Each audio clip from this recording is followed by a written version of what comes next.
tell everyone what happened at Drake's Spine. And I'm going to need Otto's help. There's something about it.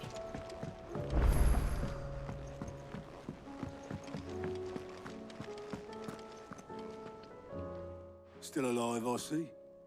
Something tells me that eyesore on the horizon is your doing. How'd you manage that? It's a long story. One that I'd rather only tell once. Right. All hands on deck, then.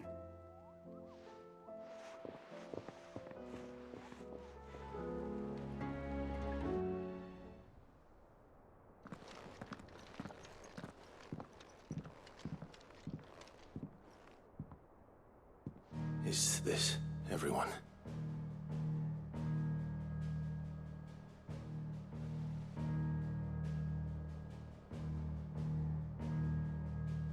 As I'm sure you've all guessed, the crystal which now commands the eastern skies was summoned by Ultima. He called it Origin. Though the significance of that name is as yet unclear. What does it matter what it's called? Its emergence tore Twinside asunder and wiped my homeland from the map.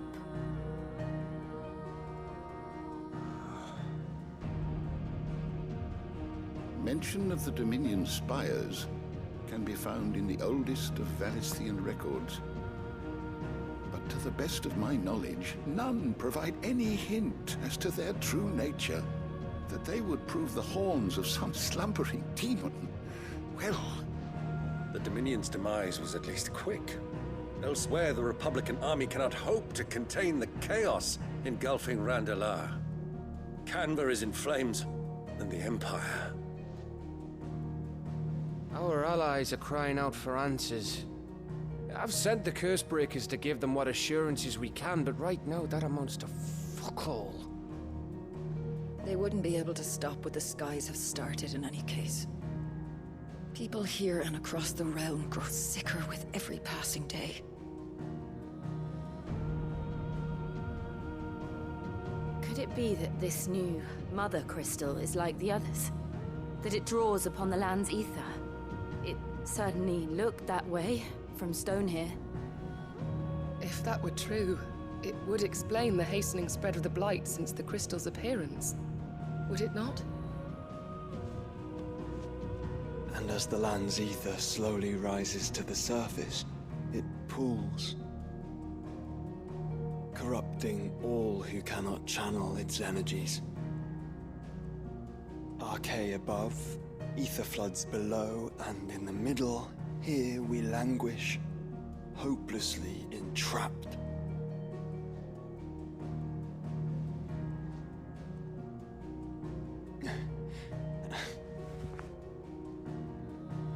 It's all right.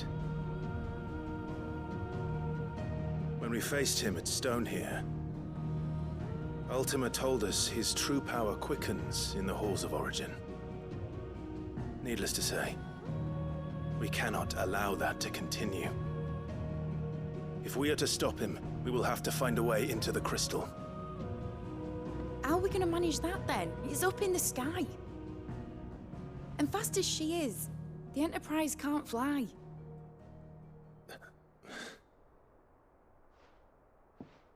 It's a lot to take in, and I reckon we'd all benefit from some time to clear our heads. The answer will come to us. Don't you worry. Ain't that right, Clive? Right. That's right. Well, go on then. Bugger off.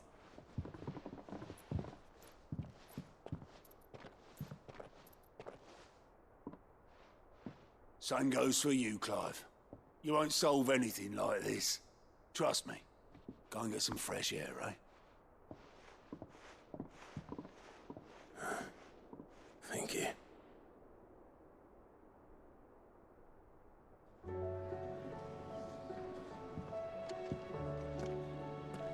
Joshua seemed upset.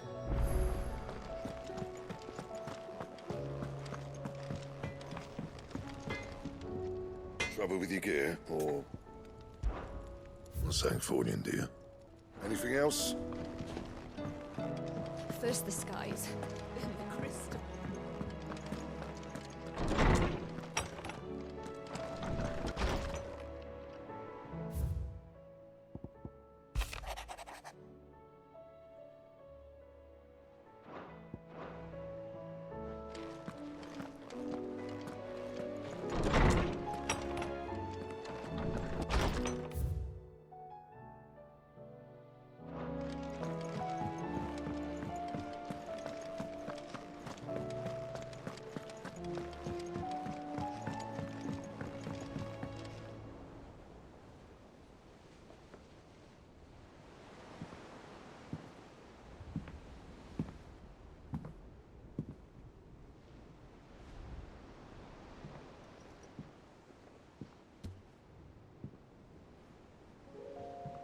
Ultima may have created us, but he doesn't make us who we are.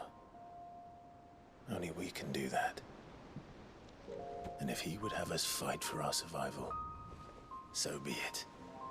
It's what we've been doing all along. Much like Ultima himself, it would seem. His new world being naught but a means to survive. And so, we must contend to decide which of us shall inherit the land. Should Ultima prevail, it will mean death for us all. Of that, we can be certain. But even should he fail, what world awaits us? A withered, godless place, where our newfound freedom will most like prove a chain in itself. Well, that may be, but a chain can always be broken. As long as one has the will to break it, it won't be easy. It may take generations, centuries of suffering. And that is, if everyone plays their part. But it will happen. And when it does, it will be on our terms. That is the world that awaits us. Indeed. And what better world could one wish for?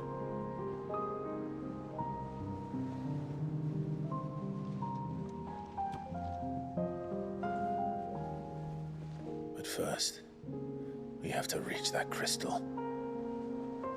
Then it's a good thing I have wings. You can barely stand, let alone fly.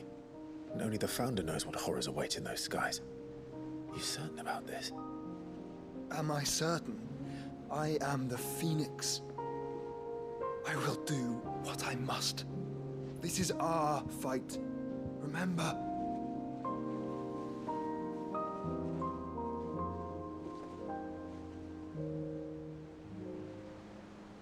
All right. I yield. But only what you must, yes? I'm still your sworn shield. That you are. And what of my wings? Lest you forget, you go to stand against a god. I would not have you succumb to fatigue before the fight begins. Ifrit, your brother mentioned that some few of the dominants who had lost their power to you were still able to prime. Is that true? It is. But their icons no longer submitted to their will.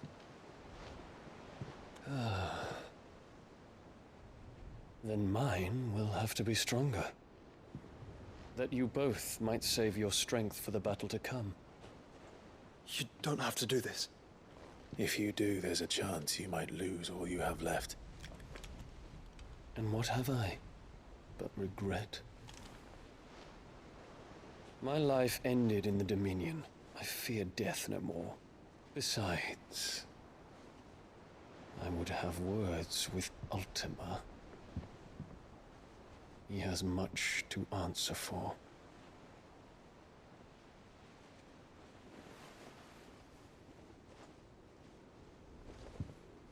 We are in your debt, Dion.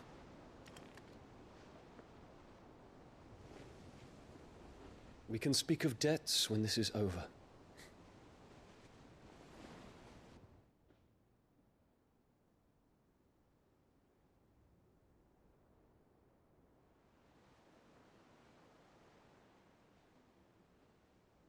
He speaks like a man who knows he's not coming back.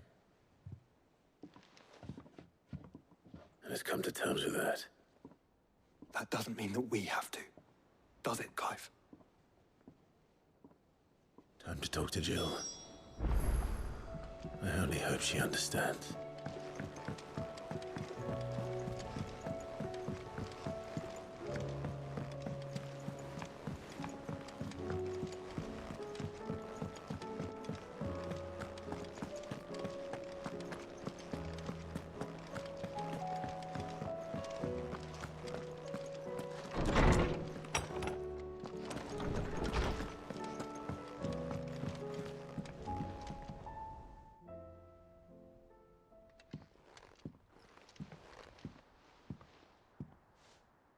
Come to wish on a star.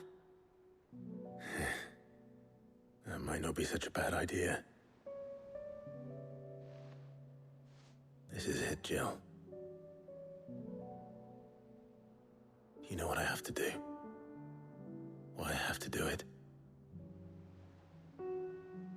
There's no turning back now. This is where our journey was leading us. Where it will end, for better or worse. I could pray to Metia for you. But you'll be all right, won't you, Clive? You always are. I did promise we'd watch the moon together. I'll be waiting.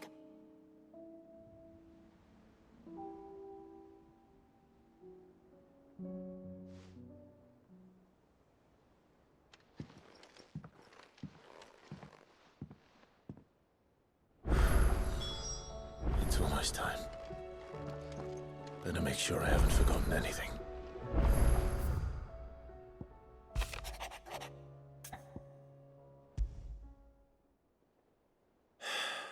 What is it this time, Torgal?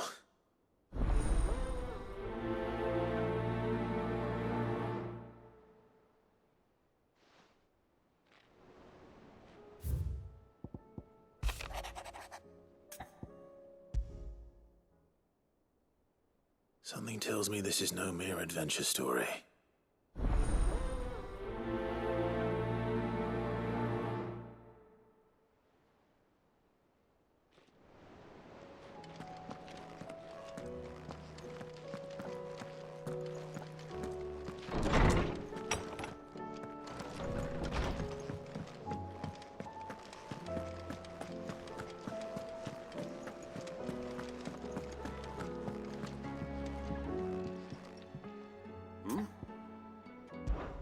Clive, my boy! Rutherford informs me that we owe you our thanks. Hadn't intended for you to get involved, but such are the times we live in, huh? I would have done the same for anyone else. You're far too modest, Clive. You'd make a terrible nobleman. But tell me, is the realm truly in as dire a state as Rutherford suggests? From what little I saw, you were right to be worried. I suppose I should have expected the worst. But I was rather hoping the great and good of the realm might have things a little more under control. Alas, it seems that firm leadership is in short supply these days, and without it, the people are bound to lose their way. We must move quickly. But where do we start?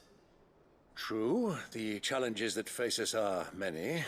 But in my estimation, there are two key areas to be addressed before any other. The realm's armies and her larders. As you've seen firsthand, it's every man and woman for themselves out there. Certain cities have banded together to try and maintain some semblance of order, yes? But such cases are few and far between. And yet, the only remedy for the chaos that faces us is unity. A unity that transcends even the borders laid down by our ancestors. In short, if Storm does not stand together, she will fall apart. But how would one even begin to unite the realm? The armies, my boy. As I told you already, we begin by restoring order among the ranks of those sworn to maintain it. Sadly, I doubt I could convince even the lowliest gaggle of privates to dig a latrine together. But I do know someone the High Commanders have been known to listen to on occasion. Field Marshal Eugen Havel. I thought he was retired. He was, until an Akashic army tore through Randalar and killed most of the rank and file. There is no man alive more capable. Literally. And as luck would have it, I've already spoken with him on the matter. Of course you have. And he's agreed to help. On one condition. That he first speaks with you personally. Havel has always been a man of frustratingly rigid principle, and he has certain qualms about clasping arms with, well, with an outlaw. I extolled your many virtues as best I could, of course, but the old goat was adamant that he be allowed to appraise you in person. You don't mind, do you, my boy? Of course not. As long as chaos reigns, we will never build a better world. I'll do whatever it takes. And if the Field Marshal wishes to speak with me in person, then so be it. That's the spirit. I'll leave for Randalar at once. Would you send a Stolas? Of course. Rutherford is already in the Dalmekian capital. I'll have him tell Havel to expect you forthwith. Excellent. Thank you, Uncle. No, thank you, Clive.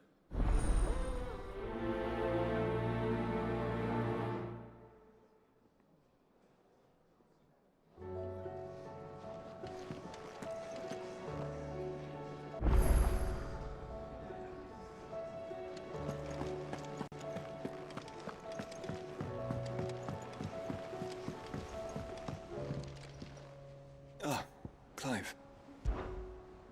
Joshua, what's wrong? And don't say nothing. It's... nothing. I've received word from Cyril. The Undying have found Father's will. Or something akin to it. His will? How? Where? In the crypt, beneath Rosalith Castle. After Kupka was kind enough to drive out the Imperials, the Undying took the opportunity to recover what relics of the Duchy yet remained. And in the process of doing so, they found a letter from Father. I'm surprised anything survived down there.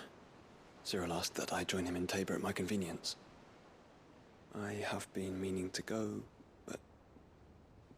would you join me? Of course. I want to know what's in that letter as much as you do. Very well. I am ready to leave when you are.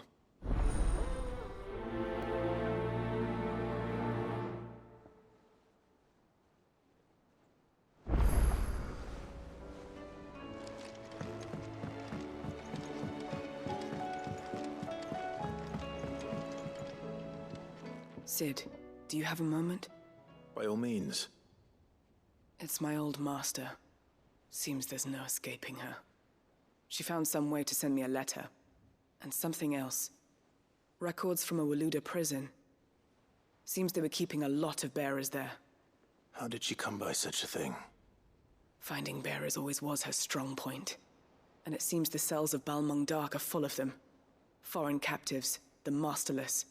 Bearers no one would miss. And even better for her, bearers with no one to look after them. When ether started lapping at the walls, the jailers fled. Leaving the bearers to be liberated by whoever happened to come along next. Sid, I'd like to believe that I've earned your trust by now. And while I'm well aware that you've forbidden Cursebreakers from traveling to Waloed, I can't let those bearers die in their cells. I'd rather risk shipwreck on the Shadow Coast than leave them to starve. We'll be needing the Enterprise if we're going to navigate the Narrow. Does that mean... I'm making an exception, but we travel together. And we stay no longer than we have to. Ash is an inhospitable place at the best of times. We save as many as we can, and we leave. Thank you, Sid. There was a name in the prison register. A name from my past. Chadwick. Another of my former master's protégés. A gifted soldier, and the closest thing I had to family. The thought of him held captive in that place. He must be very important to you. He was. Is. Then we find him. The entrance to the prison lies in the shadow of Ravenwit walls, just beyond the portcullis. We should head there as quickly as we can. I only pray there are still bearers alive to save. As do I, Doris.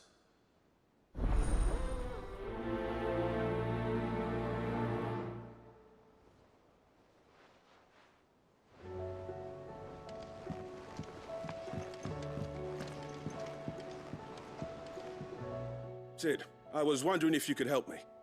It depends what with. A bearer, but recently freed from his bonds, is keen to join the Curse Breakers. As you know, the work we do is not easy, which is why we test every volunteer's suitability. I was hoping you could oversee this one's evaluation. I don't mind, but why this one? Because he wants to be a scout. Our ranks are filled with men and women capable of breaking chains and putting slavers to the sword.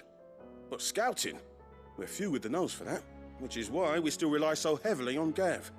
And since he accompanies you on so many of your missions, I thought you might be better placed to recognize the traits in him that we should look for in those who'd fill his boots. Sounds reasonable. So you're happy to oversee the boys' test, then?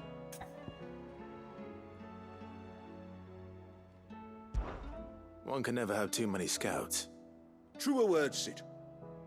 I'll let the initiate know that you'll be attending his trial, and that he is to proceed directly to Northreach in readiness. No time like the present, eh? No time like the present. I'll await you there.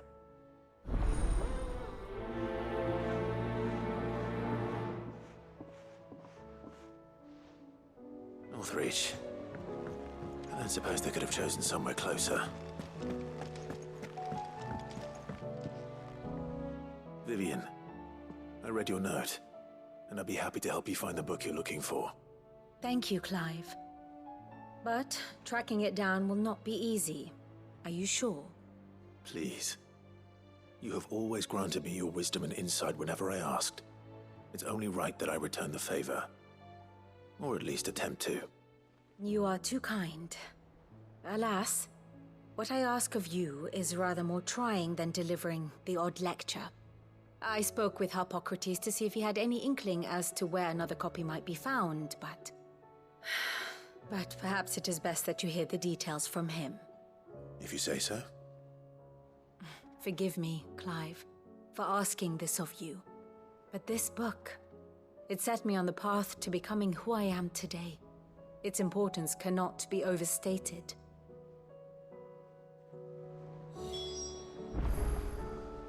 Back again?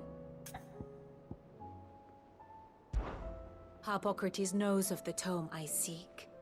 Whether what he has to say makes you happy to have agreed to help me is another matter. What is it that you wish to learn? Of course. One must understand one's place in the world. Thus ends today's lesson.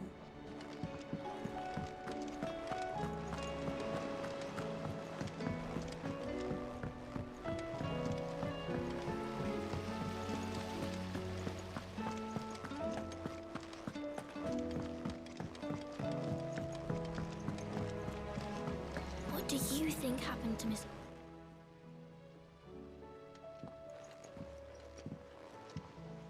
Sid, you have to help us. With what? You didn't take apart another of Mid's contraptions, did you? No. Well, yes, but that's not what we want to talk to you about. It's Miss Midadol. She's been acting strange. Very strange. She's barely ever around. When she is, she acts like we aren't even there. Her head's in a crowd.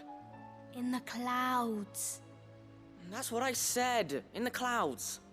Well, she does have a lot on her mind. When did you last see her? Not long ago. Right after she got back from saving you from Stoneir. Then it's probably just about the Enterprise. It did take quite a battering on the way there and back. You didn't break it, did you, Sid? You really should be more careful around Miss Mididol's inventions. Oh, don't listen to her. Even if you did break the Enterprise, you could put it back together, couldn't you? But who's gonna put Miss Mididol back together? She seems really sad. Why don't I go and see if I can cheer her up? You do that? For us? She's in her dungeon. Don't scare him. It's not a real dungeon. Thanks for the warning.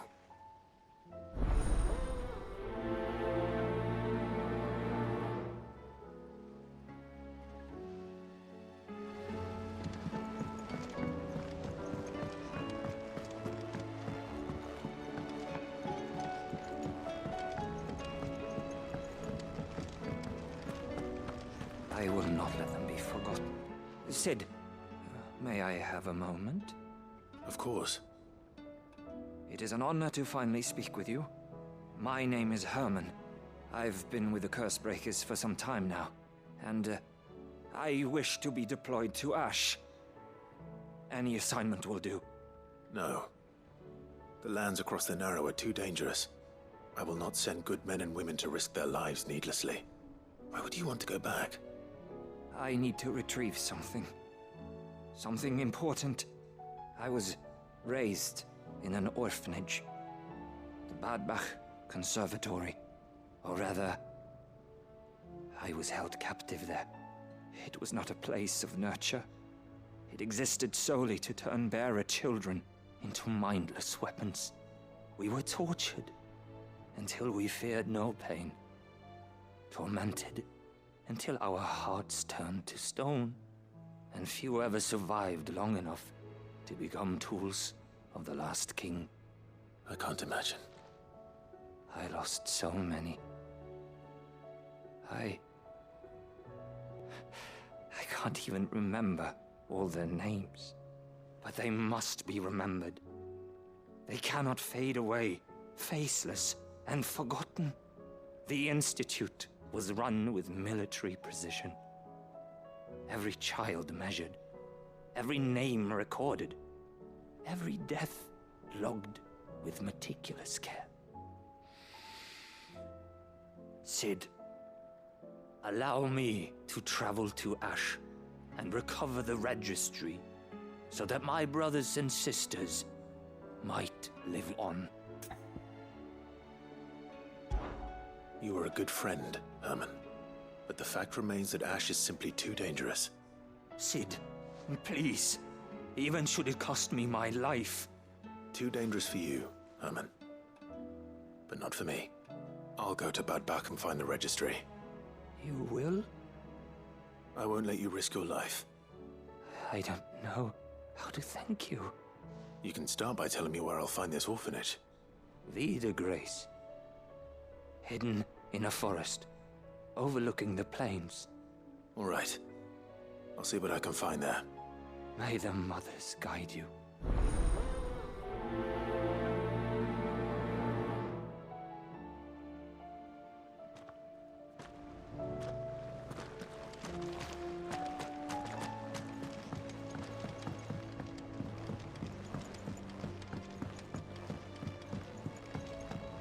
Has Mididol mentioned a new project?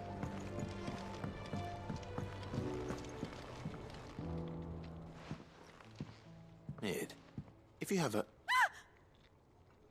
That's it! I knew it! The answer was right here under my arse all along! If this doesn't steer to the skies, nothing will! To the skies? You aren't trying to give the Enterprise wings, are you? What else would I be doing? The children seem to think you're avoiding them. They're worried about you.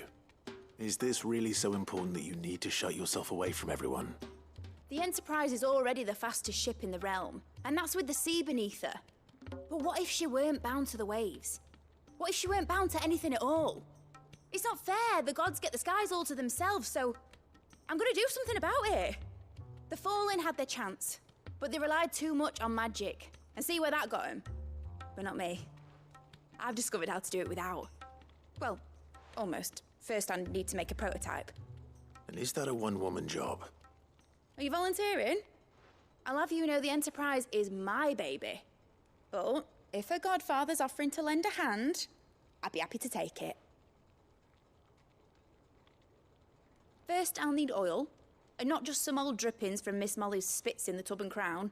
Refined stuff, like they make in Ordil. Then I'll need some bone, or shell. Light, strong, preferably no longer attached to the beast it belongs to.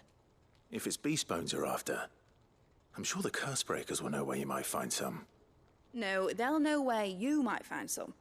You're the one who offered to help, remember? I should speak with one of the Cursebreakers before I set off for Old Hill. See if I can't find this bone while I'm there as well.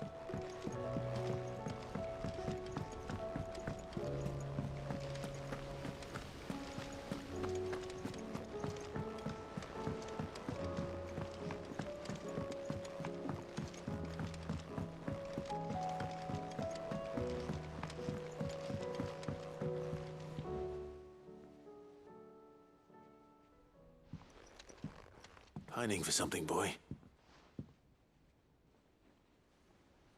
What is it? What do you see out there?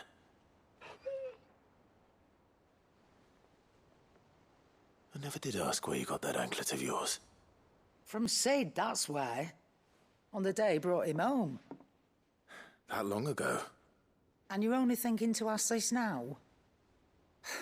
Sid saw that the pup had a habit of gnawing on his leg, since you ask. Clap that there iron on him to keep him from doing it. What was wrong, boy? I'll take like as not. Must have been hard on the poor whelp losing his loving masters at such a young age. Doubly hard in being a frost wolf, torn away from his icons and all. Sid would always tell him, you want my iron gone, you find what it is you're looking for. I reckon what he was looking for was you. I'm sorry, Torgal. Sorry for making you wait so long. Let's get that thing off you.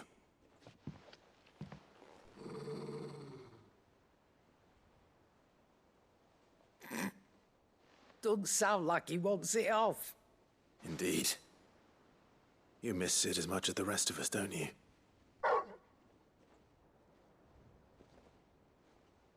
You want me to go with you somewhere?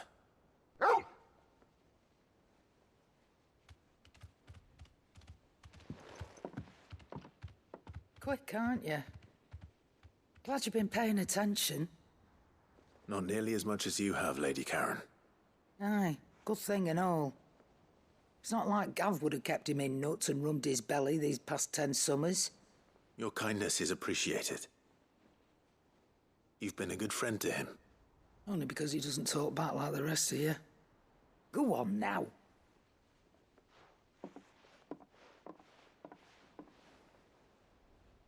Where to then, Torgal?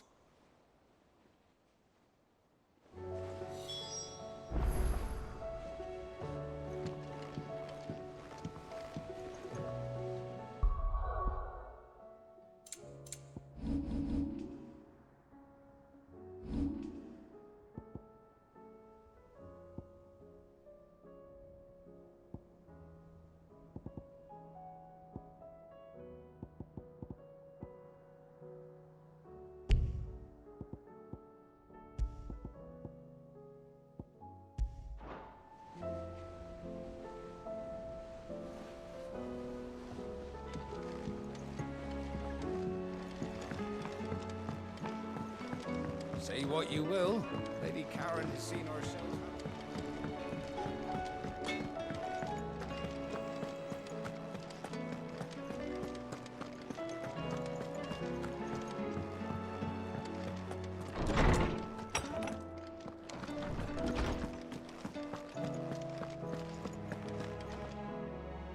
Ah, Clive, my boy. What a pleasure it is to see you. Hippocrates. There's something I need to ask you. I've been charged with locating a book called From a Distance. Then you seek a rare gem indeed. One whose name I had not thought to hear from your lips. You've been talking to Vivian. Right as always. But she didn't seem keen to tell me very much. I take it she didn't like what you had to say. And yet I gather it did naught to dissuade her. Clive, If the young professor has tasked you with obtaining a copy, I fear she asks the impossible. The executors would not allow it. The executors? Coveters of Secrets. A clandestine organization committed to the collection and intenebration of forbidden texts and technologies. One such text being the tome Vivian seeks, chronicling as it does the true history of the enslavement of bearers. A tale which could overturn the established order were it ever to become widely known. Or, so rumor has it. I've never actually read the thing, or even set eyes on it for that matter. How is it that I haven't heard of this organization? Why, secrecy is the Executor's watchword. They lurk in the shadows, emerging only to seize that which must be seized, be it books, inventions, or people, before disappearing again, leaving nary a trace. Which would explain why Vivian's copy was snatched from her grasp not long after she found it. By the hand of the Executors, yes. But what drives them? Self-interest or ideology? Fine question. Sadly, all that is known of the Executors can be recounted in a single breath. You may just as soon ask me of their origins, numbers, or the identities of their leaders. Any answer I give would be pure speculation. Then my hunt was doomed from the first. What was Vivian expecting? That I'd pluck it from thin air? Not from thin air, no. From ash. Rumors of the Executors are rife among the scholars of Storm, but rather less so across the Strait. I have a friend. Well, I had a friend in the village of Garnick, a collector of rare tomes, upon which subject we would oft correspond. Alas, I have heard naught from him since the skies fell dark. And no doubt he, too, has turned. But, though he did not mention it by name, it is possible that a surviving copy of From a Distance yet rests upon one of his many shelves, quietly awaiting discovery. If you were, by some chance, able to save even a single book from the poor man's library, I know his soul would rest easier. Very well. When I next find myself in Waloed, I'll be sure to pay Garnick a visit.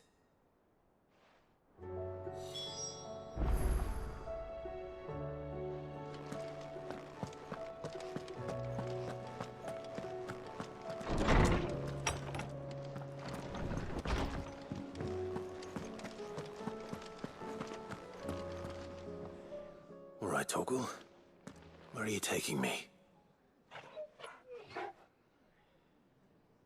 I'm going to need a little bit more than that, boy. Do you have a better hint for me? Unless you've already given me one. Back on the rear deck, you were looking west, toward Rosaria.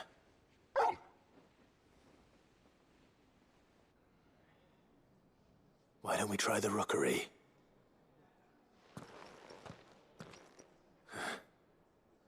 I haven't been to the island in almost 20 years. To Port Isolde, then. Fingers crossed the old mooring is still there.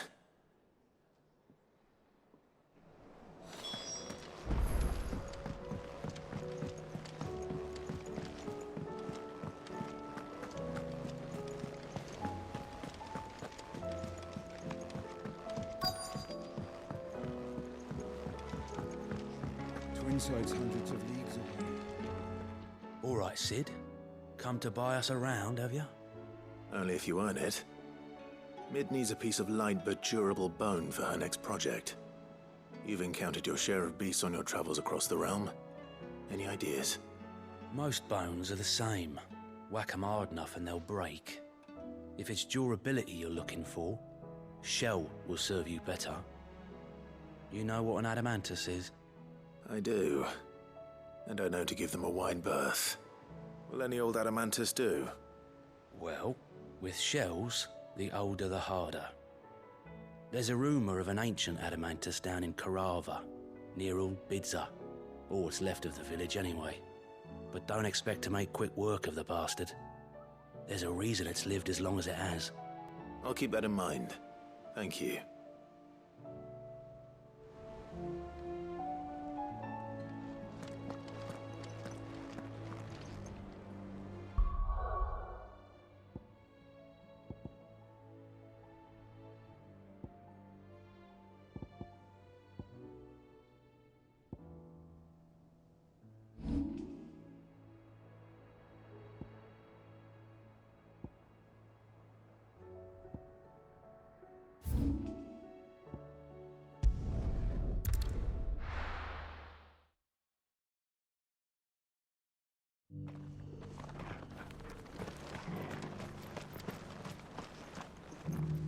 Welcome, welcome.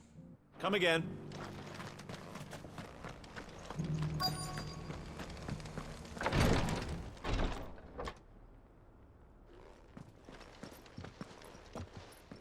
Your Grace, my lord, I trust your journey was not overly onerous.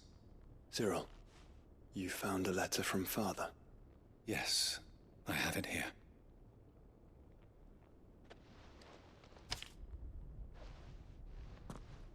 If you would do us the honor, my lord.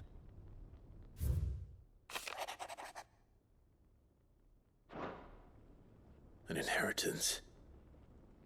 It would seem the late Archduke penned this missive shortly before his passing. The day before we left for Phoenix Gate. What are these plans he spoke of? His plans for the duchy, Your Grace. Your father entrusted them to my predecessor, the former bearer of the Burning Quill, who entrusted them in turn to me. The complete emancipation of bearers is their stated aim. But your father's dream did not end there. His Grace also spoke of building hospices to care for those stricken by the curse, and the founding of a new university to further the development of non-magical technologies. With the blight spreading ever more widely across the twins, Archduke Elwyn saw this as the only means of securing Rosaria's survival. He wished to see men and bearers treated as equals.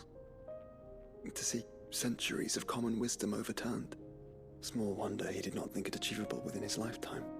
But he thought it achievable nonetheless. Had he not, he would never have written this message.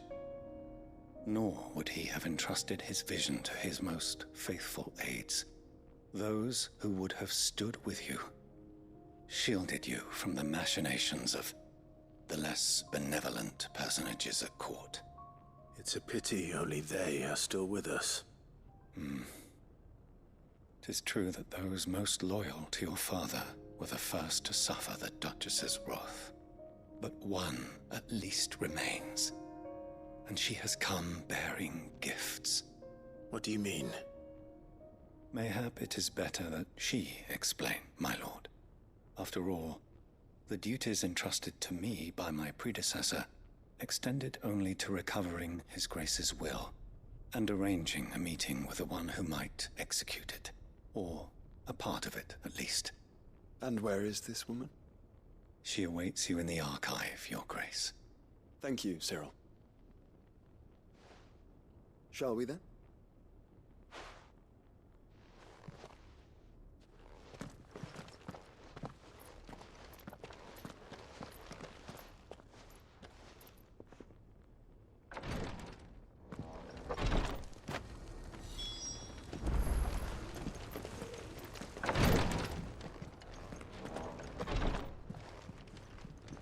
Lord Marquis, if you have a moment. What is it, Cyril? One of our brethren lately journeyed across the strait in order to pursue a new avenue of inquiry in our ongoing investigation. He sent an owl some while ago, but we have heard naught from him since.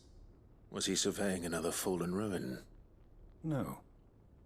The object of his study was a savior cult that has arisen in Ash in recent years. We believe it may have some connection to the Circle of Malleus, an ancient religion that worshipped Ultima as its god.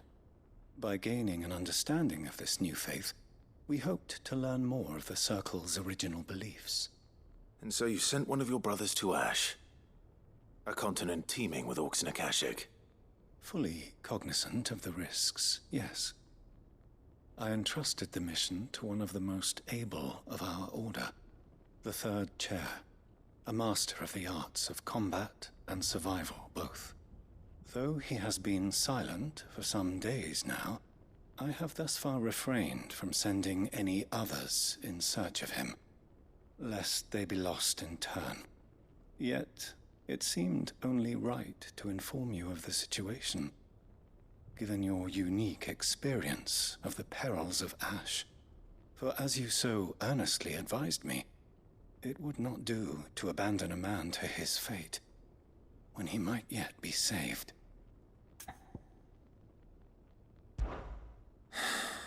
It would not. But Ash is a big place. Can you be any more specific? Perhaps. The last owl I received from him mentioned a village where he had heard the cult were wont to assemble. Mickleburg was its name. It lies in the southern reaches of Waloed. If aught ill befell him, I expect it did so there. Right. I'll see what I can do. You are much too kind, my lord. Go then, with my hopes, and may the Firebird's flame ever burn in your heart.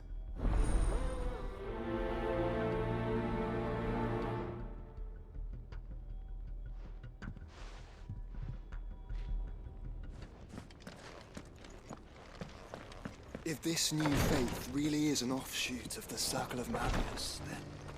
Let's concentrate on finding the Third Chair first, shall we?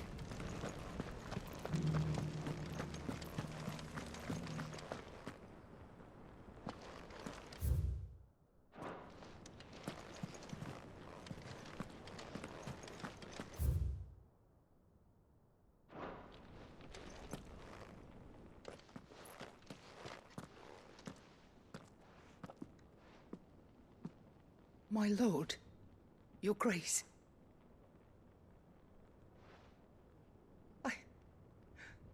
I hardly recognize you. I am Goditha, retainer of House Rosfield, loyal servant to the Phoenix and his shields. Your father, the Archduke Elwyn, entrusted me with the delivery of a gift. I only hope you can forgive my tardiness in bringing it to you. Lift up your head, Lady Goditha. You have our gratitude for your service to our house and to our father. I merely did my duty, as any proud Rosarian would. My lady, perhaps you could explain a little more? What exactly is the gift you bring? As I'm sure you know, it has long been the custom for the children of House Rosfield to be presented with certain keepsakes upon their coming of age. Indeed it has. Our father often spoke of the day when our turn would come. And had he lived to see it, he would have presented you with the treasures I bear. Matching armbands for you both. Alas, he did not live. Indeed, he was taken from us even before they could be completed. He had intended to claim the Heartstone with which each armband was to be finished himself, but it was not to be. And his gifts remain incomplete. I see. It saddens me to bring them before you, as they are. It was your father's wish that you be presented with the finished articles, not these, works in progress. But with his grace long since gone, and the stone left unclaimed, I had little choice. You are grown men now, and his house is yours.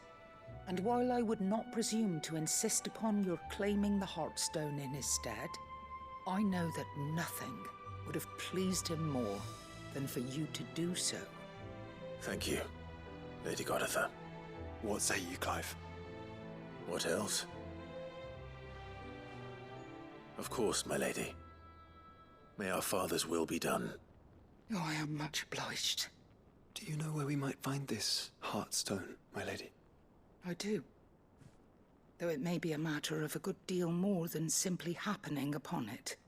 It is found in the bellies of elder griffins, you see. We do at least know where to find one. A certain specimen has made its nest in Titan's Wake, not far from here. A certain specimen? You are most perceptive, Your Grace. In answer to your unspoken question, yes. In fact, this is the very same beast your father meant to slay. I have been tracking its movements since you were but a boy. Were you to slay it in his stead, as men of House Rosfield, it would surely make your father proud. What say you, Joshua? What else?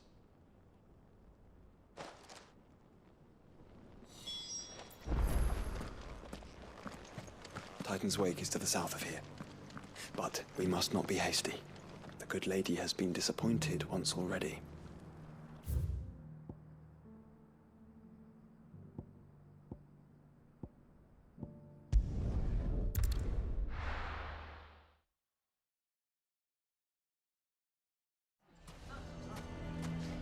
Why the hell would Victor take the bearer's side?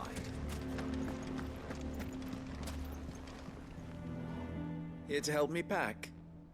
Thanks, but I'll be traveling light. I'm almost finished already, in fact. You're really going to go through with this, then? I am. But before I go, there is one small issue I'd like your assistance with. Well, two, in fact. If it's within my power to help you, I will. It's the children. I refuse to let them share in my disgrace. And if I leave them here, they surely will. Our friendship would see them ostracized forever. But I can't take them with me either. I can think of only one place where they are certain to be safe, and provided for, and loved. The Hideaway. Of course. The children would be more than welcome. Thank you, Clive. I will not forget this. Lubor, are you still here? What is it, Ferda? You look pale. There's been a flood in the Velcroy, a damn big one. The League of Outlaws encampment was completely submerged in ether. What? Every last one of the bastards has turned, and they're headed this way. Bandits are one thing, but Akashic bandits are quite another. The town guard won't stand a chance against them. We need to evacuate. There's no time to lose. Ferda, gather the men. The Akashic may strike at any moment. We must make ready to cover the townspeople's escape. Well, what are you waiting for? Yes, my lord. Clive, change of plan. The children stay with me for now. I need you to find Conrad and Natalie. Tell them to prepare for a full and immediate evacuation. Understood. I'll do what I can to convince everyone else. Wish me luck.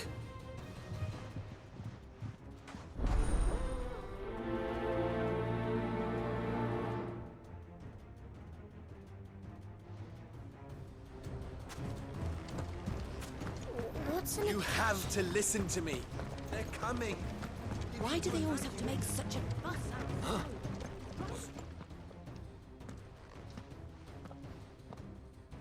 Ah, it's you. What do you want, Lord Underhill? To pass on an important message. There's been an ether flood out in the Velcroy. The camp where the so-called League of Outlaws were gathering has been swallowed.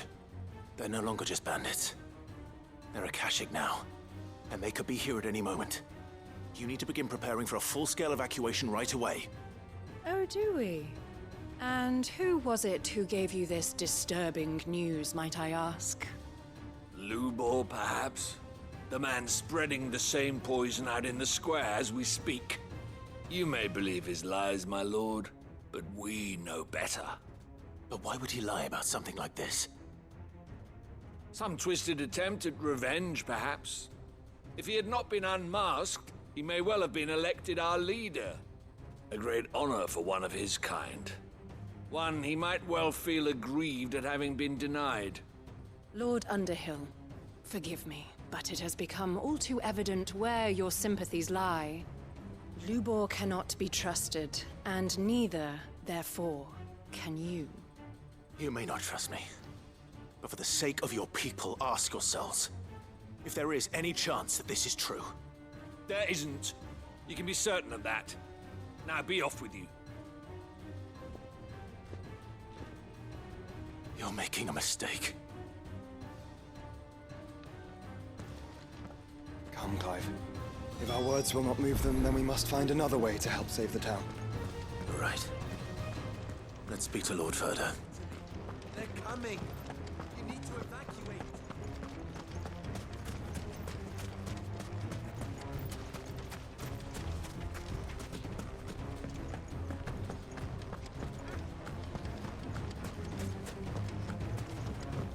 I think we'd better shut up. What's Lubor raving about now?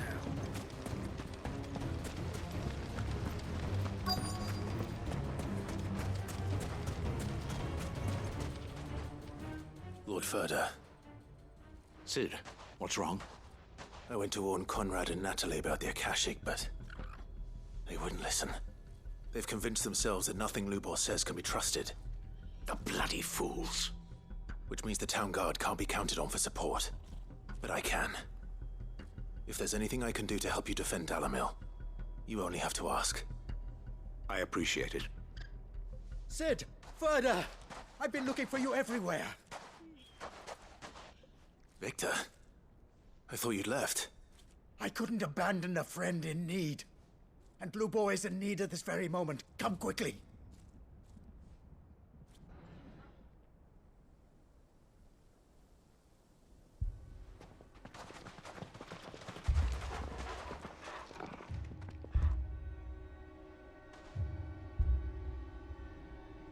You have to believe me. The Akashic are coming.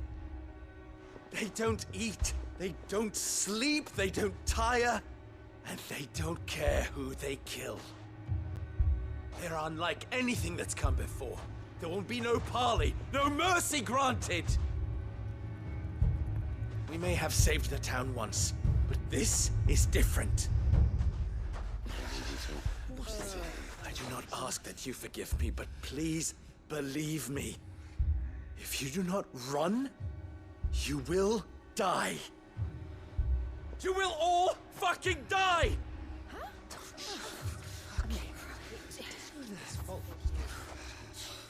You'd like that, wouldn't you, bearer?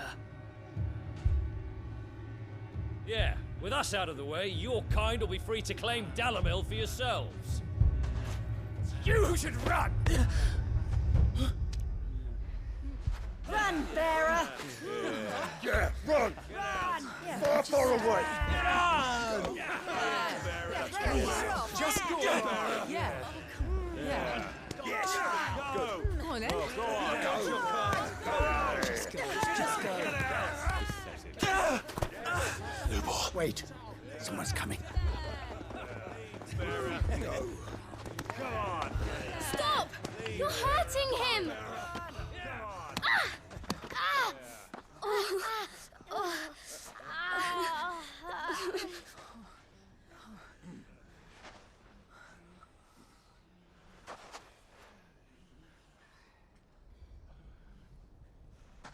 What did Lubor ever do to you? He solves all your stupid problems and he keeps all of you safe. You know there's nothing he wouldn't do for this town. Who was it who made that cleaver you use every day, Conrad?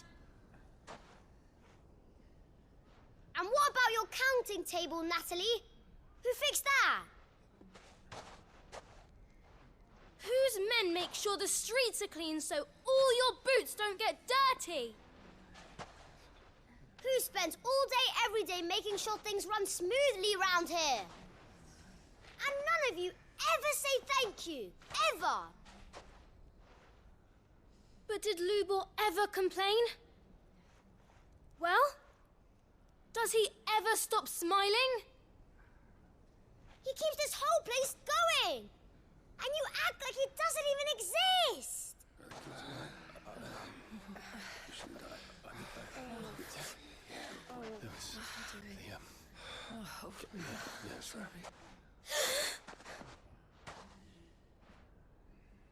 Lubo, we've heard enough.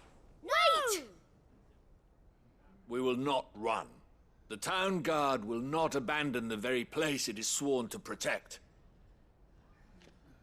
And I will not give up for lost the stores that we labored so hard to fill.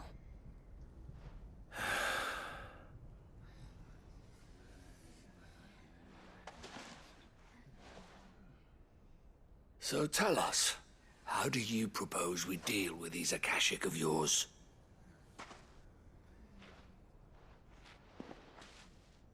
We won't run, but we will fight. All right, then.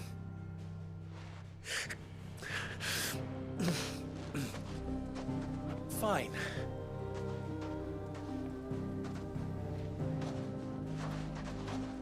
Gather round if you don't want to die.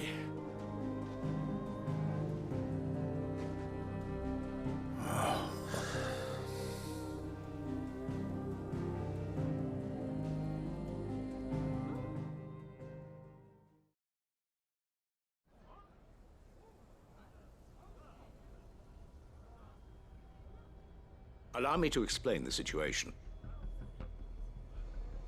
The ether flood occurred near the village of Cheratina, deep in the Velcroy. The place had been abandoned for years, until the League of Outlaws decided to make it their base of operations. Now they're all turned, and if the scouts' reports are correct, heading in this direction. They are mindless monsters, driven only by hate and rage, and they are utterly unpredictable. With the bandits, we at least knew how and where they were likely to attack. When these creatures come, Dalamil will have the bitterest fight it has ever faced on its hands. The town guard will muster at the north gate. The rest of us will take the south. Both forces will provide men to serve as scouts and messengers, ready to spread word of the size and nature of the Akashic force as soon as it is spotted. And as soon as it has been, we will converge on its position and see that it is driven back from Dalamil at all costs. Conrad, can I count on the support of the town guard? Always. I leave the selection and coordination of the messengers in your hands, Victor. And the command of our men in yours, Ferda. If you would both be so kind. Consider it done. As you wish. Natalie, I would ask that you and your people have the townsfolk barricade themselves inside the bathhouse. And tell the merchant not to waste time securing anything beside the essentials. Preserving life is our one and only concern. As long as we survive, it doesn't matter what trinkets we might lose. Our riches can be regained. And if anyone doubts that, let it be known that the Briar's Kiss stands ready to cover any losses. Very well. I shall tell them. Where do I fit into this plan? Where else but the most perilous place of all? I would like you to travel to the home of our erstwhile League of Outlaws, Cheratina itself. The main host is most likely still there, and Dalamil will not be safe until it is eradicated, root and branch. A little gardening. How pleasant. I doubt it. I have a feeling these weeds will be particularly stubborn. Luckily, so am I. So you are. All right then, we all know what we have to do. Now it's simply a matter of doing it. For Dalamil.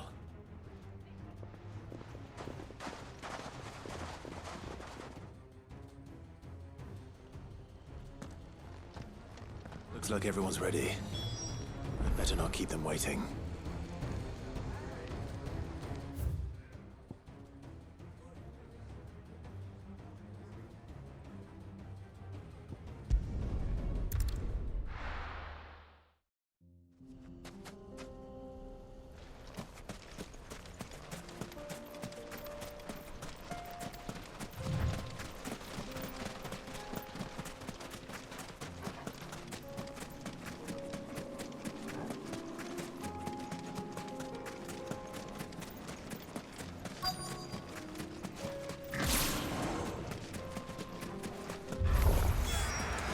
A single one alive.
Nice try.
The League is disbanded.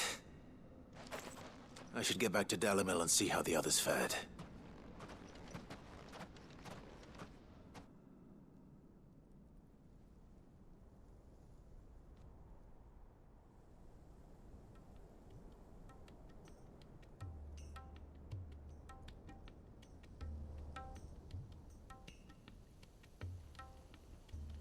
All the Akashic we were able to find have been dealt with. Seems that might be the last of them.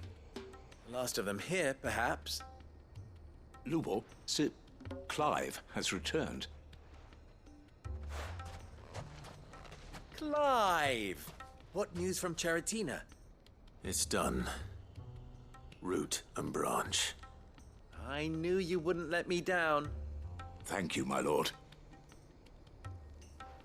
Friends, the Horde has been driven back. The Akashic have been defeated.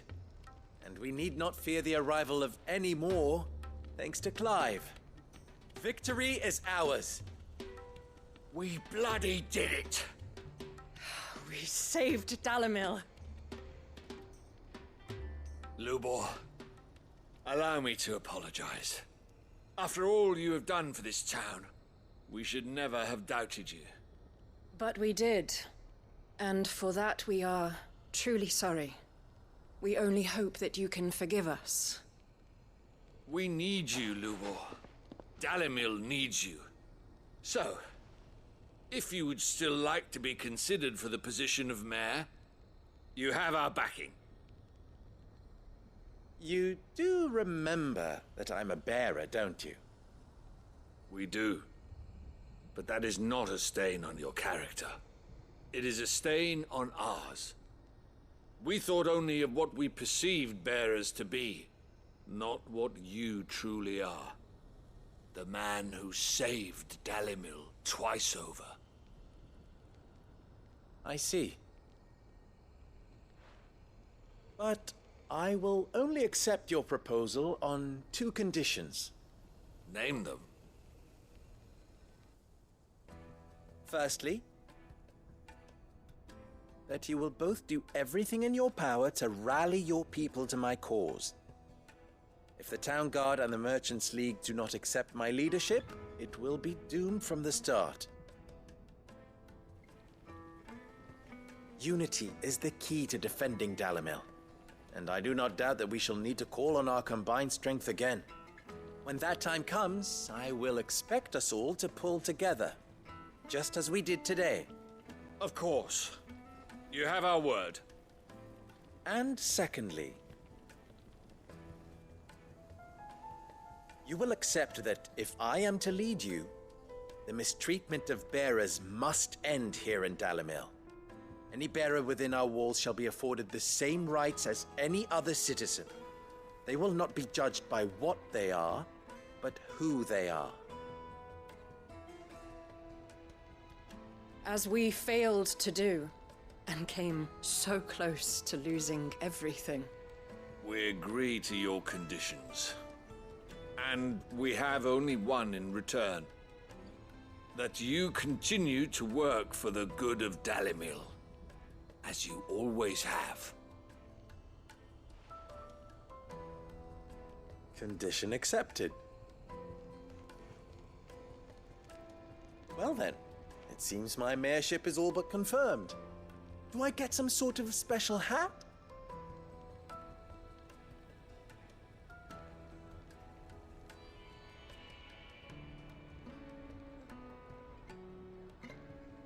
How fickle fate can be. Not so long ago, I had resigned myself to leaving Dalimil in disgrace. And now, I find myself her leader. Here. For everything.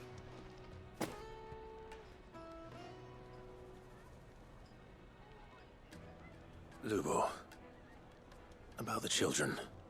Fear not, you are of course relieved of your responsibility. I would sooner face another horde of Akashic than see them brought up as outlaws.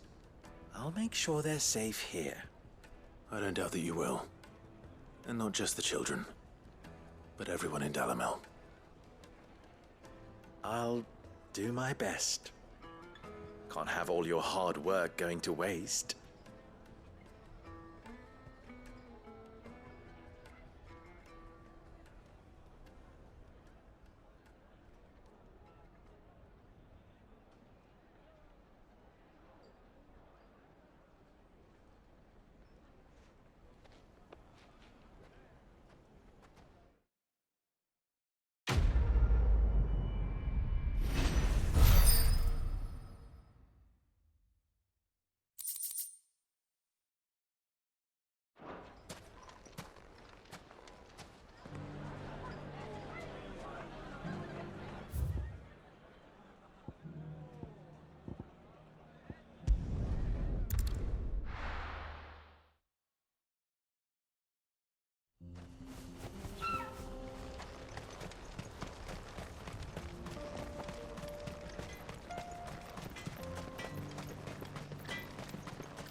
Would you like to see my wares?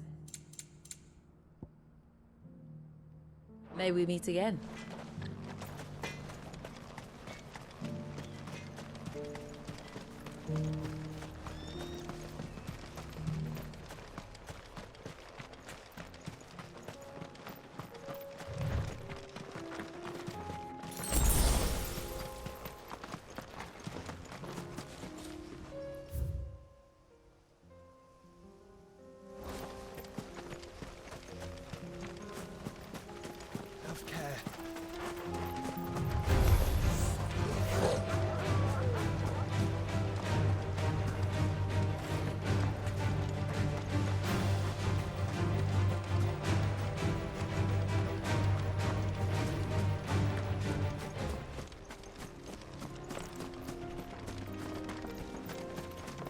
Here we are again.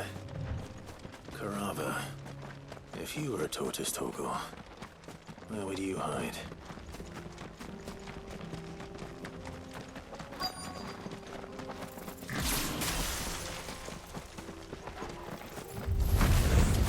It looks like we found him.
ready!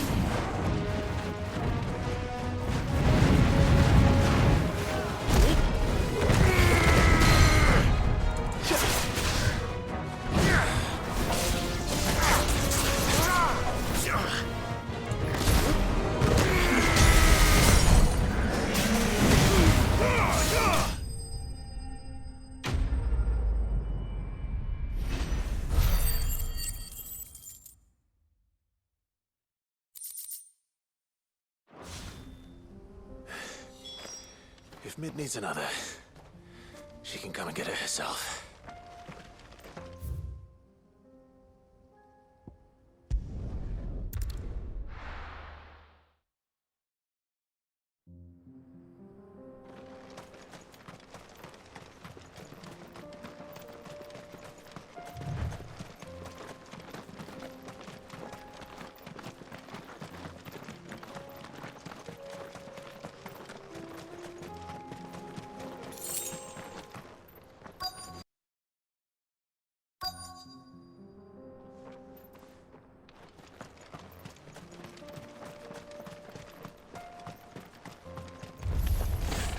There it is. For House Rossfield.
Is this the Heartstone?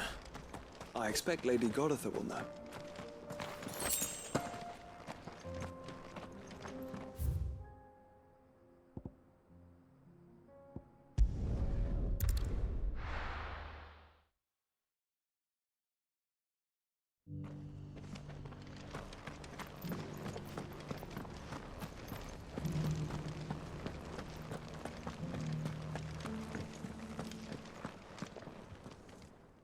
Thank the Founder you were safe. The Griffin is slain then? And the Heartstone claimed.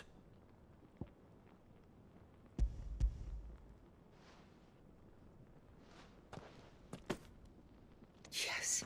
This radiant luster, like frozen flame, it is just as your father described it. Thank you, my lord. Your Grace. Your father would be so proud. Lady Goditha, the lapidary is ready. Thank you, Cyril. I will be with him shortly. If you would excuse me, I shall have the stone cut and set forthwith.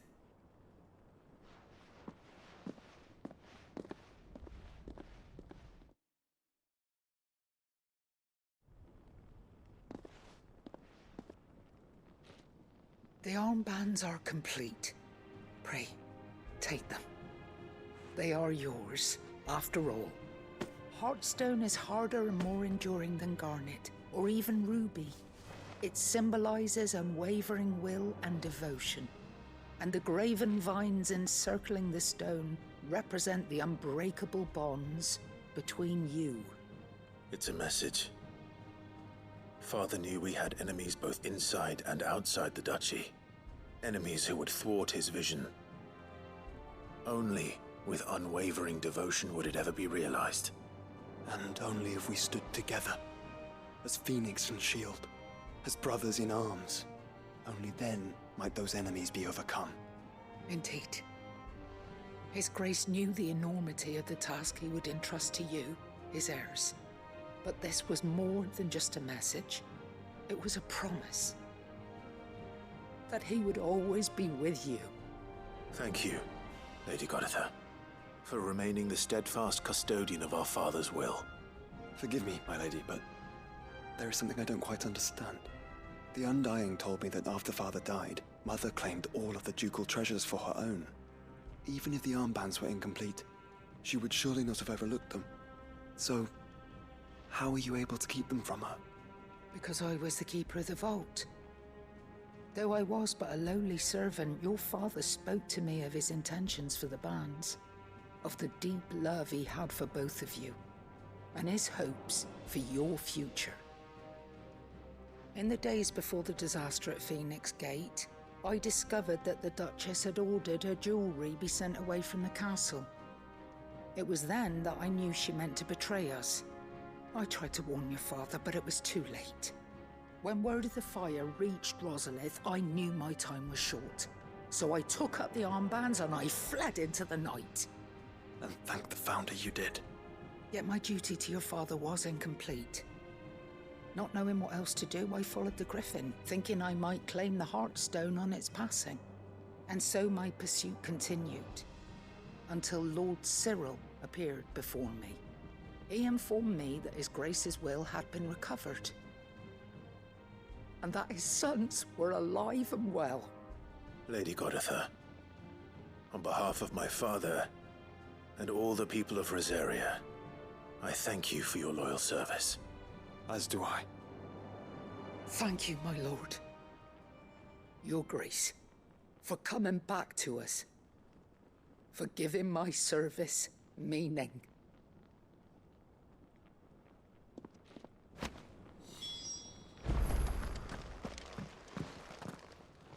The bands suit you well. It must be gratifying to finally receive the inheritance that was denied you for so long. It is. And we thank you for the part you played, Cyril. If you would permit me to play my part a little longer, might I suggest that you make your way to your father's memorial atop Hawk's Cry Cliff? Let him see that you have received his blessing, and that his vision lives on in you. I suppose it would be churlish not to. What do you say, Clive? Shall we pay Father a visit? I think we should. I was hoping to be able to offer him my thanks before we left for Origin. Your father's helm is enshrined there. It has been since the day we recovered it from Phoenix Gate. I prithee claim it, for it too is a part of your inheritance, and I do not doubt that your father would prefer it in your hands than perched upon some lonely rock. Thank you, Cyril.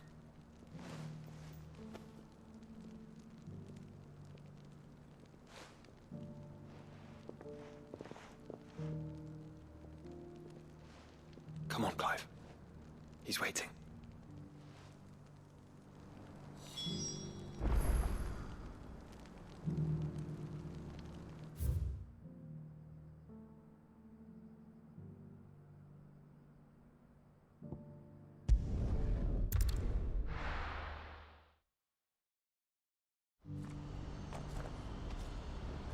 Do you see that too?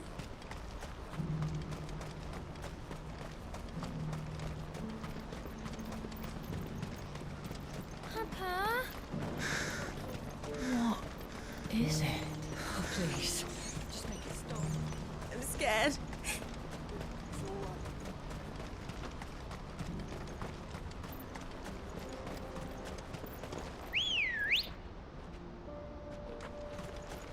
Let's go. Faster!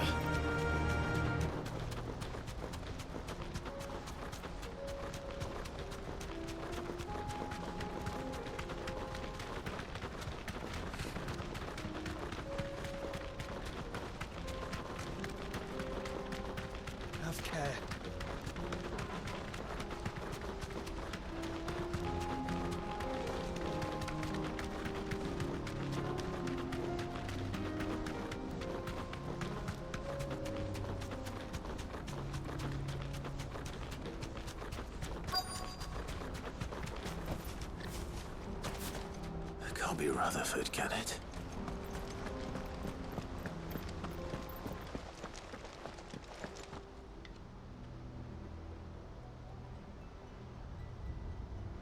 Turncoats and cowards, the lot of you! If it's a fight you want, it's a fight you shall have! Allow me. I don't need your... Please, Field Marshal, oblige him. This won't take long. You're right. It won't. Men, finish him.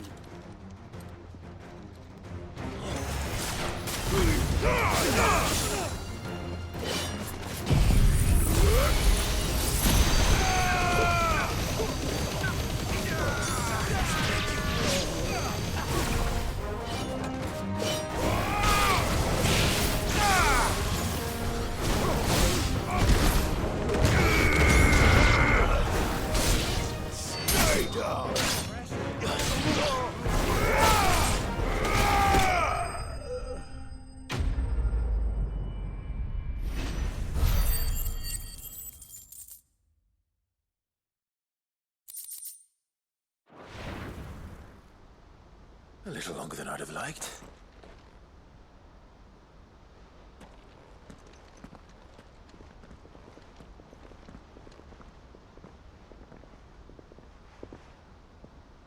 Field Marshal Havel, I presume. Are either of you injured? No, my lord. You arrived just as our escort turned on us. Fucking traitors. I'd heard reports of soldiers in the outlying regions abandoning the oaths they swore. But I hadn't thought the corruption had reached so close to the heart of the Republic.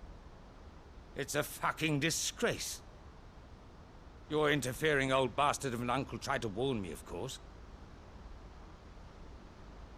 My lord Marquis. Or is Sid the Outlaw more to your liking? Call me what you want. It doesn't change who I am. Or the urgency of the message I bring. My uncle has a plan to right the realm, and he needs your help to see it through. Before I agree to anything, I'd have you answer one question. What do you stand to gain from all this? I won't deny that I might benefit from further chaos. But I seek a new beginning for all of us. And while the choices I've made may not always have been the right ones, I know I made them for the right reasons. For so long, so many of us have been told how we could live, how we could die, when it should have been our decision all along. Now we have a chance to put things right. But in order to take it, we must stand together. Even if it be beside those with whom we don't see eye to eye.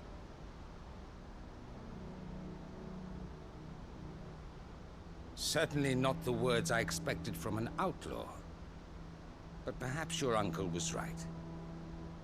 You are no ordinary outlaw. I'll never hear the end of this. All right. I'll start by ordering my most trusted guard to bring the Dhalmekian fringes under control. Next, I'll make contact with my counterparts in the Imperial Army and see if I can't convince them to try and restore order in their own territory. Thank you, Field Marshal. But they are not the only ones we will need to convince. What do you mean? I don't doubt that I can bully some sense into a few generals. But those they answer to require a different kind of persuasion. And when it comes to honeyed words, well, we will need an envoy. One who can court even the most stubborn of statesmen. You, perhaps? I'm flattered. But I'm no diplomat either. And I have other problems to attend to. What we need is a skilled arbitrator. And I may know just the person. Is that so? And would he happen to be an outlaw too? Of a different kind, perhaps. Well, beggars can't be choosers. I suppose we'll all have to find a little of the outlaw in ourselves if we're to make it through this. Very well.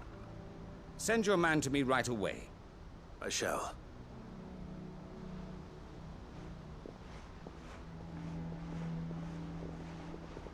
My Lord Marquis,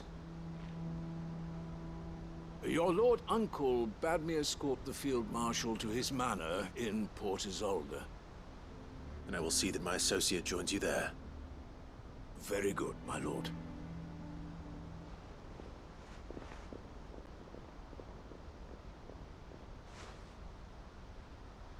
Huh. An envoy. I'm not sure I'm the man to talk anyone round. I can barely convince my brother to take his medicine. No. This is a job for someone with experience. Someone like Quentin. I hope I can convince him at least.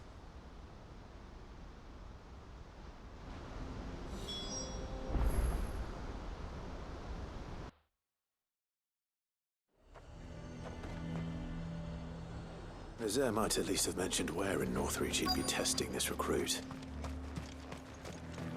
I'm nervous. Well met, Sid. This is the initiate. Ember, present yourself. At your service, Master. Please, just Sid.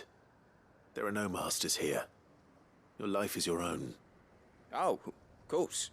Thank you, Sid. The sergeant says you'll be evaluating me at my trial. To become a scout, yes. You are aware of the dangers inherent in that role. I am. But I swore I'd face them. Just like the man who saved my life. And who would that be? Gav. It was him who found me and freed me. No magic, no support, just one man and his nose. Came and sniffed me out. It taught me what one man can do if he puts his mind to it. And I've been training ever since, so that one day I can be someone's saviour, just like Gav was mine. I'm sure he'd be flattered. You clearly have good intentions, Ember. And it sounds like you're under no illusions. Stick to this path and you'll make a fine cursebreaker. So, what? Have I passed? You haven't even started yet. Now listen.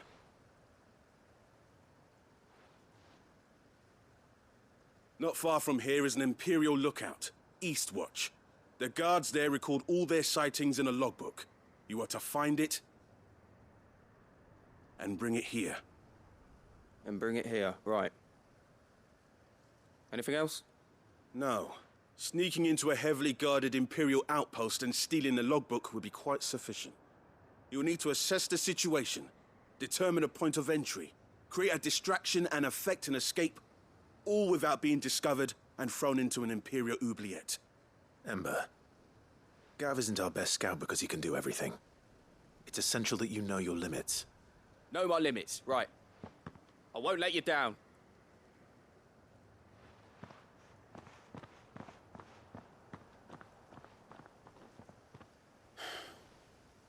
It shouldn't be as dangerous as I made out. But keep a weather eye on him all the same, would you? On my way. All right, Ember. Impress me.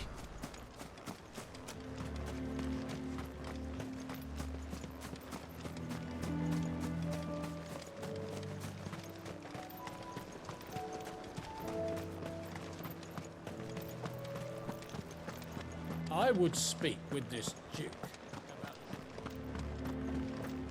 Saw the captain just now. Your town needs you.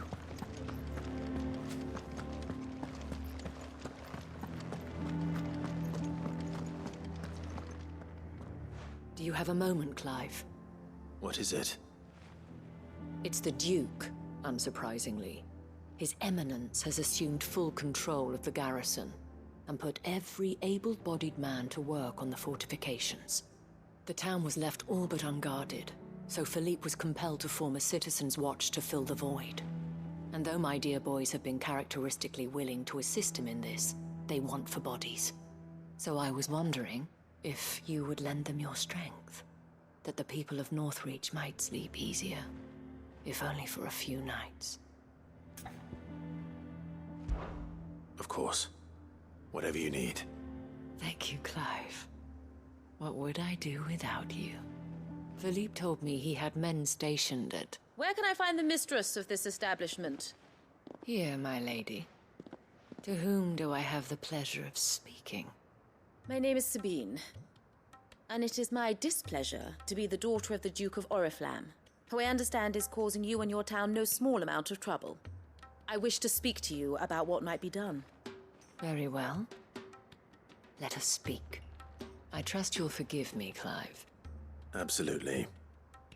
Our conversation can wait. Please, proceed. As you know, my father is a most overbearing and supercilious man, and I join you in objecting to his every action. Indeed, I owe you my thanks for continuing to argue against his reckless plans. Yet I fear he is not one to be swayed by reason. No. He must be made to face the consequences of his actions. And who would make him do this? I would. Myself and several other like-minded individuals. Were you to join us, we would surely have the strength to drive him from Northreach for good. Does that not seem a trifle... drastic? Drastic action is precisely what is called for. Unless you are content to see your people downtrodden and dispossessed. My father would have it that citizens exist only to serve the Empire. That they should be forced to make every sacrifice to ensure her revival. But he is wrong. It is not the people who must serve the Empire, but the Empire who must serve her people. He's always been like this. Scornful of the opinions of anyone he judged beneath him. But he cannot be allowed to ride roughshod over the common folk any longer. We must fight him. By all possible means. Fight him? No. My purpose is to quell the tension in Northreach, not to stoke it. Respectfully, my lady. Our only chance of saving this town depends upon every one of us uniting against our common enemy. Your father and his followers included. While I understand your frustrations, I cling to the hope that he may yet be won round. False hope, I assure you. But I see that your mind is made up. I shall bother you no longer. If you will extend me the same courtesy, I bid you good day. She certainly has spirit. Indeed. But unfortunately for us, that spirit is only likely to harden the Duke's resolve, which may be enough to seal the fate of this town. Not that she cares. This is all about her and her father. Families. I'm sorry, where were we? Ah, yes. I was about to tell you of Philippe's plans for the town watch, but perhaps it's better that you heard them from him. I believe he's in the market, if you'd be so kind as to seek him out. Right away. It's just a pity I cannot join you. I'd like to see the two of you in action together.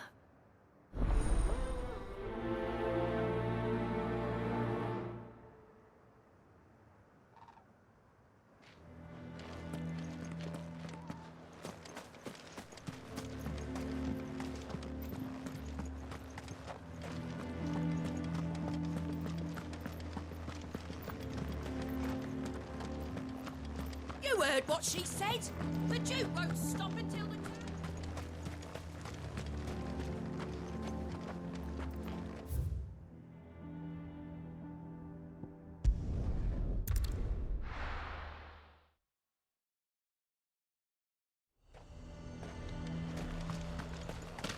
He'd have our coin, our stock and our... So you are content to abandon the... Please, I beseech you. If you are a true son of Northreach, you must fight to defend your home. That's exactly what I am doing, milady. Or trying to, at least. The land is crawling with fiends, and someone has to keep watch. Even when our true enemy is hiding in the garrison? Fine. You're not the only able-bodied man in Northreach. Thank you so much for your help.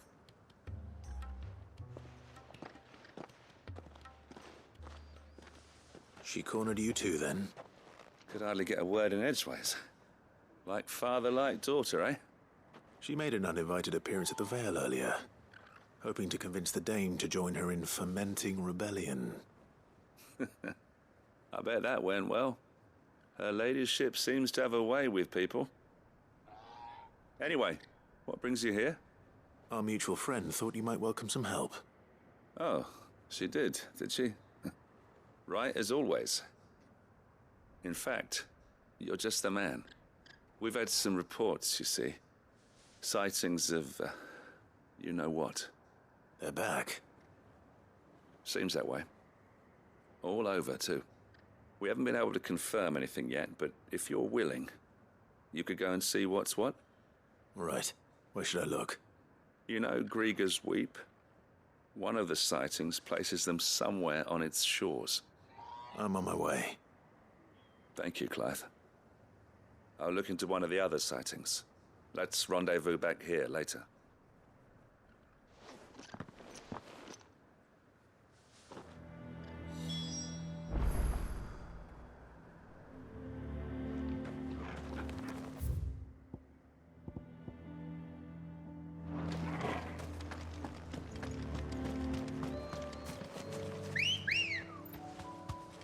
Ready, go?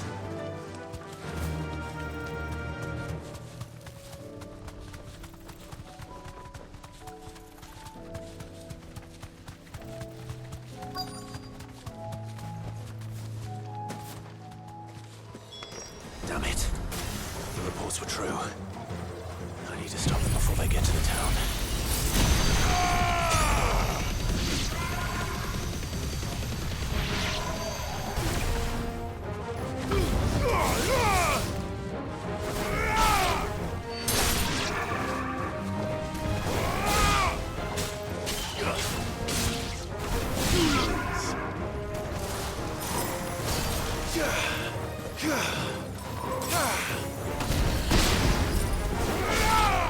Farewell.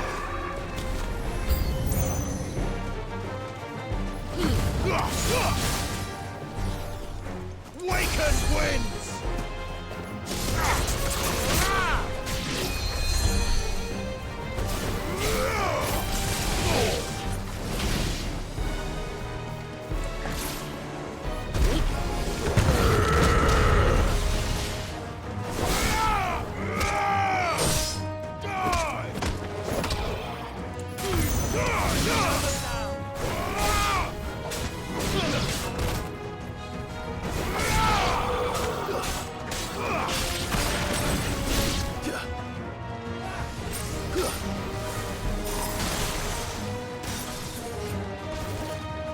It's over.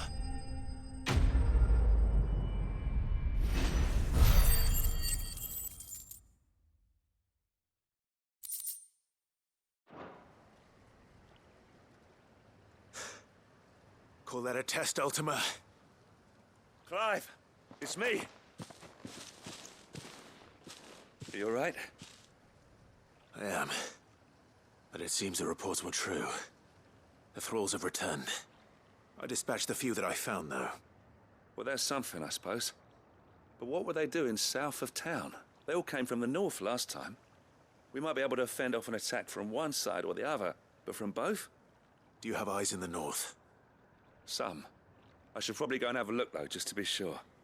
Now, you head back to Northreach. I want you there just in case war breaks out while I'm away. What do you mean? Her ladyship's been busy working her magic on the townspeople. Stirring up ill feeling towards her father. But she'll have her marching on the barracks if we're not careful. What? This is exactly what the Dame was afraid of. I'll do what I can to calm things down. Be careful out there, all right? Don't worry, I'm not like you. One sniff of those things and I'm running back to town screaming blue murder.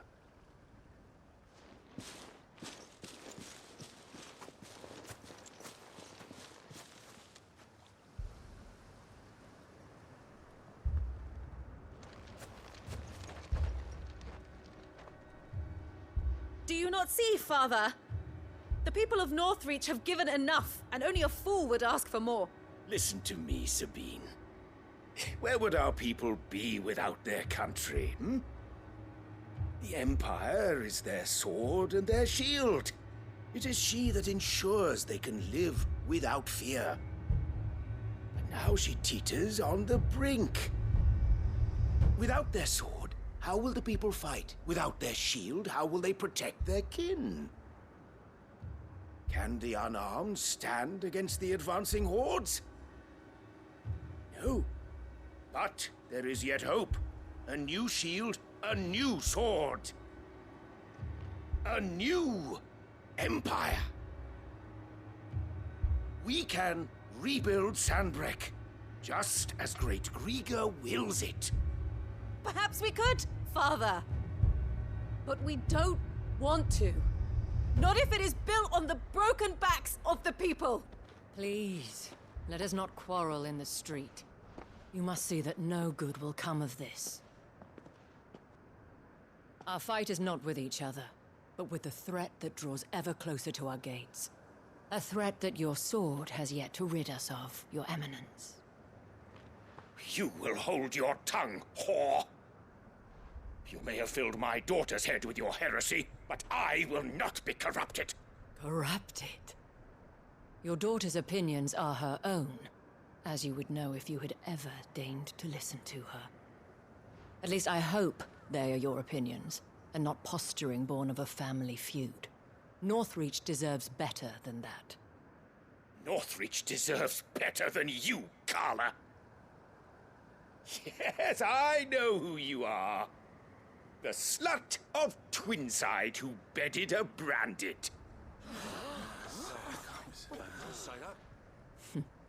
Jealous, are you? That a woman might choose a bearer over a pious man of Grieger. Clive! I met a swarm of thralls coming south from Oriflamme. Hundreds of them. Too many to count. No. Work on the fortifications has scarcely begun. We will retreat to Caer Norvent and there make our stand. Did you hear me? That was an order!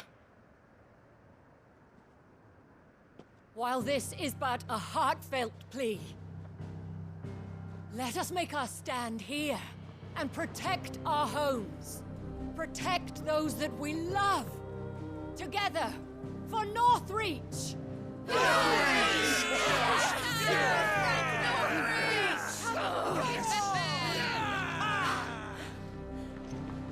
You heard the dame.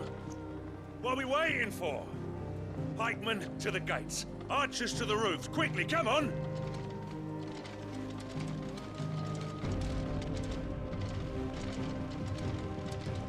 But she is but a common... whore, yes. And we'd follow her to the gates of hell.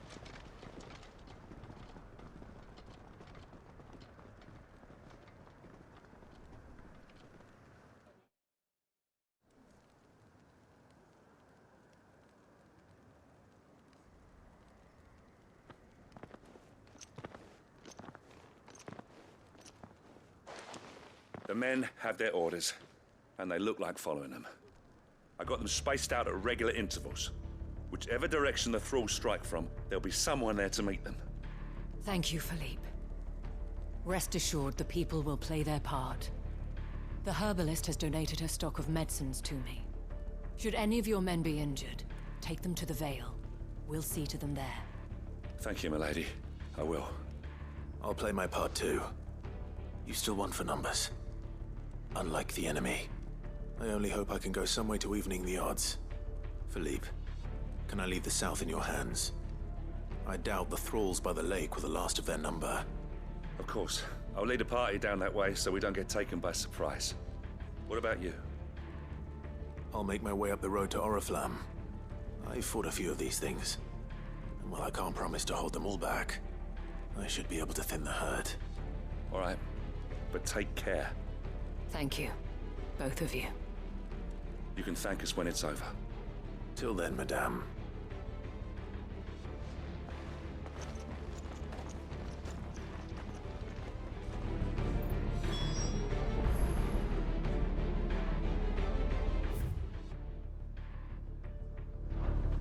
When the fighting begins, we can take refuge in the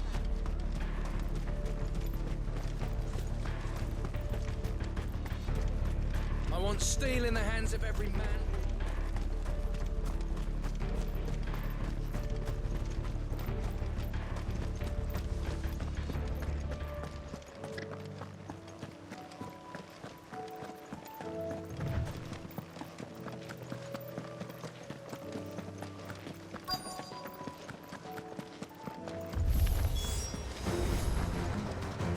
There are so many of them. Not for long.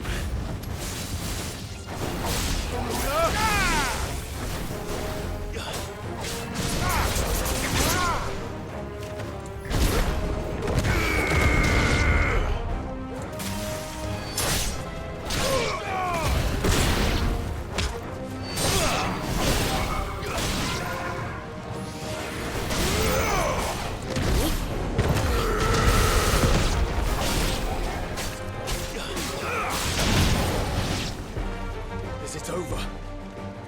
No. It's only just begun.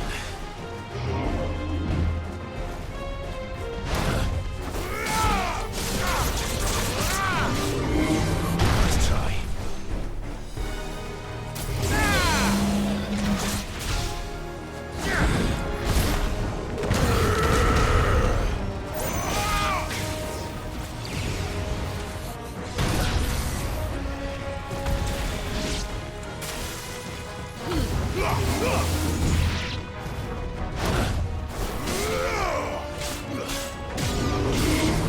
Let's try.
That looks to be the last of them. I wonder how the others fared. Better hurry back to town. Come on, Torgal.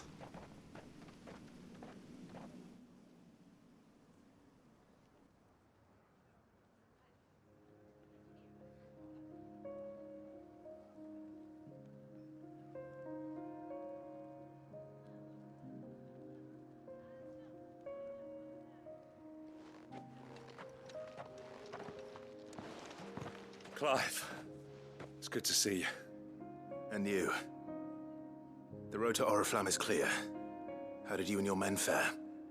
Well, we ended up fighting for our lives down by the lake.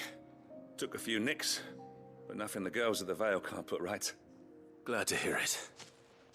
Well, it seems we've survived. For the time being, at least. I thank you both for answering the call. You were right. And I was wrong. About everything. I had thought that the only way to unite the people was under the banner of Empire. That without a strong hand to guide them, they would drift apart. To be borne hither and yon by the eddying currents of fate. But you brought them together. Not by force, nor by the exercise of goddess-given authority, but by simply being one of them. By knowing what they feel, because you feel it yourself. Our purpose was ever the same, Your Eminence. You were merely distracted by a loftier vision of empire and glory. while our eyes beheld matters closer to home. You have the right of it again. As did you, Sabine. His Radiance said it himself. Sanbreque is naught without her citizens. I forgot that, and I am sorry. I'm sorry too, Father. I should never have taken things so far. I only wanted you to understand how the people felt. How I felt. But my anger got the better of me. Do not blame yourself, my dear. This was my doing. I should have listened to you. To all of you. Your Eminence, your Ladyship, I do not doubt that you came here with the best of intentions. But I believe the same could be said of us all. We all want safety, security, prosperity. Not just for Northreach, but for the entire realm. And we may yet achieve it. If only we work together. Will you join us in this? Yes. We shall. Thank you, Your Eminence. Now that that is settled, I must go and see to the wounded. The Vale's doors are always open to any soldier in need of relief. And today there are more than ever before.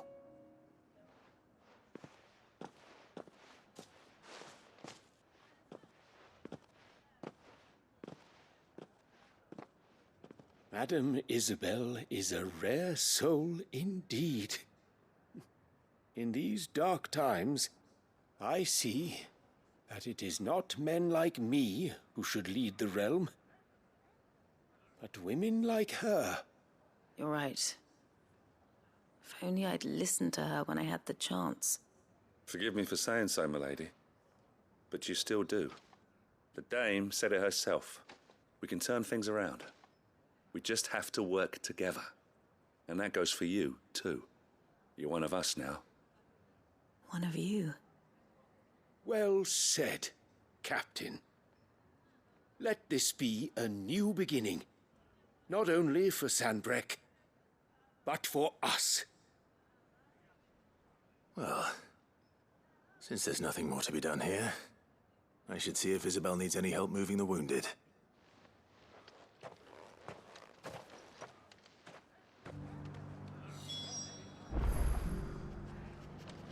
Can we get you anything?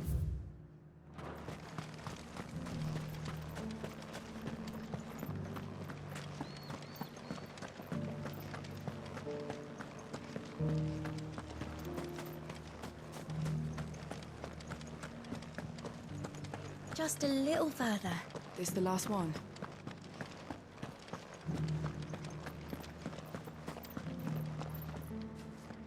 How goes the treatment of the wounded?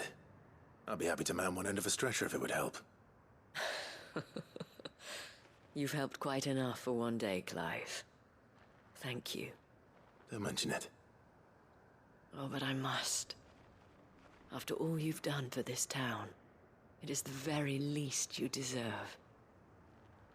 Tell me, if Northreach had fallen, what would you have done? A woman of your means could find a home anywhere in the realm, but I sense you would rather have died here. It's a long story. For you, madame, I have all the time in the world.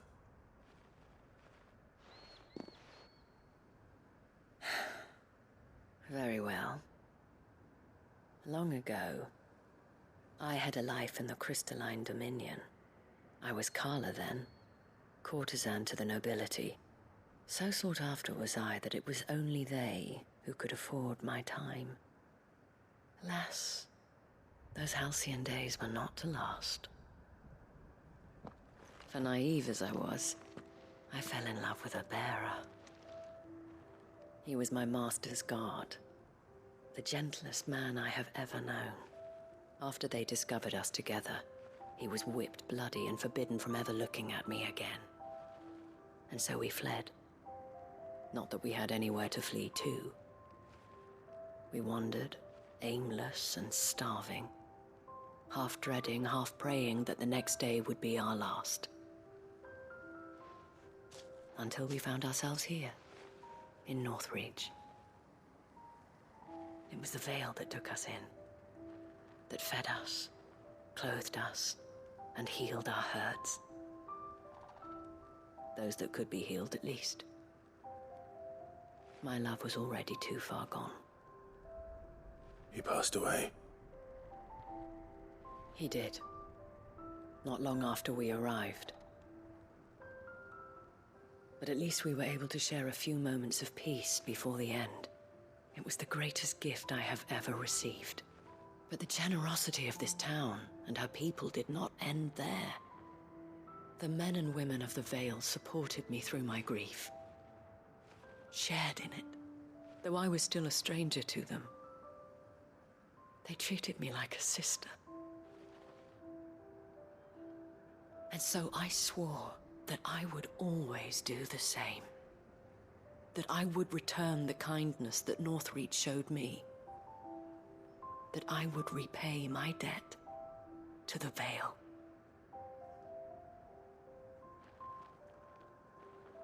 Thank you, Isabel, for sharing this with me.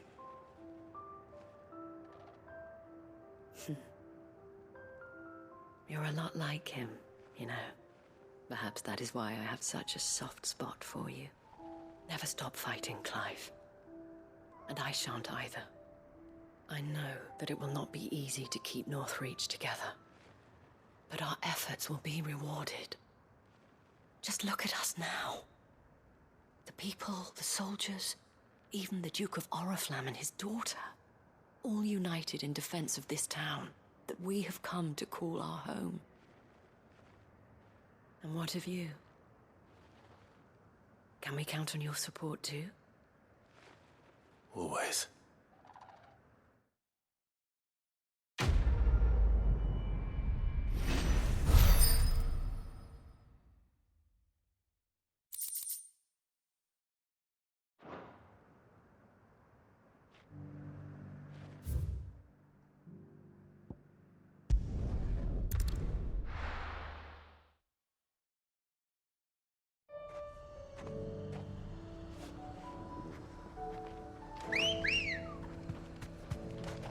Come on.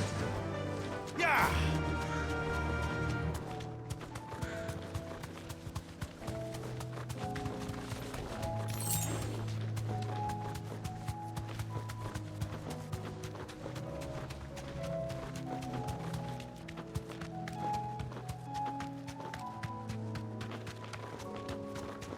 These are clean kills.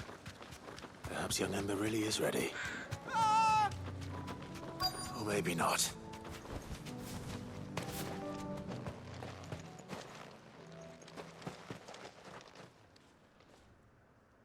Damn it. Ember, draw your sword! I can't! Then run! If you want him, you'll have to go through me.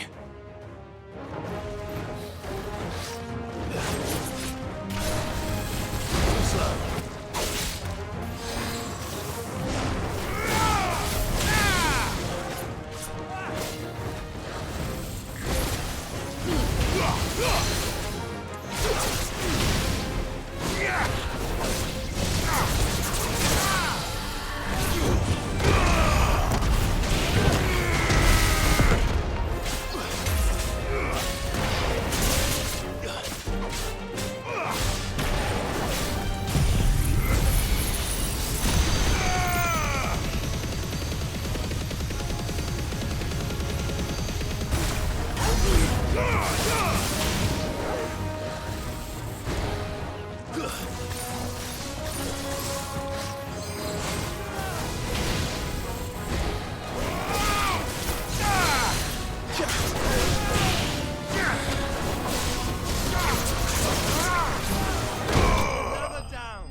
Ember, are you...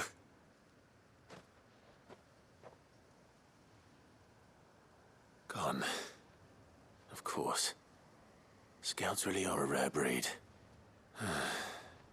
Back to Northreach it is, then.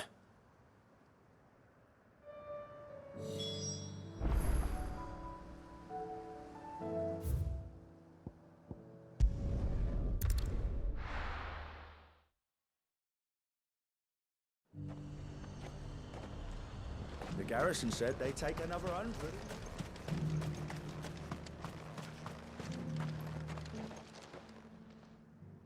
I didn't expect you back so soon. Where is Ember? How did he fare? I thought I'd find him with you. He must have fled. I followed him to Eastwatch, where I found him being set upon by a wild Avis. He was just standing there. Didn't even draw his sword. I had to step in and take care of things. But by the time I had, he was nowhere to be seen. I assumed he'd set off in your direction, but apparently not.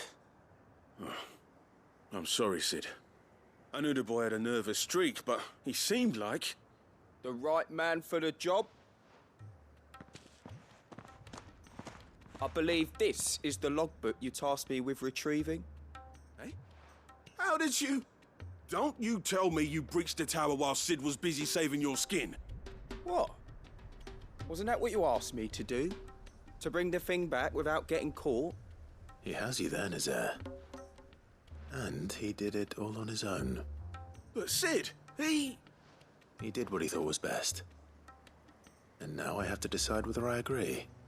Of course. We'll await your evaluation back at the hideaway. Don't you leave my sight. Yes, Sergeant.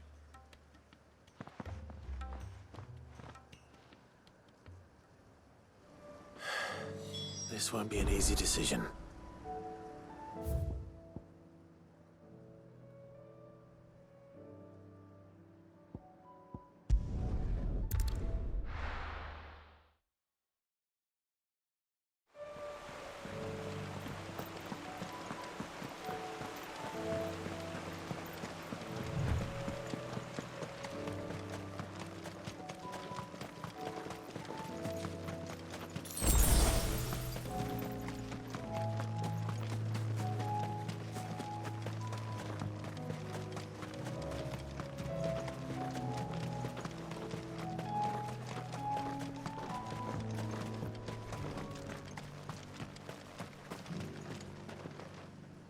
Quentin, I have a proposal for you. Do you now? Something tells me you'll be asking more of me than a cask of Gotand gold. Go on then. Propose.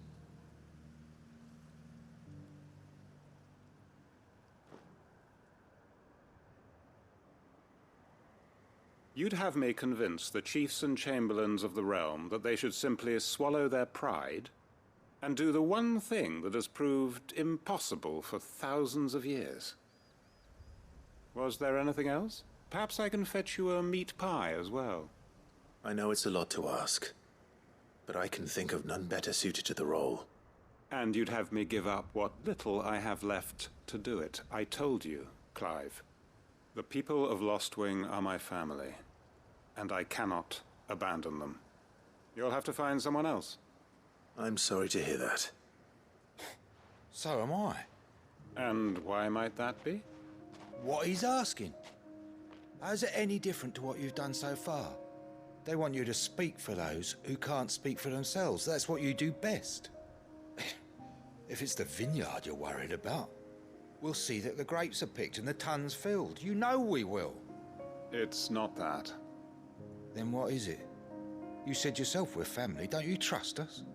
You know that's not what I'm... Then what are you saying? That only we are worth saving? Why turn your back on everyone else? You convinced us we could build new lives for ourselves, and if you can do that, who's to say you couldn't convince the entire realm? A stirring argument. I fear that any rejoinder I make might fall somewhat flat by comparison. So you'll join us? Where do you need me? Field Marshal Havel will want to speak with you in person. He's currently in Port Isolde. I can arrange for a party of Cursebreakers to accompany you there. That would be very much appreciated. I hear the roads are far from safe these days.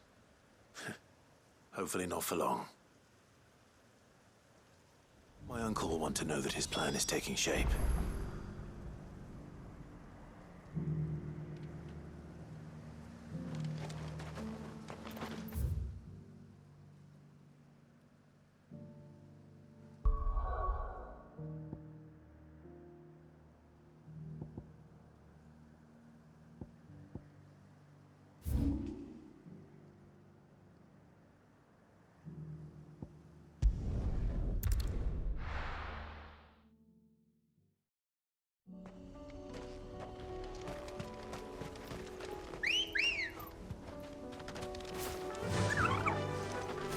Unwavering will and an unbreakable bond. Do you really think we're strong enough? To save the world? Of course. To have overcome Father's political enemies? Of that I'm less certain. Especially knowing what we know now. What Mother was truly capable of. But perhaps these bands would have helped. Knowing he is just back there.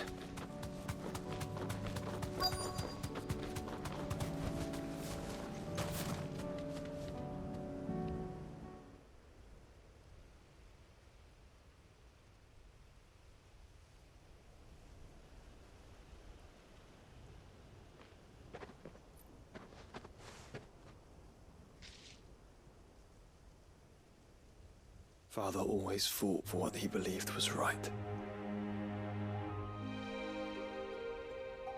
It wasn't until that night at Phoenix Gate that I realized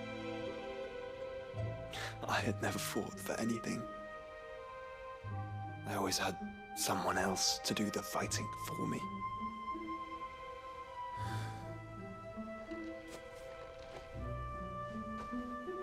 No matter how fate conspired against him, he never lost heart, never looked back, never stopped fighting. To me, he was the greatest of men. And I've been trying to live up to his ideals ever since.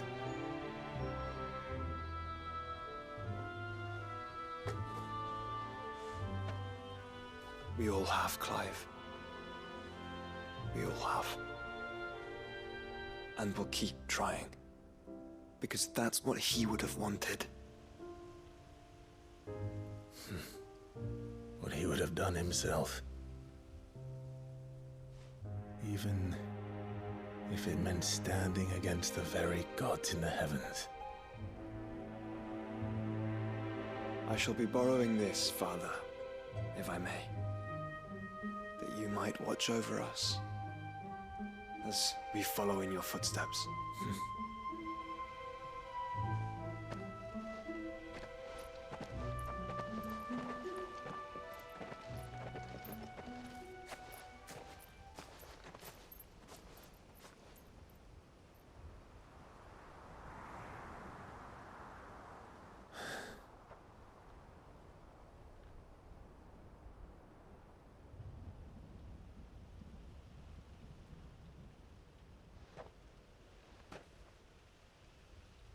We won't lay you down.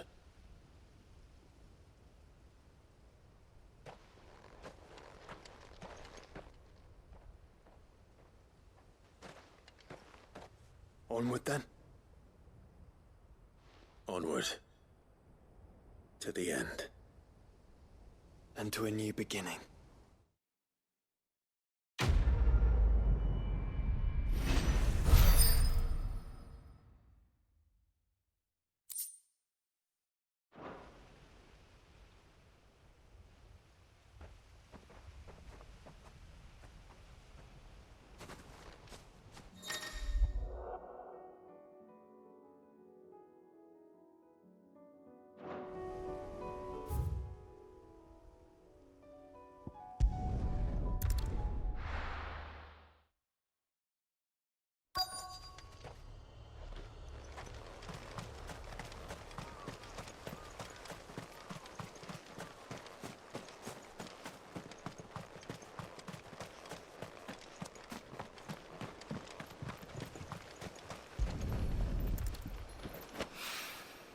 Mid's oil.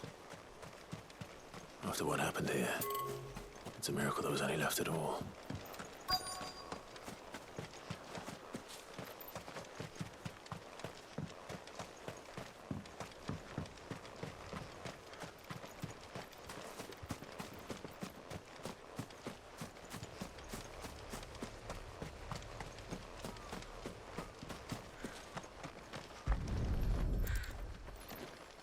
I better get these materials to Mid so she can finish her prototype.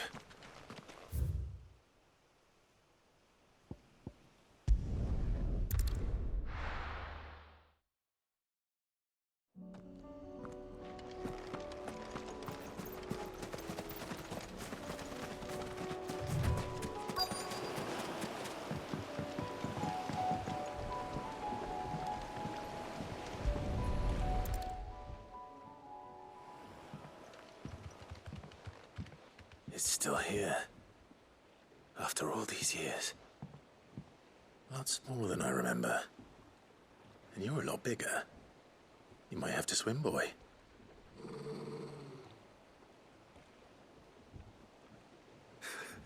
I wasn't being serious. You two go on without me.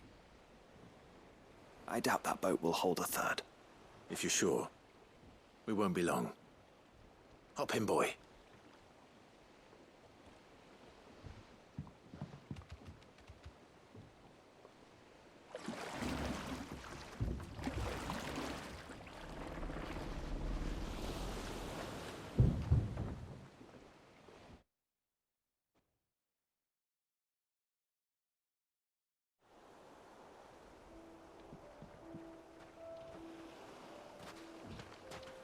This place hasn't changed at all. The rookery's right through those trees. Come on. Race you there? I bet I could still beat you.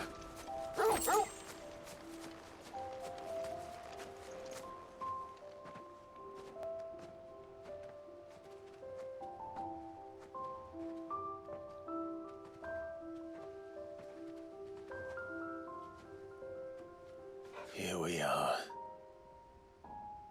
This was our hideaway. Wasn't it, Torgal?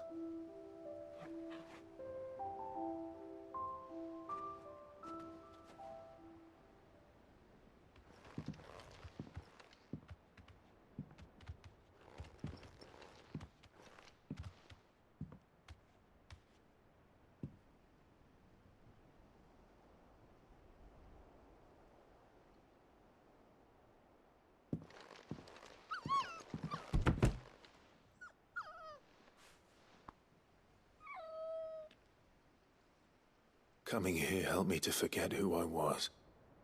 Or wasn't. Prince, shield. Son his mother could love. Had I been any one of those things? Perhaps.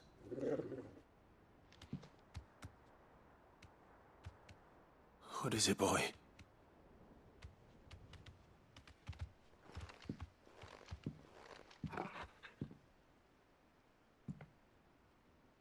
This is all from the castle. And Phoenix Gate. Did you bring these here?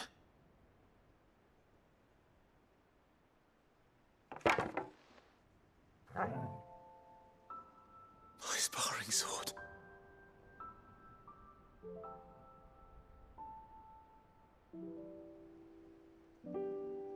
Well, well.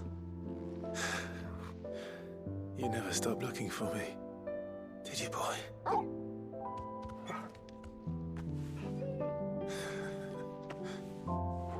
Thank you, Torgal. For never giving up. For never forgetting.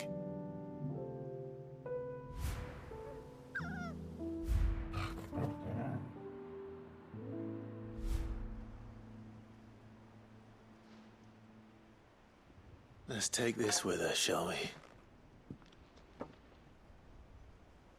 So I don't forget either.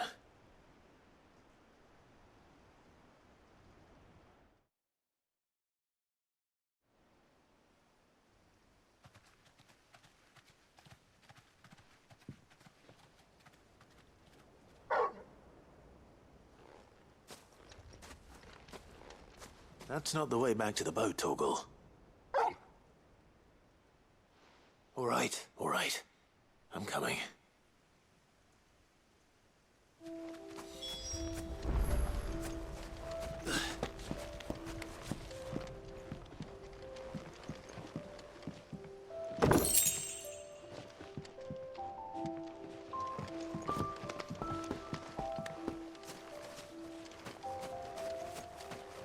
I think I know where we're going.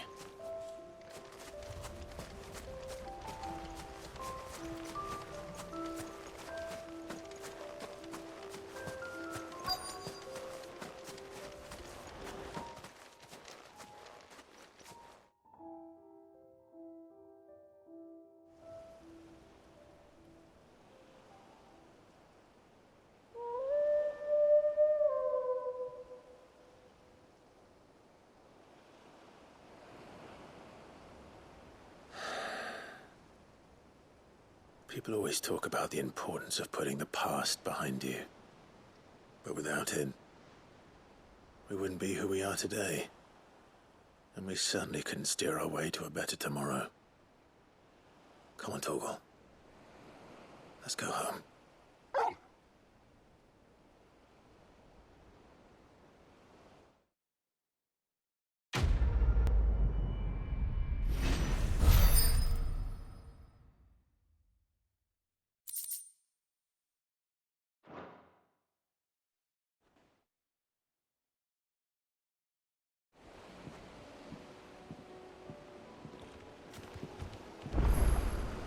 Sorry for the wait. We're ready.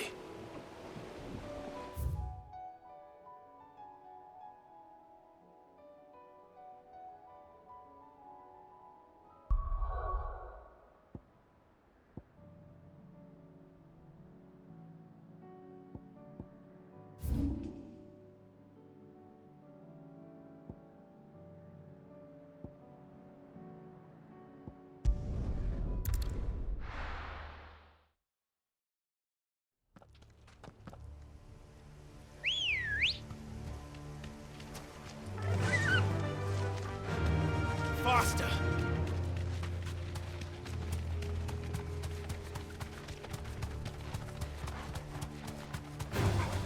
Enough of you, are there?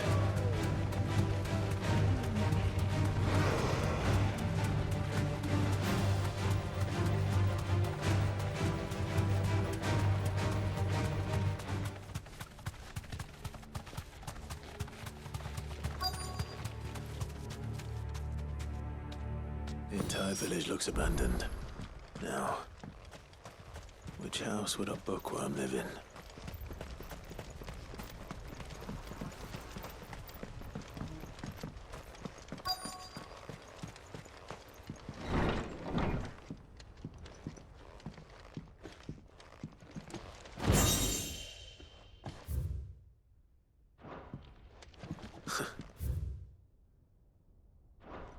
His interests were certainly varied.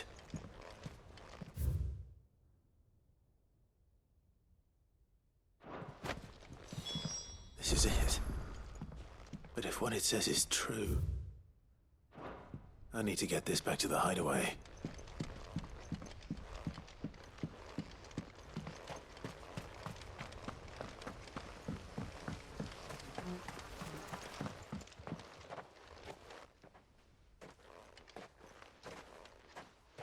Leaving so soon, stranger? We've been watching you. From a distance, so to speak. Subtle. I know who you are.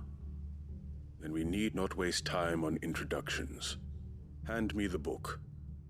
Leave it in our care and return to your life. Your care? Do you mean to burn it or bury it? That is not my decision to make. But by one means or another, its contents shall be removed from the common record. Then I'll have to politely refuse. I won't let you erase our history. Then we find ourselves at an impasse. Very well. The book can just as easily be pried from your dead hand.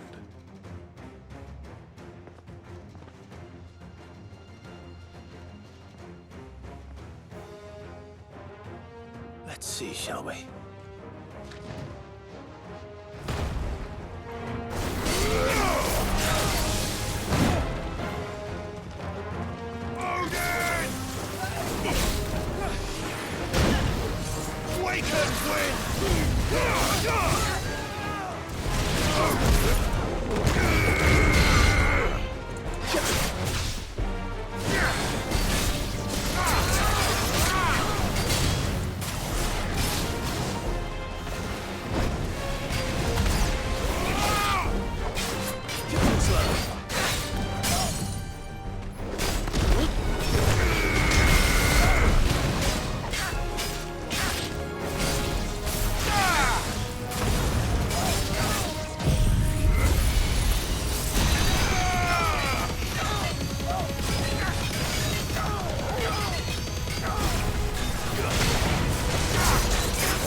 Impressive. But we have other means. We shall claim the book yet. Why do you want it so badly anyway? It lays out in no uncertain terms the vanity and avarice of mankind. It tells the shameful history of the persecution and oppression of a gifted few by a giftless many. Would you say that this interpretation was correct? I don't know. You don't know. Your sword may be sharp, but your wits are dull. So let me answer for you. There is no correct interpretation of history. That a series of events took place may be proved beyond a doubt. But there can be no single, immutable explanation as to why they came to pass. It is a question of numbers and of belief. If enough people believe that a set of events occurred for a reason, that belief becomes the truth. So you're trying to control the truth? We are trying to protect people from themselves, from knowledge that would bring them naught but pain. That is all. You may keep the book, for now. The world is small. We shall meet again. Until then. Wait! Damn it. Let's get this back to Vivian. Perhaps she can explain what that was all about.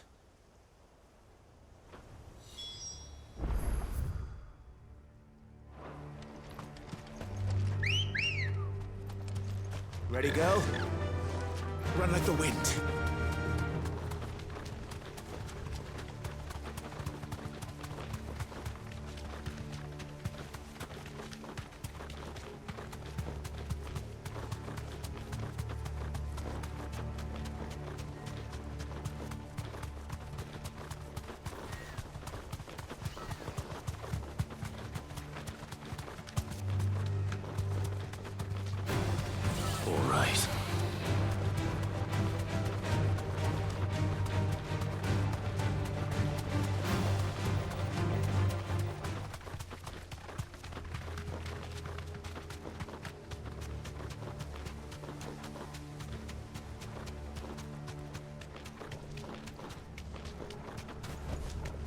That'll do, girl. This must be the orphanage. Hopefully the registry's still here.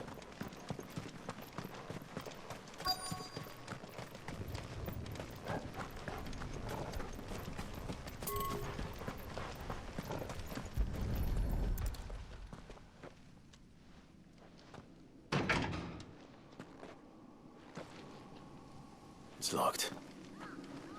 I should look around some more before I start breaking down doors.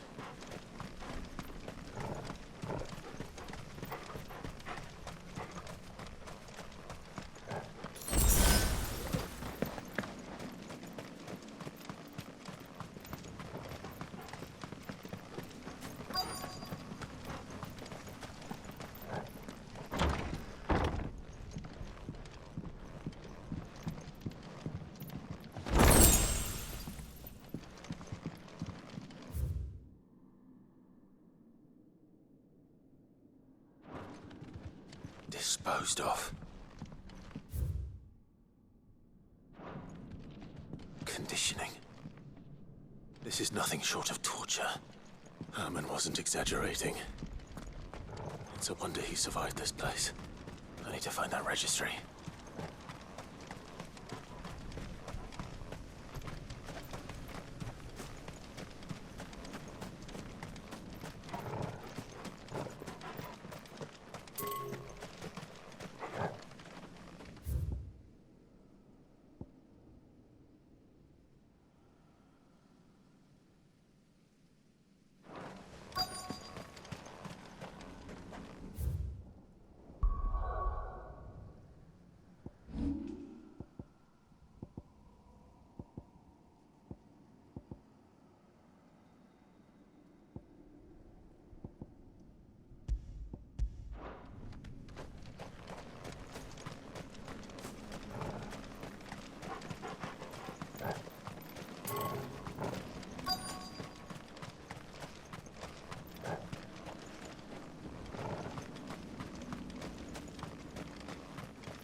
This reads like a suicide note.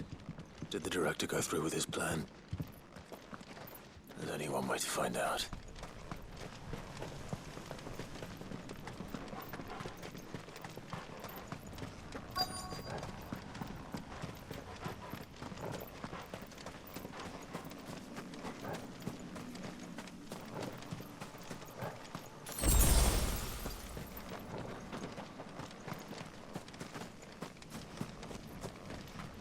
Forked white tree.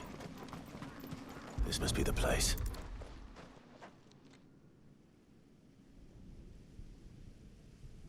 Could he really be buried here? There's something hidden among the roots. Let's see.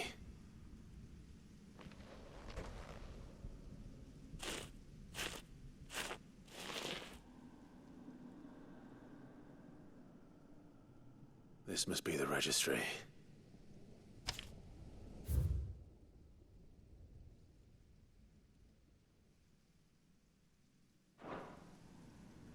So many names. This place was a slaughterhouse. And where is the architect of all this misery?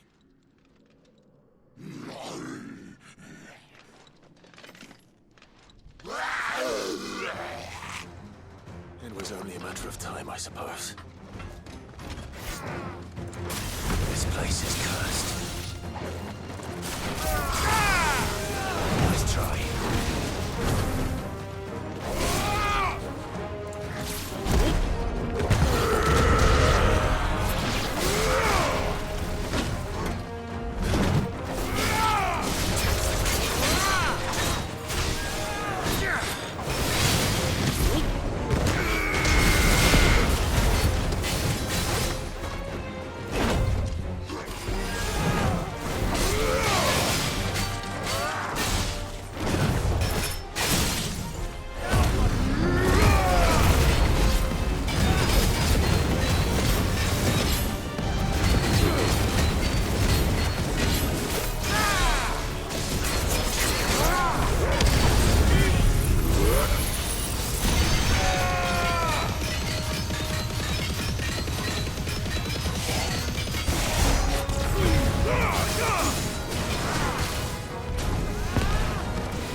aren't done here.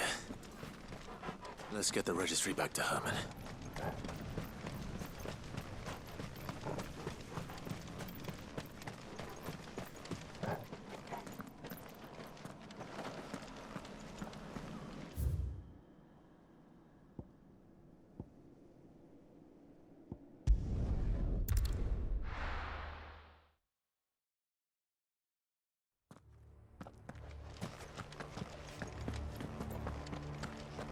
Doris is waiting for me near Balmung. The longer she's out in the open, the more likely she is to be found by Akashic. I need to hurry.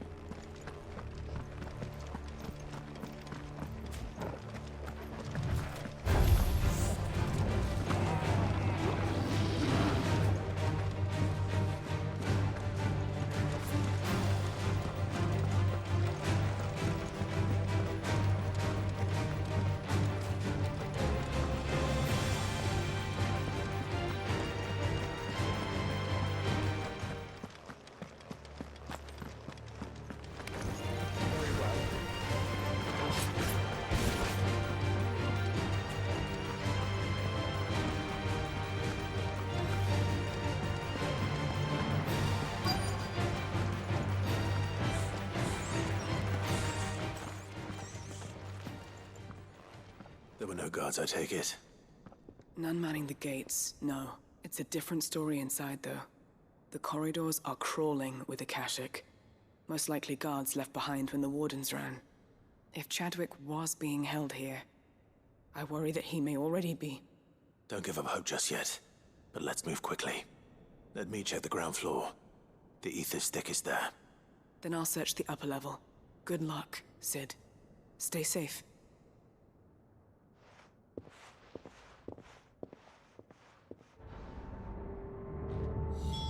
Just how bad are the floods inside the walls? Bad enough to turn a bearer? I hope not. We're risking a lot just being here. Better keep my eyes open for signs of life.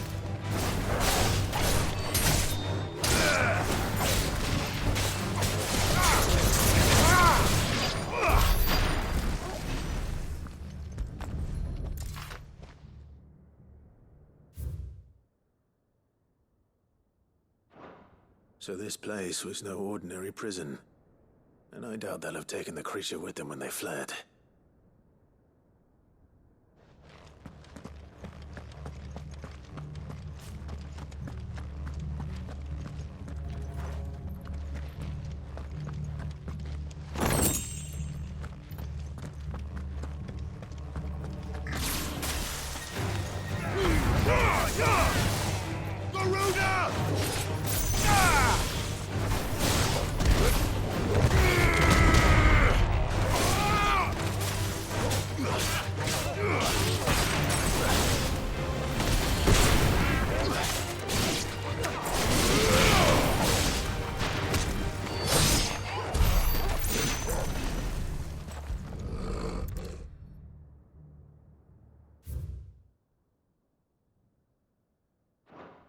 Minimal loss of Waluda lives. And what happens when they run out of bearers? Even the Imperials take better care of their branded than that.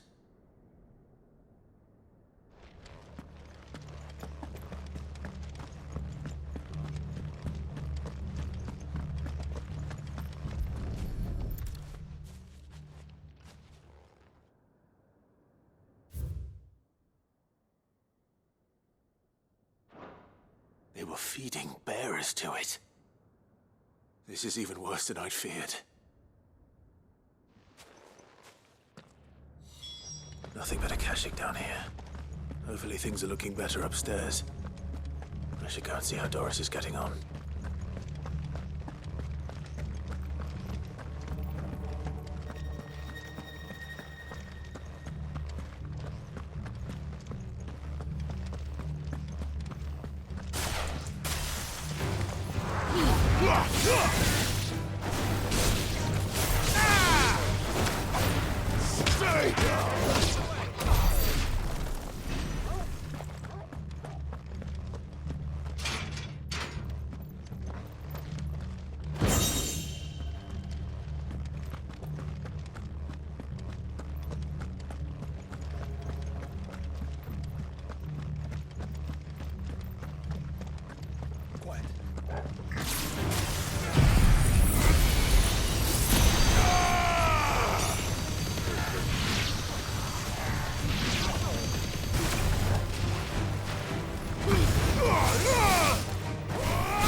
No lock downstairs.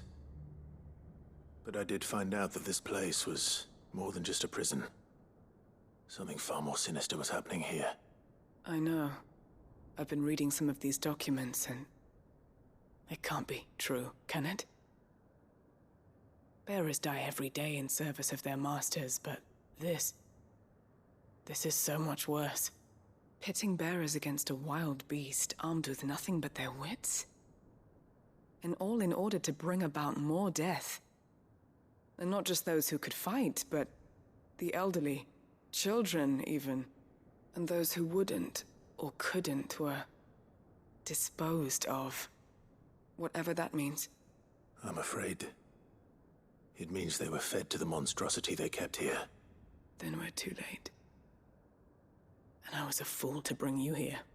Don't say that. Did you find anything else? A key. But it doesn't fit any of the locks on this floor. Perhaps it will fit one of the doors downstairs. There's a corridor I haven't searched yet. Finish up here, then come and find me when you're ready. All right. I'll be there in a moment.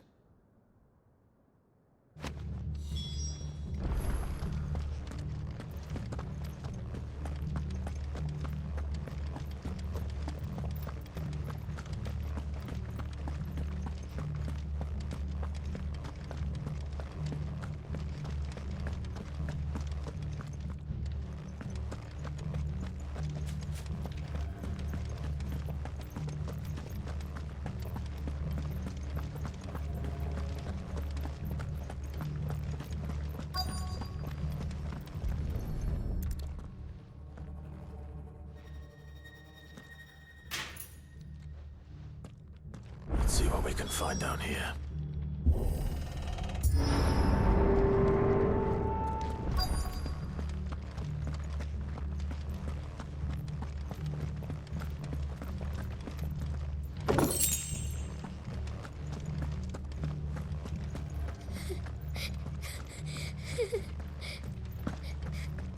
A survivor.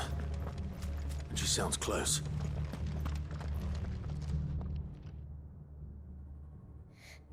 Who are you?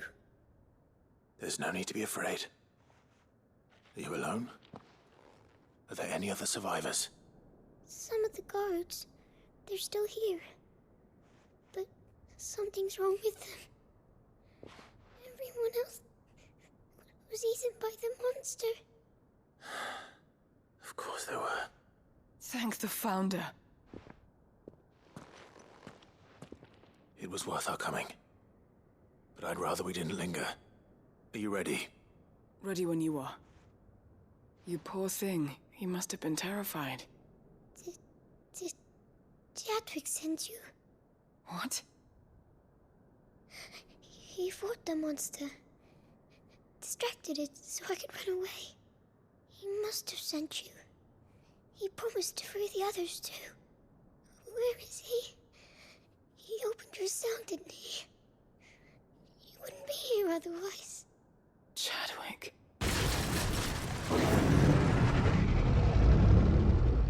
Was that? Monster's back! Chadwick, help! We have to get out of here. Doris, keep the girl safe. All right. You put that bearer-eating bastard in the ground. It's out there waiting for me.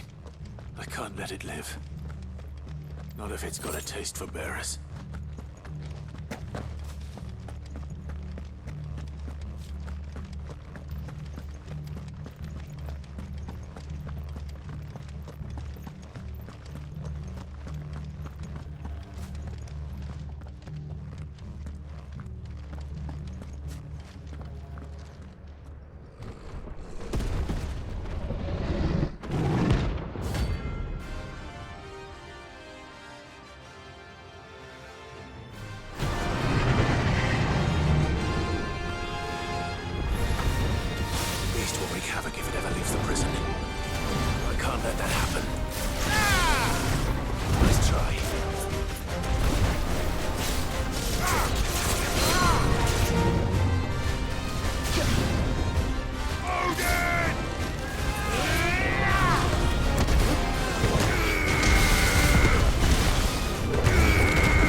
Finally.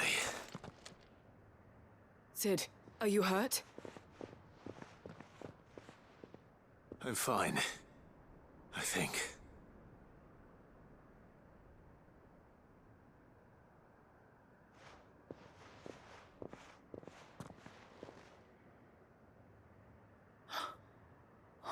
No. What is it? A diary. I gave it to Chadwick before we went our separate ways. He was here. Do you think that creature? I'm sure he fought bravely to the last. The girl is safe thanks to him. Chadwick. You fool. Come on. We have to get her back to the hideaway. We don't want his sacrifice to have been in vain. No. Of course not. I'll see that she's looked after from now on. It's the least I can do.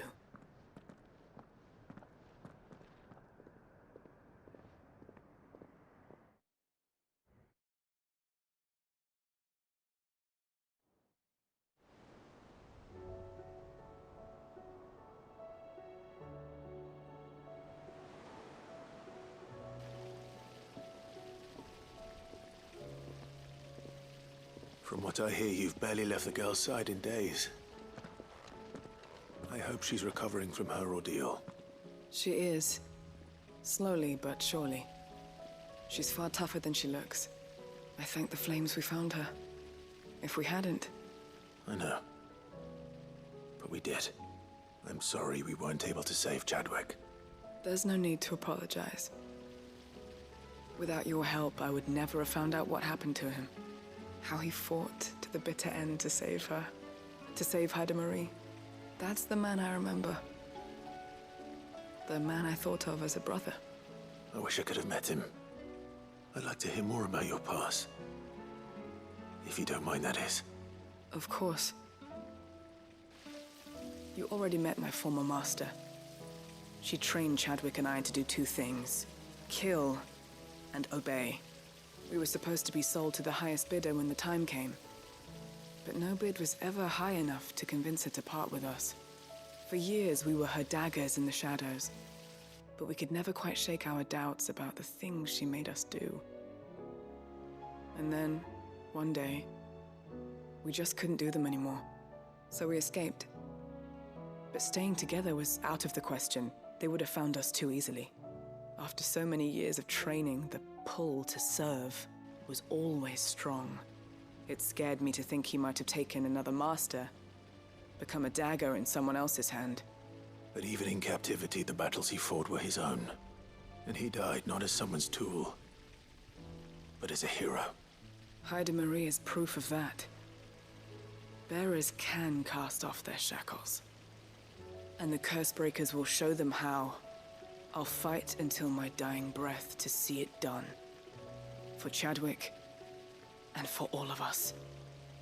Thank you, Doris. We'll be counting on you.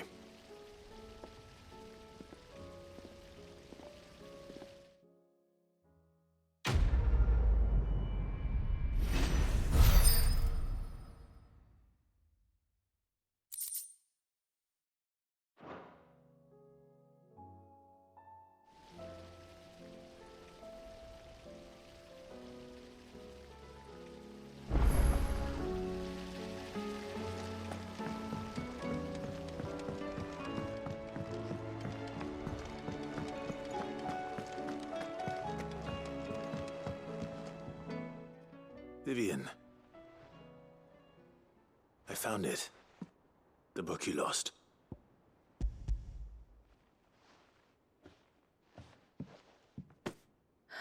You found it. Thank you, Clive. Even though I asked this of you, I was not entirely sure it would be possible. I feared the executors had seized every copy. I met with one of these executors, and I convinced him to let me keep it. He told me something. That the truth is just a matter of collective belief. And that if enough people believe a lie, that lie becomes the truth. It does. But it also means that the truth is not immutable, that it can be changed, provided that those who wish to change it can convince enough people that their perspective is the correct one. As the sad history of the bearers proves. You said that the book inspired you to become a scholar. It did. Or its author, rather. She was a heretic, you see. A firebrand and a dissenter. A gallows stood ready for her in every corner of the realm. And by shunning society, or perhaps being shunned by it, she stumbled upon a truth so potent that an entire realm trembled at the prospect of its utterance. I, too, have always felt somehow set apart from the world of men. A stranger to my own species. She taught me that my solitude was not a curse, but a gift. And that, though my journey to the truth might be a lonely one, what I found at my destination would be more than worth the cost. Do you still feel that way? That you're not one of us? Honestly, I'm not entirely sure anymore. Since coming to the hideaway, I find my thinking somewhat clouded. Perhaps the result of studying mankind from a rather closer perspective than I had intended. But the more I study, the more I find value in this perspective. In looking not from the outside, but from within. So if you'll permit me, I'd like to continue my work here. Remember, Clive, when enough people believe, belief begets truth. Give the men and women of this benighted world the gift of truth. Make them believe in you, as I do. I'll try, Vivian. I'll try.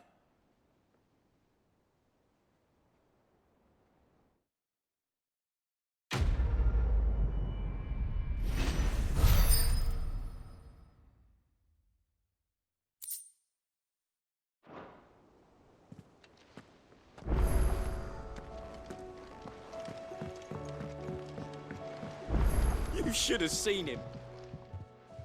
Welcome back, Sid. Welcome back, Sid. Yes. Welcome back. Trip wasn't too much of a pain in the arse, I hope. Truth be told, it was me who suggested roping you in to help with the trial. But from what I hear, things didn't go quite as planned. No, they most certainly did not.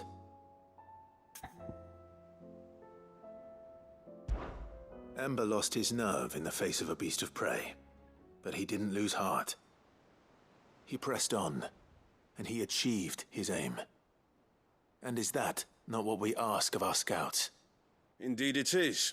Thank you for your honest appraisal, Sid. The fact remains, however, that Ember will not always have a battle-hardened warrior on hand to pluck him from the jaws of peril. All I have gleaned from this trial is that without someone watching his back, Ember is little more than a liability. Wait, Sergeant. Ember still has much to learn, it's true. And this time he was found wanting. But I'd say he's due a second chance, nonetheless.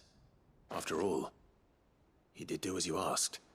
With a bit of hard work, any hand can be made to hold a blade, and any mind can conquer its fears. But a scout's nose is different. You've either got one, or you ain't. And by sniffing out that log, young Ember here has shown he has a conch and a half. Wouldn't do to waste it now, would it? Fine. One more chance. I'll do whatever you ask. I'll spend my days and nights in the pit if I have to. I'll show you. Just you wait. Daft as a brush, that one. But his heart's in the right place. Just like someone else we know. And if you ask me, we've been leaning on him for far too long.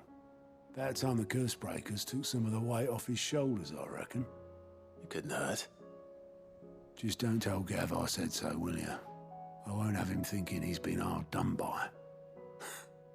Next thing you know, he'll be asking for a day off. Chance would be a fine thing. Back to work. Forgive me, Sid. This did not play out as I expected. Things rarely do these days.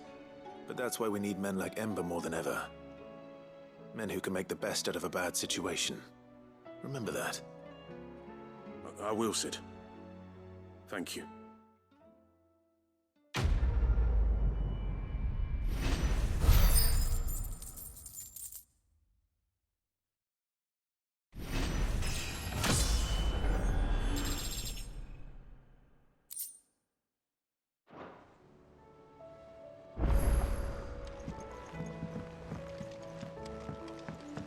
There's something about it. Uncle, I bring good news. The Field Marshal has agreed to your plan. Ha! Of course he has. I didn't doubt you for a moment, dear boy. Rutherford is accompanying him back to your manor in Port Isolde as we speak. They will await your return there. As will one other. One other? Who, exactly? Lord Havel was concerned that even if he could get the realm's armies to agree to an accord, he might not be as successful in convincing those with political power. He asked if I might have a solution, and I suggested a certain Imperial Lord Magistrate turned Liberator. One of your co-conspirators? Master Quinton would probably call me one of his, but yes. Another outlaw, then. Just the thing we need to put these rotten politicos in their places. Good thinking, Clive. I'm glad you approve. The more the merrier, eh? Uncle, assuming Havel and Quinton can solve our problem with the armies, you still haven't mentioned how we might manage the grain shortages. Oh, don't you worry, my boy. The 7 high houses will be seeing to that. They have all agreed to make the most generous of donations. Oh, of course, it did take a little persuasion, but luckily I had some unexpected help. From who?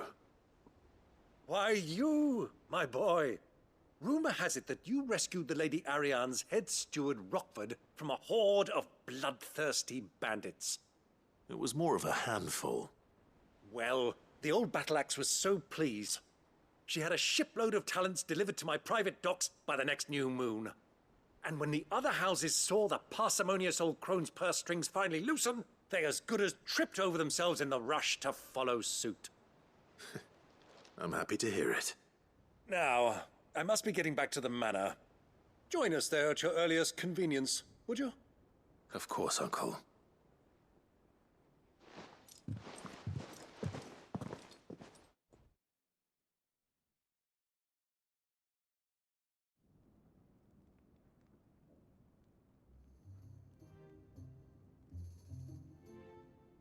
And how, pray tell, will we get that grain to the capital if the roads are still overrun with Akashic? You'll find another bloody road. I only have so many men, and I'm not about to send them headlong into an ether flood. That is, unless you'd have them turn as well. Well, they'd certainly eat less. Says the man with a belly bigger than a band of curls. My soldiers actually need their rations. Without any food to keep them going, they'll be dead even before you've sent them on your fool's errand. If I may, gentlemen, perhaps I might suggest an alternative approach. Though supply routes are indeed disrupted, there is no shortage of ships. Indeed, they bob away in every bay from here to Randalar, awaiting a safe haven. Allow them to make port and fill their bellies full of grain. And once those who crowd the cities are fed, ferry the displaced back to the countryside to work the fallow fields. But I'm sure that you wish to continue your discussion. Forgive the interruption. 2 such firm friends as yourselves need no help from the likes of me. Rutherford spoke fondly of the great bond between you. Us? Friends? I can't stand the man!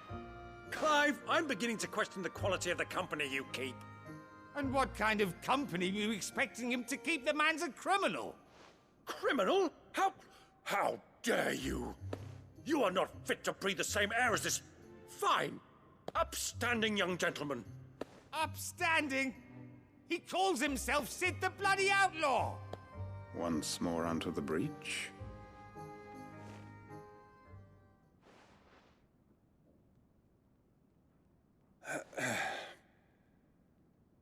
Shall we begin again? What we seek here is not to create a new nation, nor to claim the thrones of those that already exist. We wish simply to bring stability to the realm that mankind might weather the current storm. And to do that, we must convince those in power, the generals, the statesmen, the nobles, that our cause is just. There will be disagreements, yes, and I imagine some resistance, much resistance. But we cannot let that deter us. If we show them the path, show them that we walk it ourselves, then I am confident they will follow. The fate of the world lies in my nephew's hands, but the well-being of her people lies in ours. And we must not squander the chance that Clive has given us. Uncle Byron, Now, with that settled, let's move on to the signing of the Accord. For what great moment in history hasn't been accompanied by a little ceremony?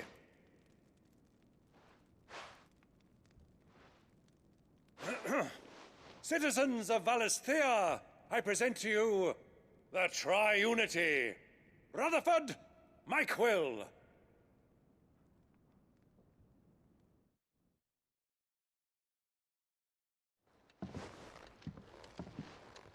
Well, my boy, the stage is set. That it is. This is the role you were born for. Now I ask only that you trust in the talents of your supporting cast. We shall play our parts to the best of our abilities, that you might have the opportunity to shine. The realm needs its Sir Crandall. And there is no better Crandall than you, Clive. I want you to keep this signed accord as proof of our faith in you. I will. Thank you, Uncle.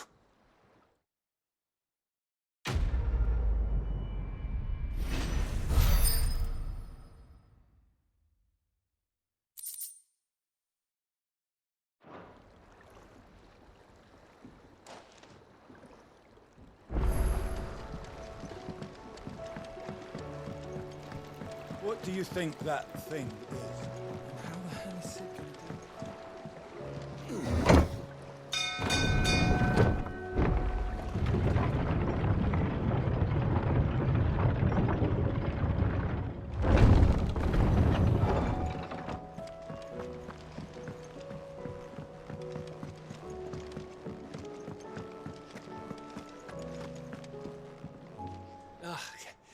You all right? Something troubling you? No more than usual. It's just... Etta's baby will be coming soon, and I wanted to make something for it. I'm sure she'd like that. Back in the north, families would always make gifts when a bairn was on the way. Yeah, let the little tykes know they were welcome in their new homes, like. So, what's the problem? Well, the problem is that Etta's due any day now, and I don't know if I'll be ready in time. Is there anything I can do to help? You know, there just might be. All right then. What exactly are we making? A good luck charm. But not just any good luck charm. Not just any. No.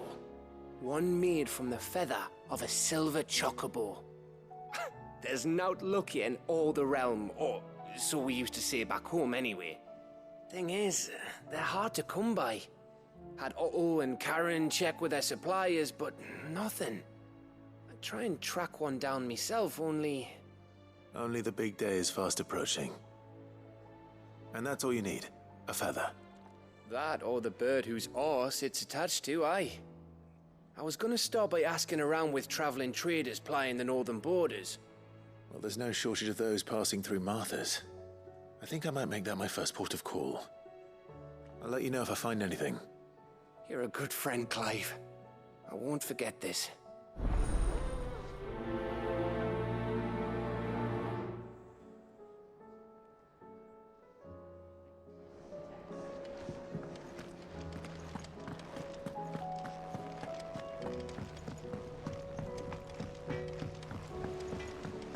Say what you will. Lady Karen has seen our...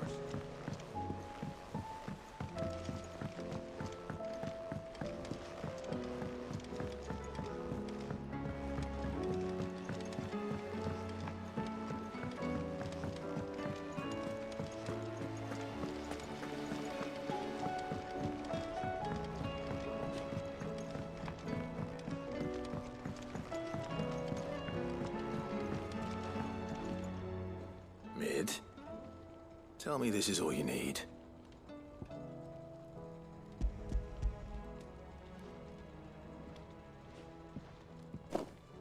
Aw, you make it sound like I asked you to save the world or something. Tell me this is all you need. It's most of what I need. After you left, I went over the figures again, and I realised I'd forgotten a 1 and a 0. And a cogwheel. Just a tiny one. Though, that's the problem. Gears that small are a bastard to make, and I may have lost the one Blackthorn spent a fortnight toiling over. Wait. The children. When they took apart your scales, there was a tiny brass gear.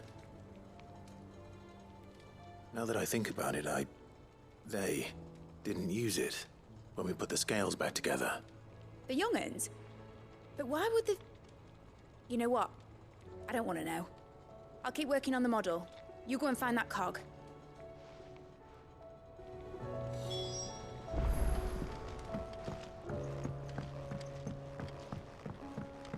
Has Midadol mentioned a new project yet?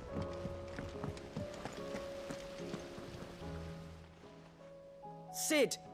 Is Mid still hiding from us? She wasn't hiding. She's fine. She's just busy working on her next project. A new invention? What is it? What is it? Is it an airship? I bet it's an airship! Do you think she'll let us help? That just so happens to be why I'm here. She needs something special, something only you three can provide. A brass gear. A tiny one. One that might fit on, say, a set of scales? Oh, the one you forgot! We remember! We saved it, just in case. It's in the bag of bits. Since your lesson, we've been disassembling, then reassembling everything we can find. All the pieces that are left over, we keep under our beds, just in case. That's good to know. Look! I found it!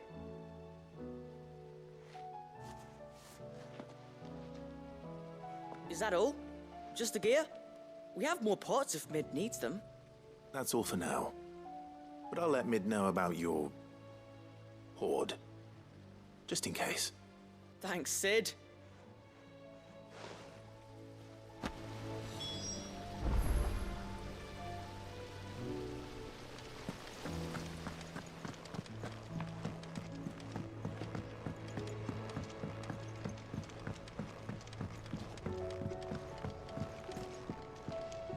Well, did they have it?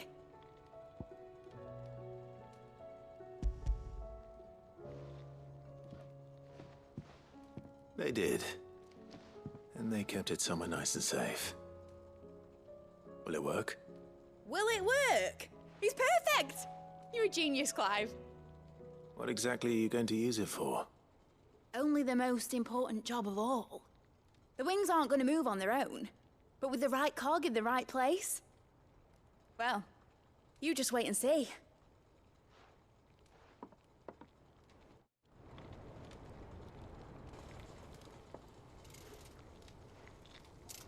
That should do it.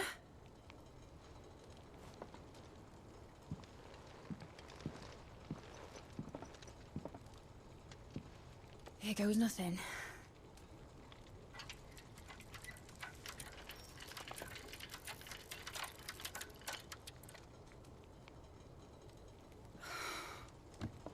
Titan's tits. It wasn't supposed to fly, was it? Of course it was supposed to fly. Wouldn't be much of an airship if it didn't. Honestly, these bloody engines are driving me mad. I was so sure this would be the day she soared. The Mithril engine was made to make dreams come true.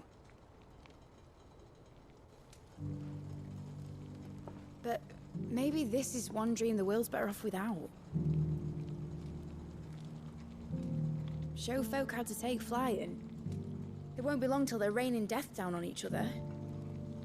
People will lose their homes. Children, their mums and their dads. Like I lost mine. I'm sorry. So am I, Clive. So am I. Sorry that I have to choose. Do I follow my head, or do I follow my heart?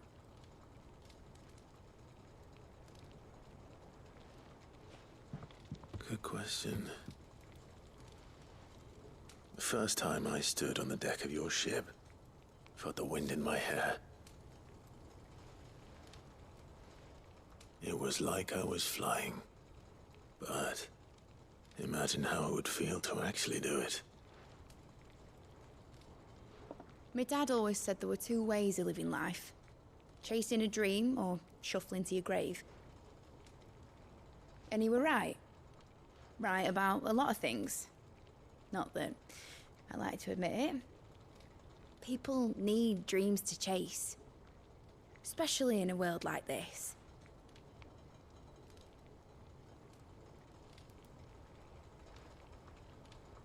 Right. When this is over, I'm gonna take all my Mithril engines to Zemeckis and sling them over the edge.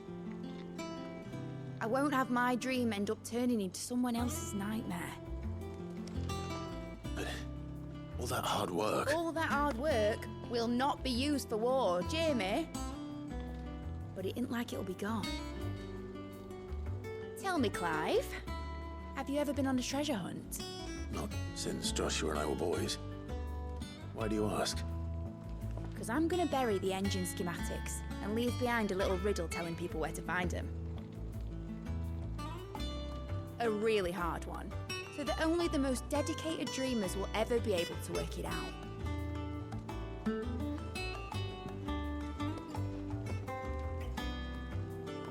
Ooh, I can picture it now. Some daft general squinting at the words with a gormless expression on his mug. Like that one, yeah. Right.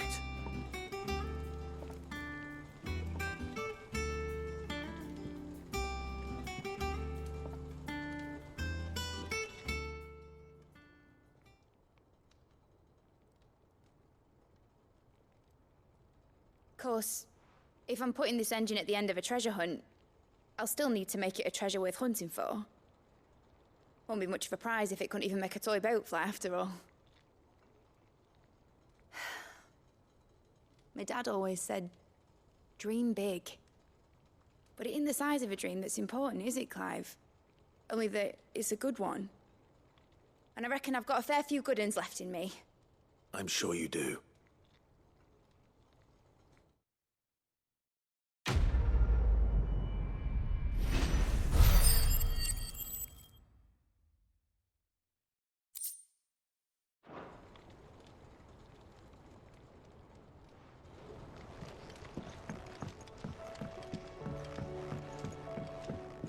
Has Mitadol mentioned a new project yet?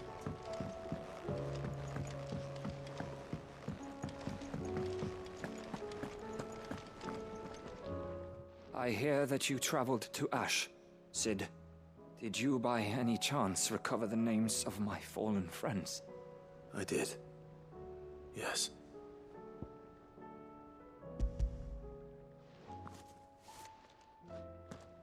If I may? The bearer registry.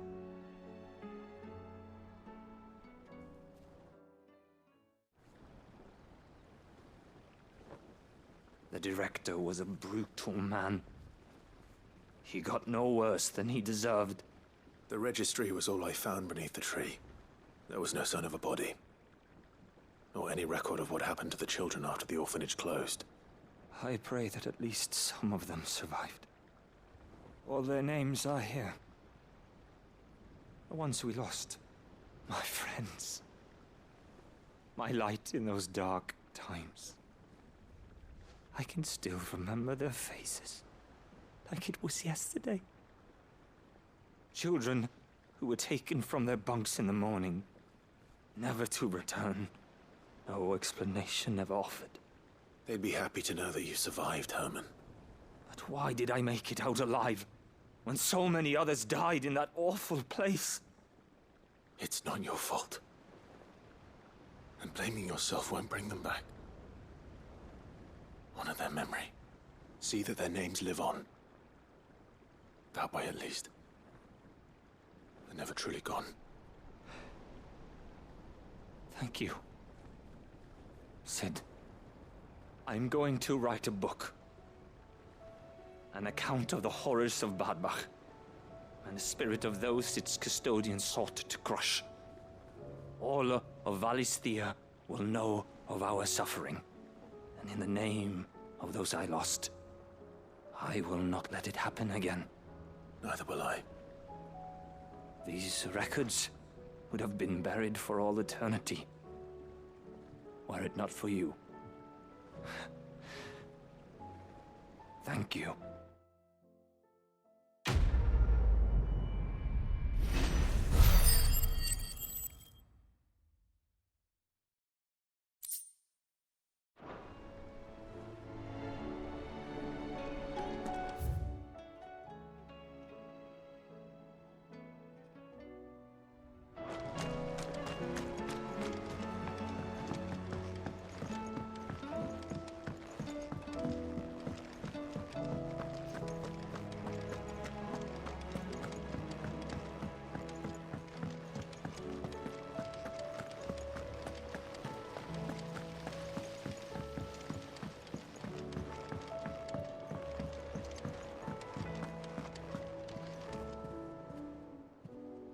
Welcome to the Patron's Whisper.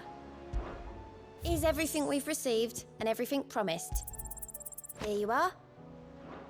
Best of luck out there, Sid.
If Joshua's worried about Jill, I should go and speak with him.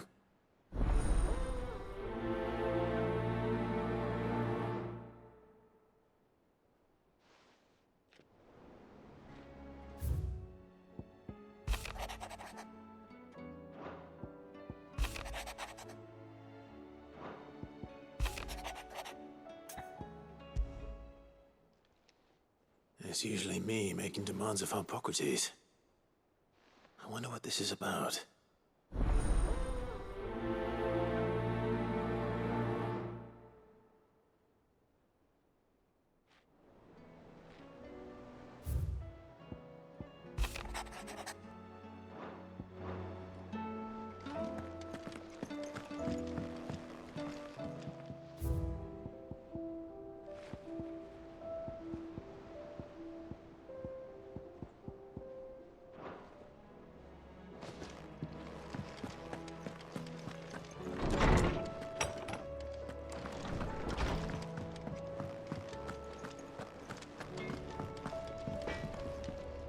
Trouble with your gear, or what do you want?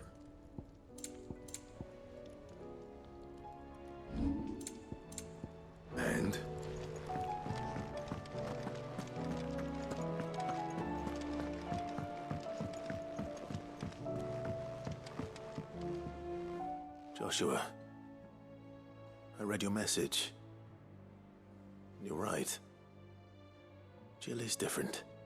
I don't think I'd realized how different, but since we returned from Drake's spine, I felt it more and more. I suppose it's not hard to imagine why. She doesn't think she belongs anymore. And that's why we need to remind her she is still one of us. To let her know that we still need her, now more than ever. That you still need her. But how to do that? When last we were truly close, we were but children. Of course. Do you remember the time we accompanied Father on his annual tour of the Duchy? And Jill and I broke from the procession to ride up Man's Hill. To see the snow daisies, I remember. It was the first time Father had allowed us to join him. And when he realized you were missing, he had the entire retinue down to the pot boys combing the countryside. In the rain. A thunderstorm forced us to take refuge in a grove of oaks before we'd even made it halfway there. It was the Lord Commander who finally found us, and needless to say, he was none too pleased. Then it seems you and Jill have unfinished business. What do you say? Man's Hill. It's not that far. Oh, true. Though I suspect it is also much changed. Little in southern Rosaria remains as it was when we were children. You're saying I should go and scout the area for bandits? I'm saying we should first go and see if there are actually still any snow daisies left. What would you do without me, Clive?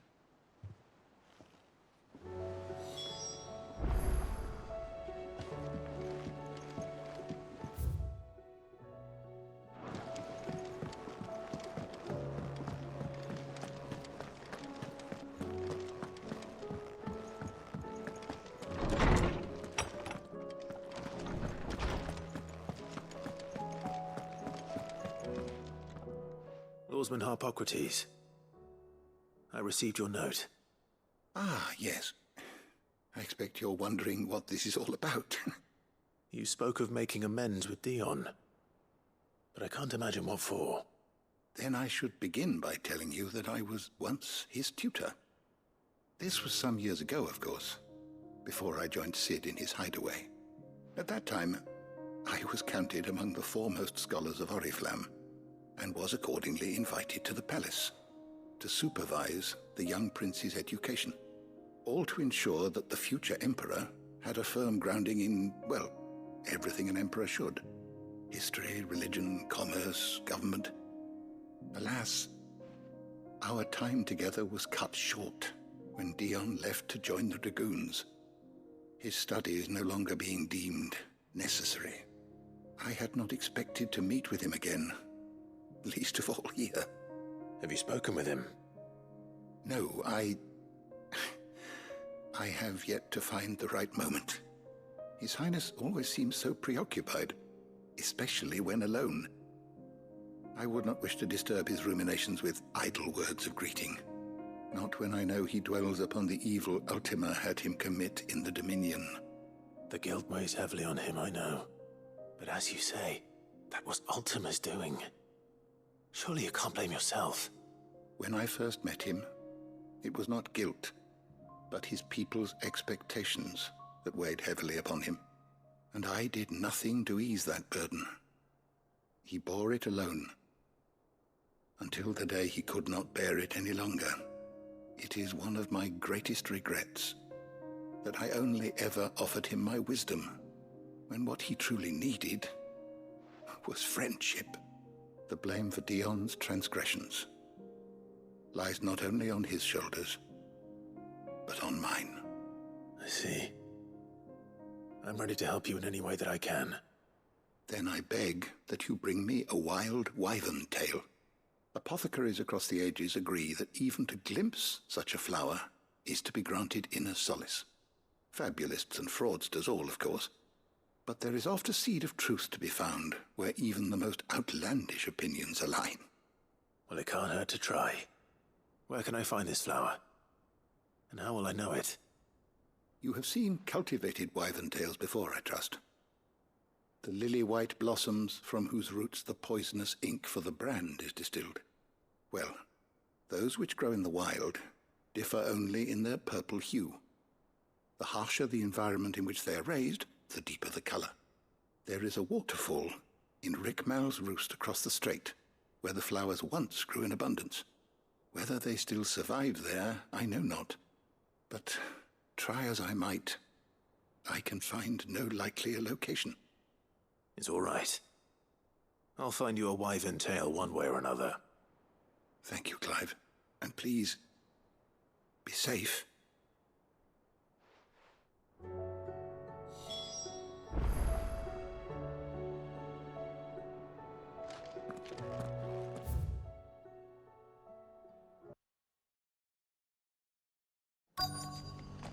Let's hope one of the merchants here has what Gav needs. Excuse me. I'm looking for something.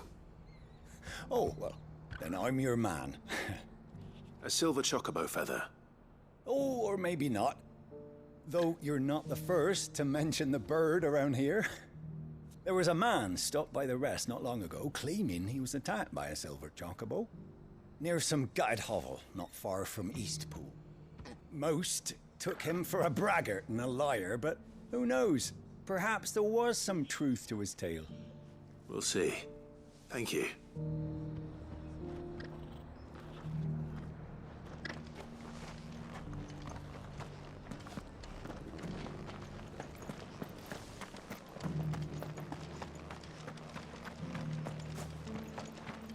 Just because the heavens have gone to wreck and ruin, it don't mean we have to. How do, traveller? You've the look of a man who could do with a new whetstone. Or perhaps a bawdy etching of the Vicerine. Maybe another time. I'm looking for a silver chocobo feather. If that's the case, rumours are all you're likely to find. No one has seen a silver chocobo for years. Word is they were all hunted for their feathers. Some northern nonsense about bringing good luck. Didn't bring them much, nor their bows. If any are still out there, I reckon they'll be doing their damnedest not to be discovered. You're probably right. Thank you anyway.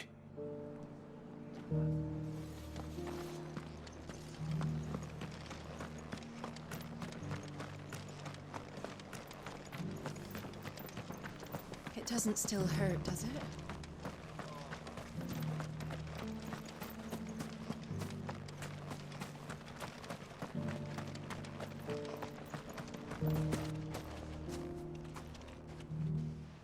Can I help you with summit? You wouldn't happen to sell silver chocobo feathers, would you? I deal in fruit, not fancies. But if it's fancies you're after, I suggest you try Rhiannon's ride. Was a silver chocobo seen there? Oh, yes. If you believe the ravings of a madman. It wouldn't be the first time. A silver chocobo sighted in the hills near Rhiannon's ride. It sounds almost too good to be true.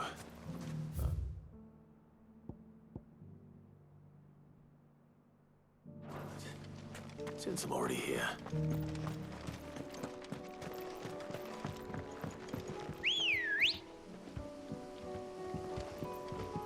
Let's go.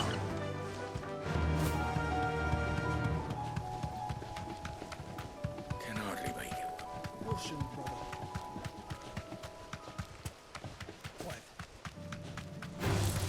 Someone's brave.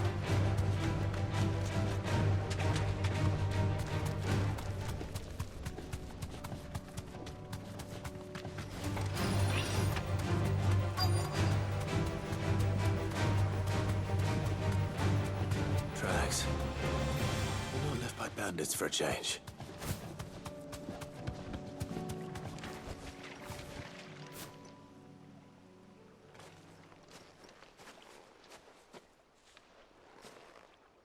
More tracks. And these look fresh. The chocobo was here. And recently. Perhaps it still is.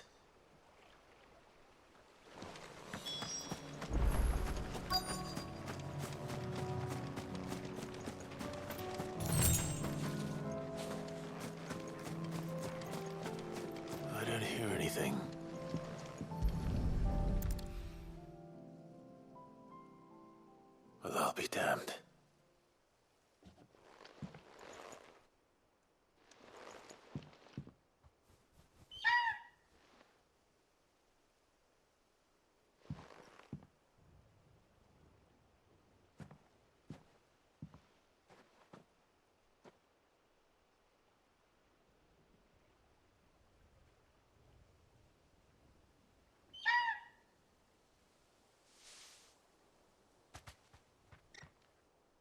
It's all right.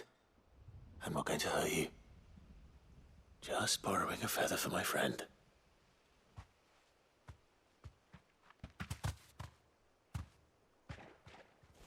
Thank you. Let's get this back to Gav before they change their minds.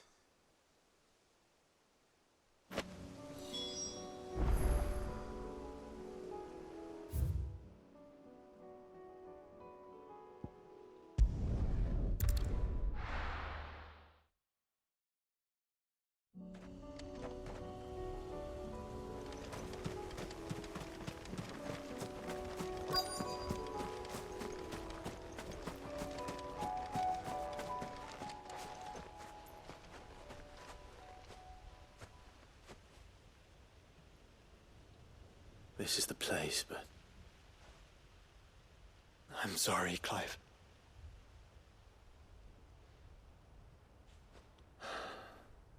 There's nowhere been spared. What do we do now? We keep looking. Man's Hill cannot be the only place where snow daisies grow. Perhaps, but... it's the only place I know of. Knew of. Then why not ask someone who might know of another? Someone in the backyard? To the hideaway, then.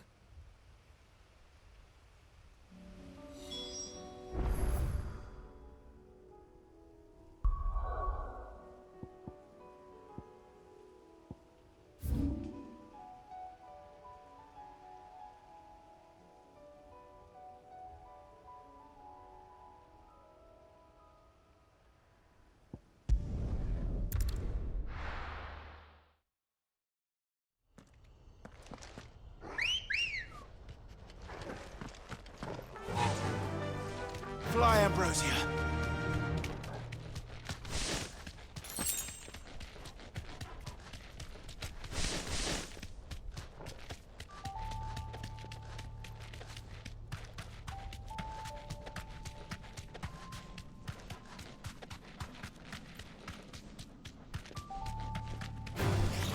No mistakes.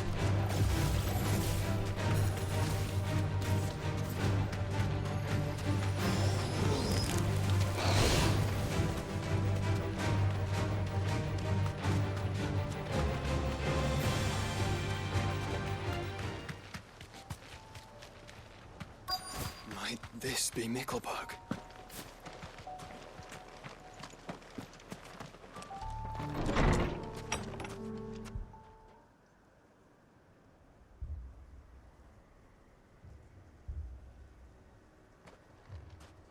These people aren't turned. And the village seems safe enough, at least.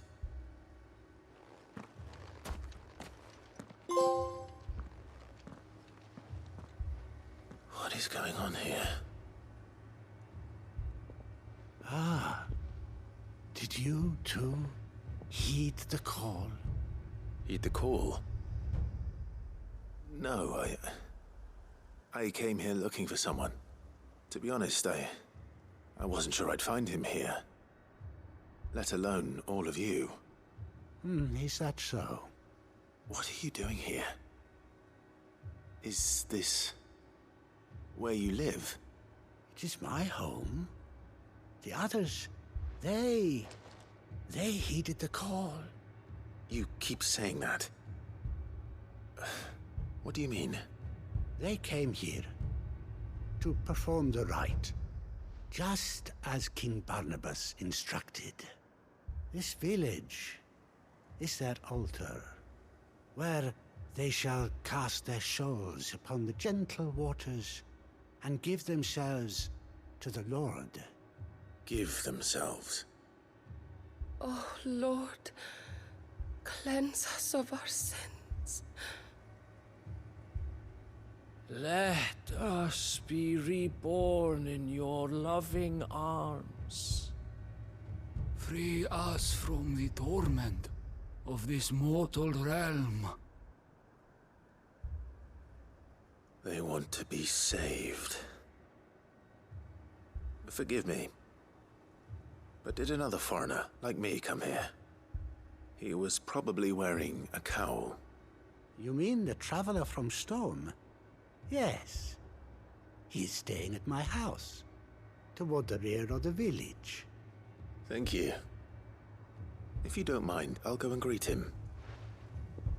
They seek the same salvation Barnabas did. Bring us salvation. At least the third chair still lives.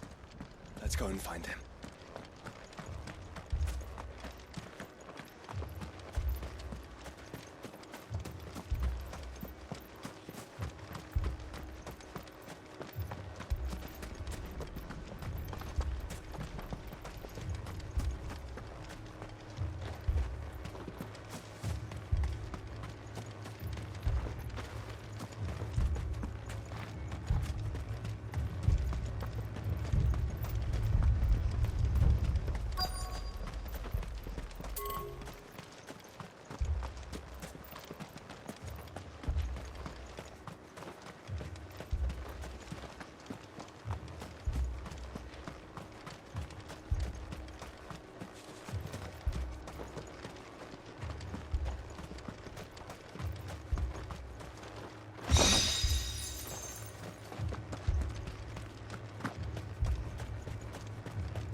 Excuse me.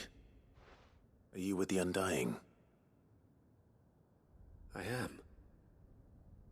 And so it would appear, are you? Lord Rosfield, if I am not mistaken. That's right. And you must be the third chair. I am.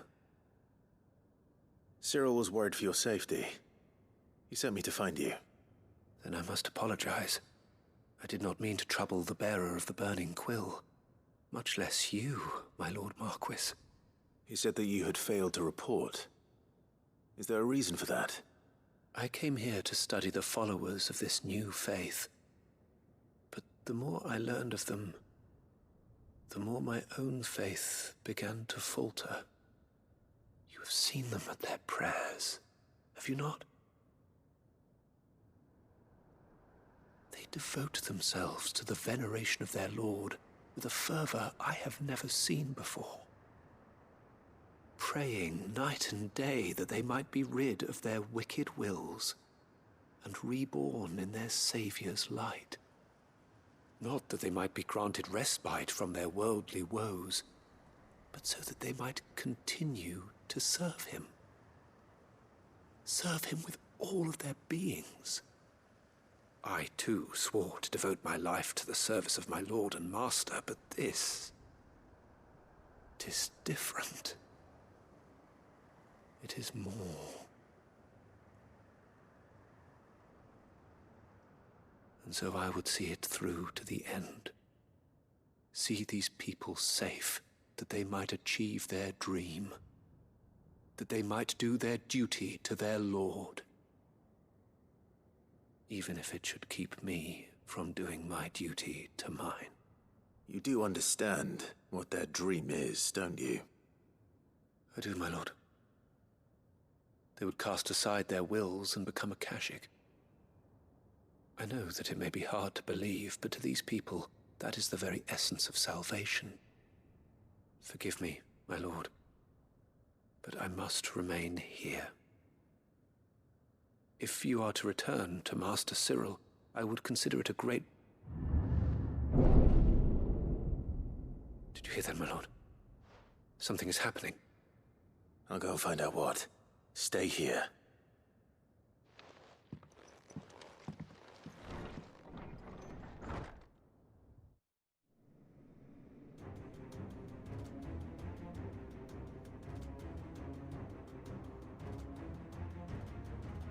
Beneath the flood. Oh no. There must be something I can do.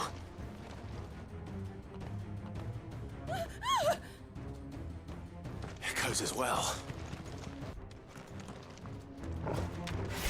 Ready, brother? Ready.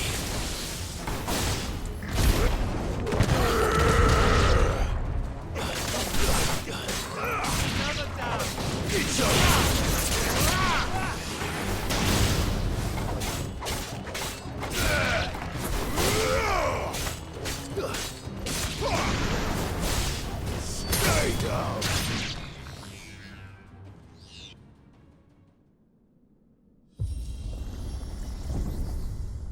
What now?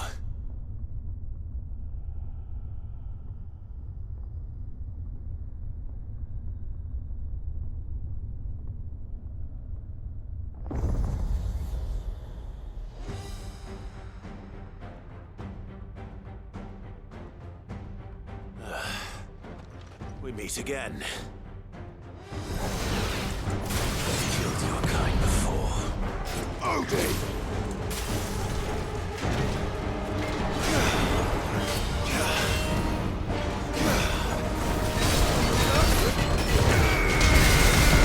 Nice try.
Damn it.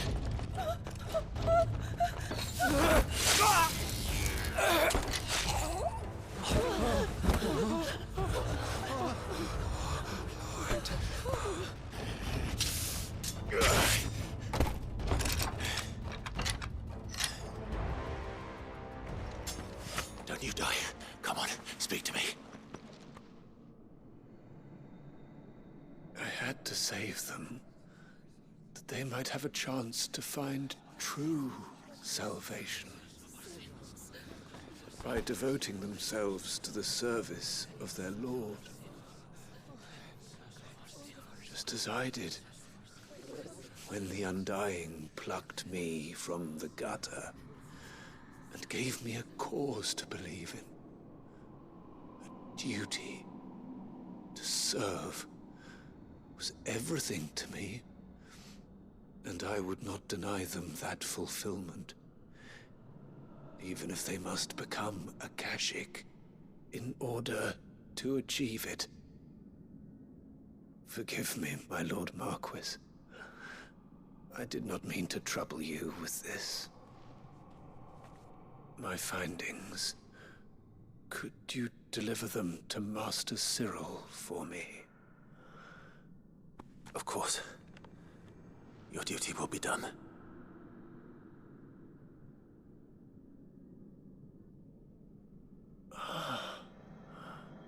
Look, my lord.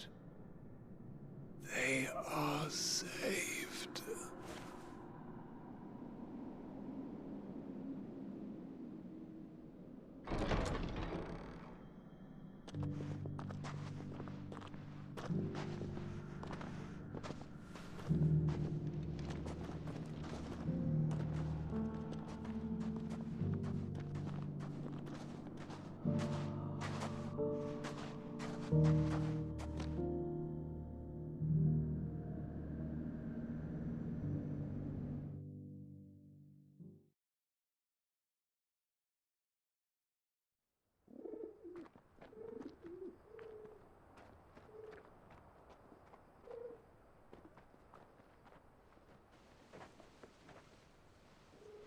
They are saved.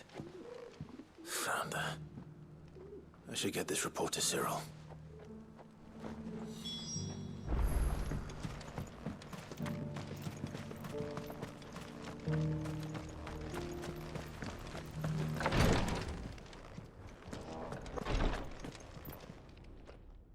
My Lord Marquis, welcome back. I am glad to see you hale and whole. I met with your third chair, Cyril. He bade me deliver his findings to you.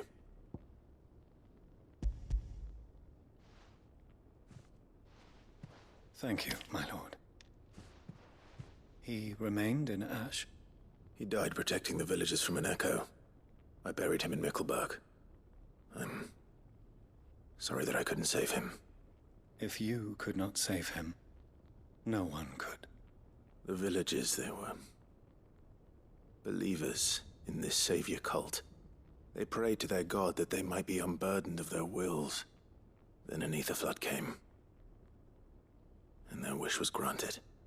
Your brother sacrificed himself that they might live, even knowing that that life was death by another name.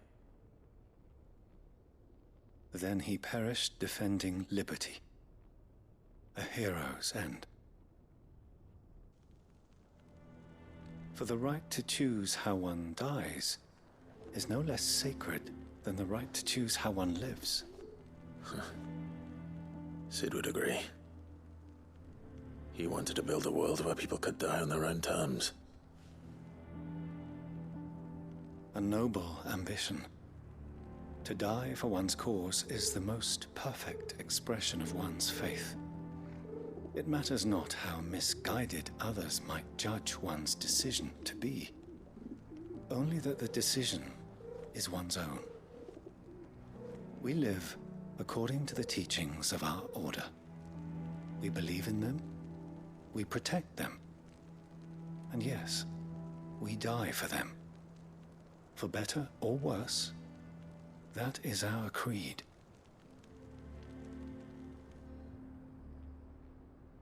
But he didn't die for your creed. He died to save them. And you still believe that what he did was right? I believe that he believed it was. We of the Undying are not slaves, but willing servants. And this was his will, the ultimate expression of it. All right. I'd like to know this man's name, Cyril. To know the names of all the Undying who've fallen in the line of duty. They died serving my house. It's only right that I remember them. That is my duty. Of course. I shall fetch the Book of Martyrs at once. My lord, it has been, and shall ever be, the greatest honor of my life to serve House Rosfield. Though our duties may differ, yours is no less important. I pray with all my heart for your success. And were they here, I have no doubt but that every one of my fallen brothers and sisters would feel the same.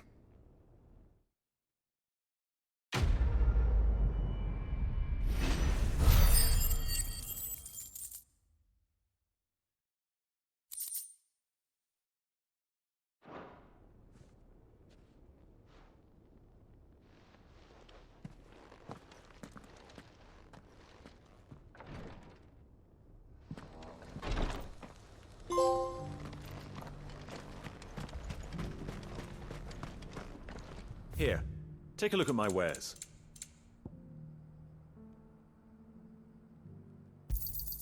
A fine choice.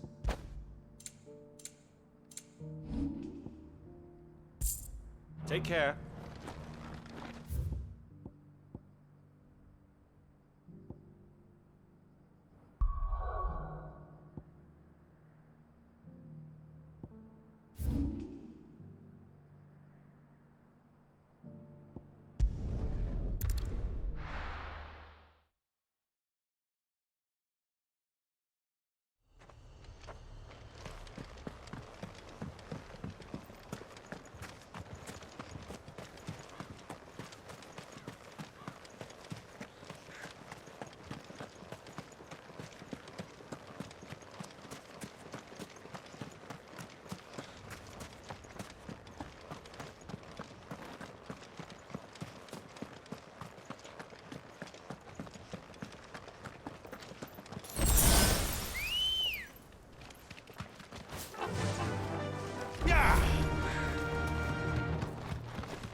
Time to fight.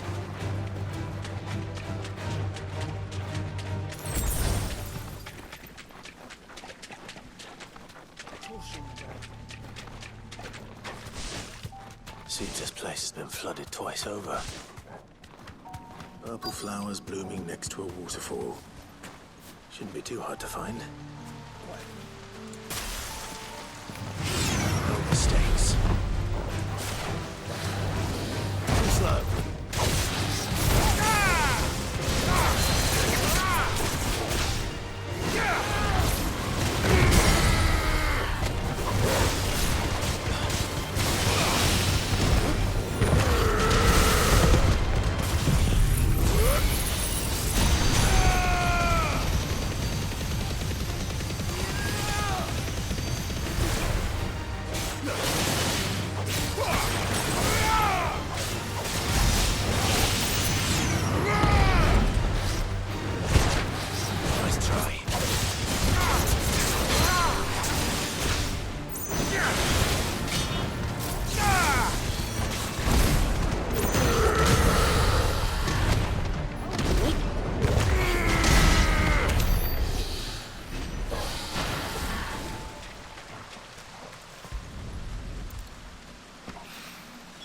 Here they are. Might as well pick enough for a bunch, I suppose.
Let's hope one of the gardeners knows where to find snow daisies.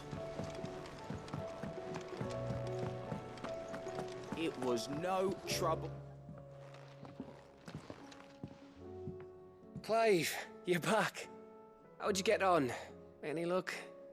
Any luck, you say?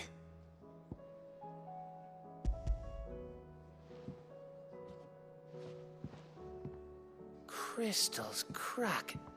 Is this what I think it is? Where in the hell did you find it?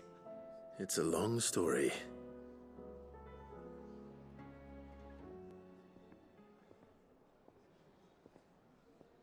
Right there on the road to Eastpool. Who'd have thought it? Everything up there's been abandoned for years. The empty cabin made for the perfect shelter. Though I fear my presence may have forced the poor creatures to look elsewhere. Don't blame yourself, Clive. The Blight's right on Eastpool's doorstep. They'd have had to move on before long, even if you hadn't have turned up. They'll find a new home. Trust me. After all, that's what us endangered animals do. Anyway, what matters is, you managed to nick us one of their quills before they could run off. And now all that's left is to fix it to the carving. I didn't know you could carve. Reckon there's a lot you don't know about me. Like the fact I'm as good with a whittling knife as I am with a sword. And that bone Ember gave me's a dream to work with. What did you say it was from again? An Avis? But it weren't your Avis, Sid. I slew one of my own at last. So all those long nights in the pit finally bore fruit. I'm proud of you, Ember. Don't speak too soon. I ain't done my trial yet. There we go.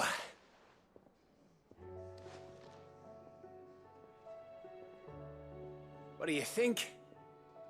I think if you ever hang up your scouting cap, you'll be able to make an honest living. Now will I? I should go and see if Ed is awake. Give it my best. You can give it to yourself. Come on.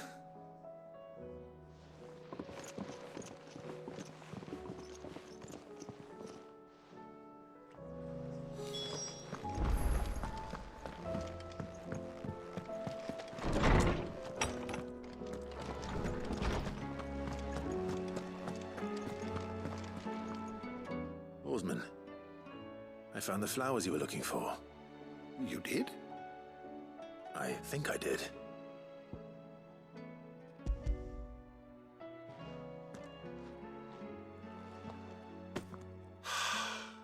You did indeed. My dear boy, thank you. You wanted to make Dion a gift of one, did you not? Shall I invite him to join us? Oh, I don't... It's no trouble. I'll go and fetch him.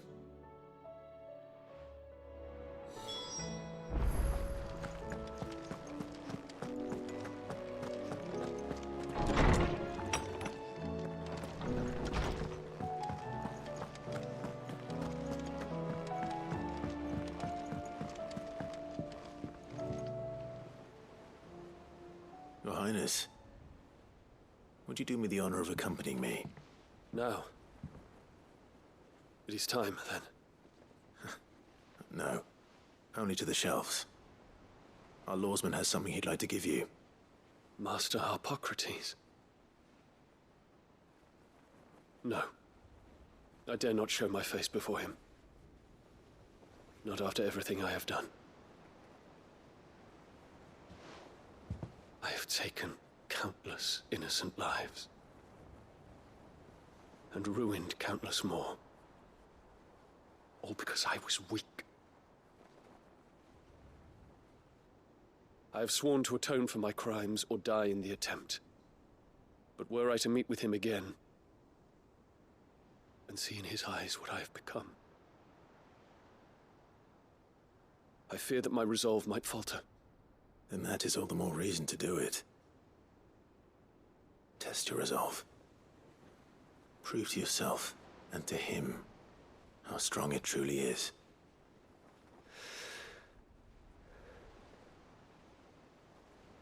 You are right. I must, at the very least, offer him my gratitude. Very well, then. Take me to him. Follow me.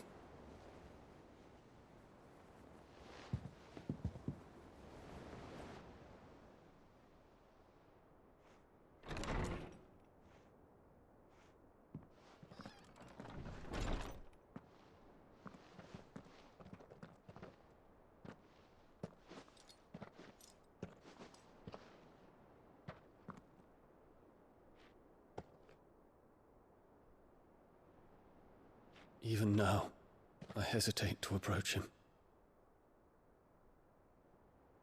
What must he think of me? You'd be surprised.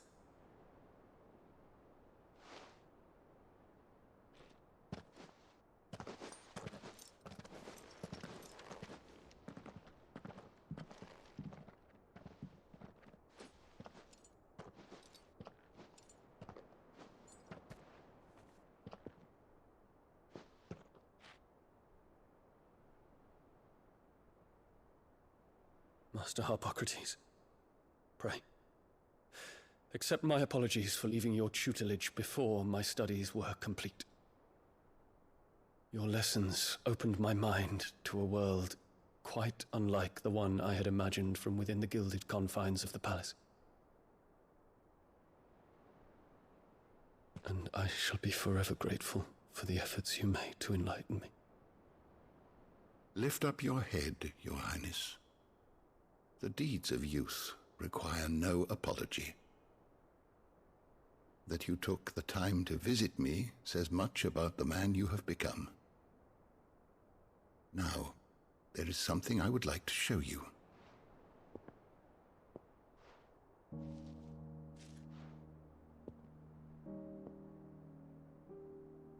Is that a wyvern tail? The color is unfamiliar to me. Because it is unique to those found in the wild. Something in the harsh environments in which they grow lends them this striking hue. Their roots are indistinguishable from those of their hothouse cousins, but once they bloom, the difference is immediately apparent. In this flower, I see you, Your Highness. Its roots were the roots of a wyvern tail, with all that implies. But they do not define it, just as yours do not define you. I want you to have it, that it might remind you of this truth.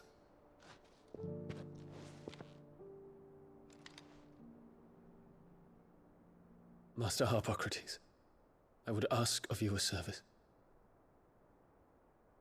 Keep your gift until I have fulfilled my duty to the realm, for only then shall I be deserving of it.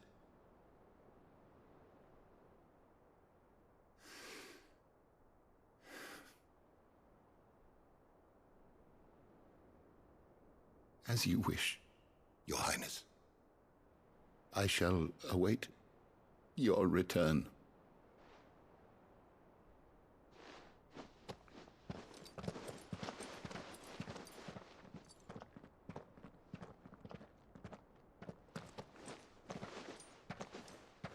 Our roots do not define us.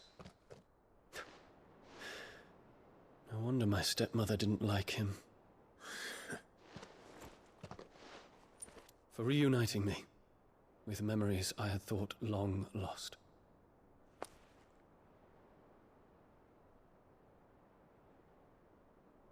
I shall not forget this.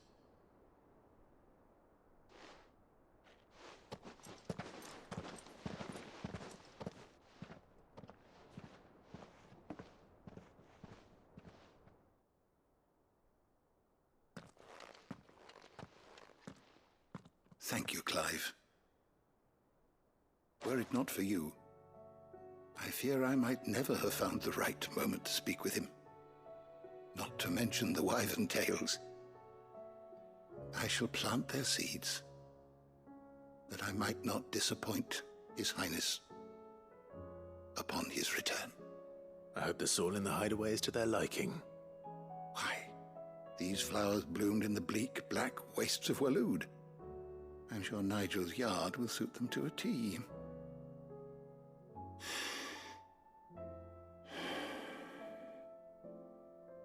When it comes to expressing one's gratitude, I find that words are seldom sufficient. Here. What's this?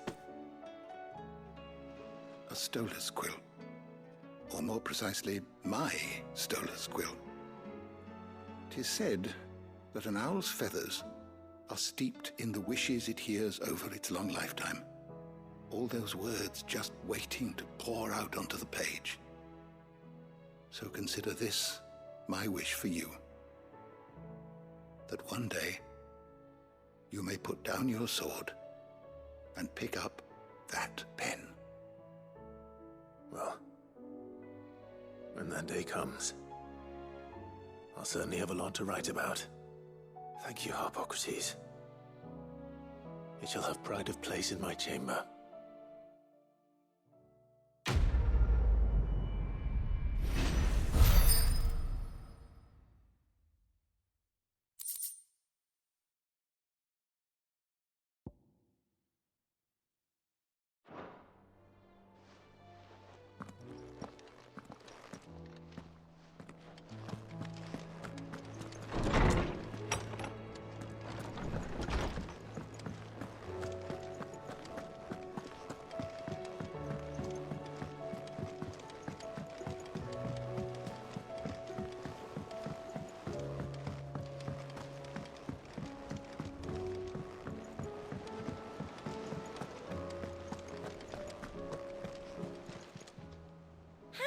Help you today, Clive? Is everything we've received and everything promised? You earned this.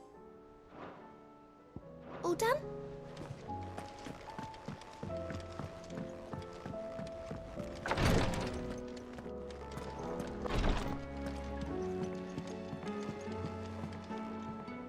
Ah, me lords. How are you feeling? Well, thank you. Is something wrong? Wrong? No, nothing like that. What it is... Go on, please.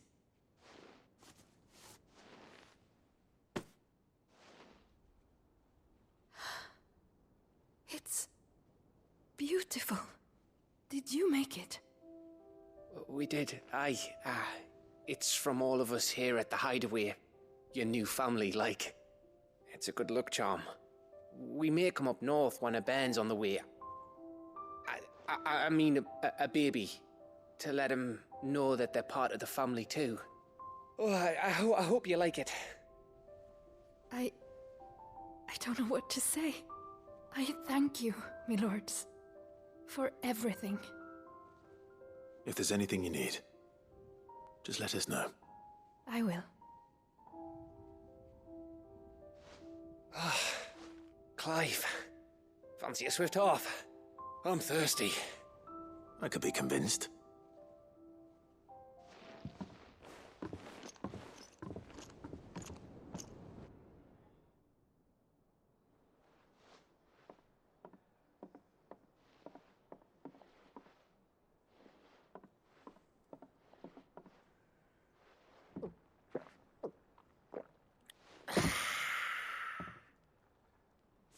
Don't you think you've had enough?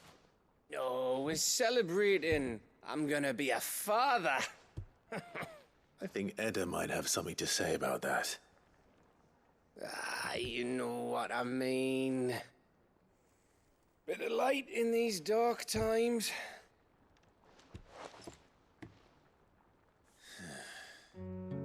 Wasn't long after me 10th name day. My mum told us she was with child again. I was over the fucking moon. I was looking forward to having a little one to lord it over, what with me being the runt of the litter. Thought I'd finally have a chance to prove to the world that I could be a big brother. Imperials came the day she went into labour. Had myself a baby sister. And then I didn't. Me whole family gone in a blink, while I hid in the cellar like the spineless little arsehole I was. Great brother I turned out to be.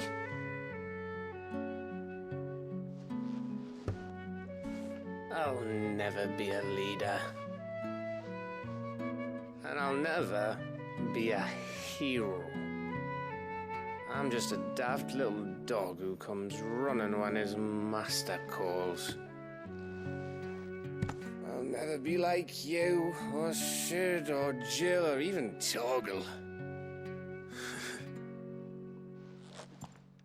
Have you finished? Maybe.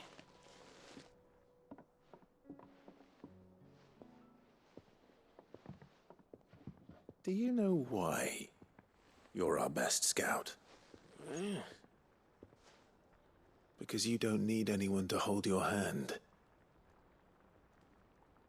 Without your resourcefulness, your courage, your determination, I don't know where we'd be. Maybe hanging off a cliff like, That was only the once. Exactly. You learned from it. And here you are after Founder knows how many missions, stronger for everyone. And let's not forget Rosalith. Who was it who freed me from the dungeon? Who was it who ran to Jill's rescue? That would be me.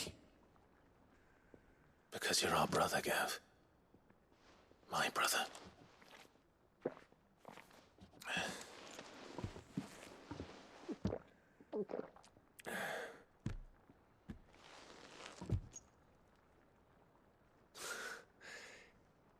Your brother.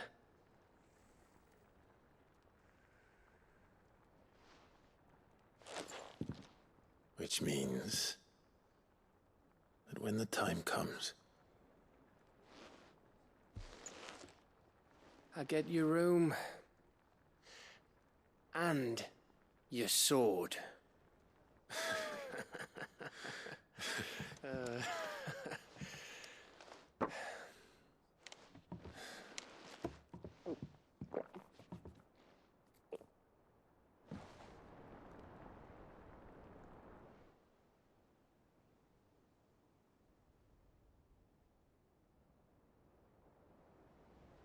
I may have had one too many. You may have had 10 too many. I said I was thirsty. Better get back to work anyway. After I walk this off. Clive? What is it? Thanks for, you know. I know.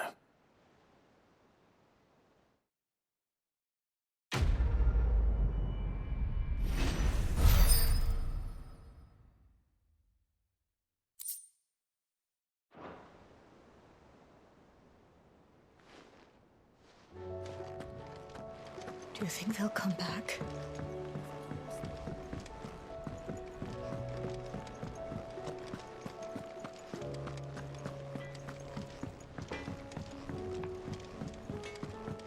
Say what you will. Lady Karen has seen us. This should tell you.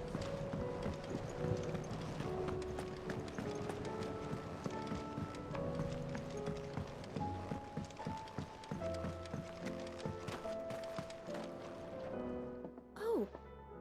What brings you down from the heavens, Sid? I need your advice. Joshua and I are looking for a place where snow daisies grow. Preferably in abundance. Snow daisies. Then you'll want somewhere not too hot and not too cold. And where the winds are strong enough to carry the seeds. I reckon Man's Hill would be a good place to start. There in the Royal Meadows, perhaps? Both have similar climbs and the right elevation. If the Blight hasn't claimed them yet. Right. Thank you. Did you learn where we might find our flowers? The gardener here mentioned the royal meadows in Sambrak. Ah, the fields beyond Northreach. Well, if that's the case, then Yote was right. I recalled that she kept a record of our travels, you see. So I asked her if she'd perhaps noted anywhere that snow daisies grew, and she mentioned Oilefeist Bay. Whose shores border the meadows. Off we go then.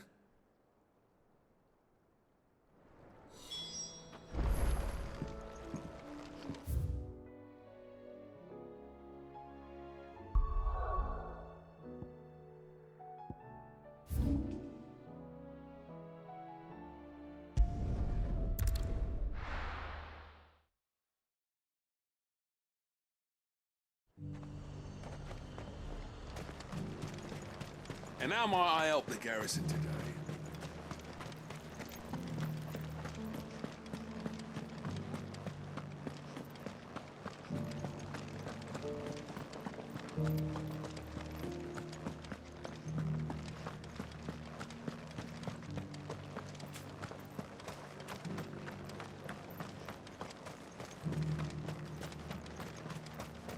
Those things didn't fight like men.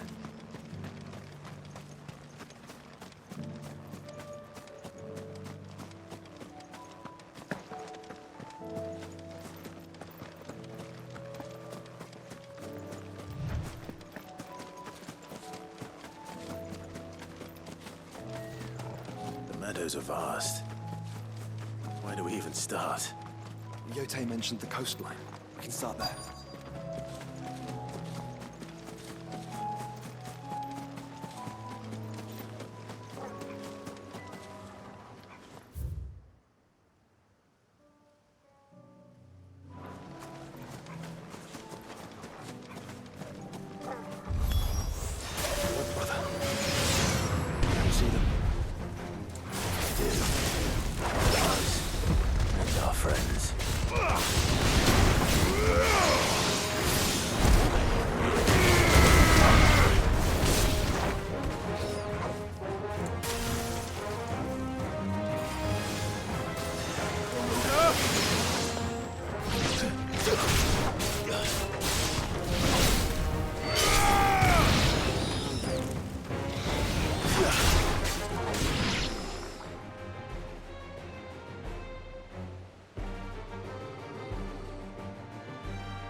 What do you see, boy?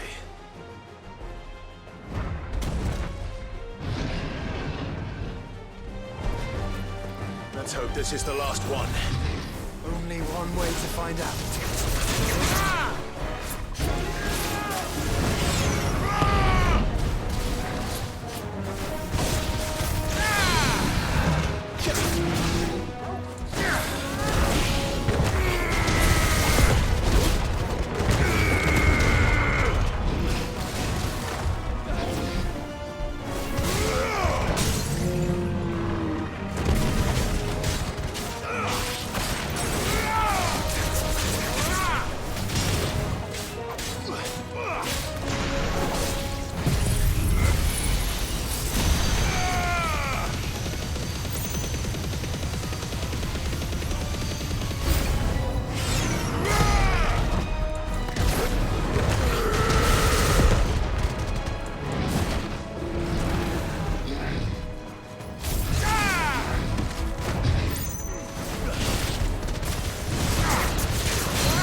was harder than I expected.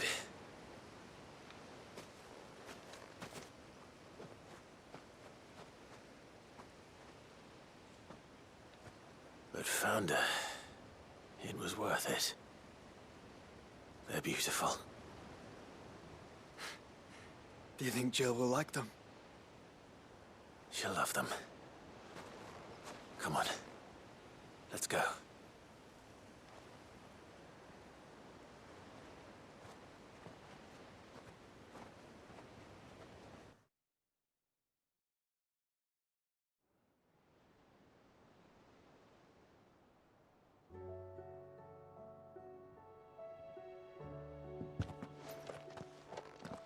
It appears my work is done. The rest, as they say, is up to you. Well, you and the skies.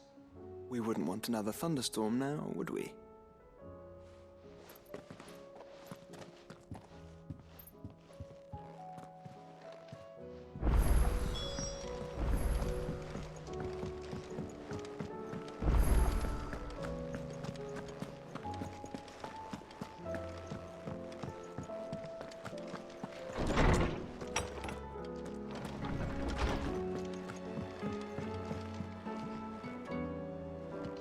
Jill, there's something I'd like to show you. There is? And where might this something be? It's, not here. Now, I know this is sudden, but how would you fancy a trip to Oriflamme?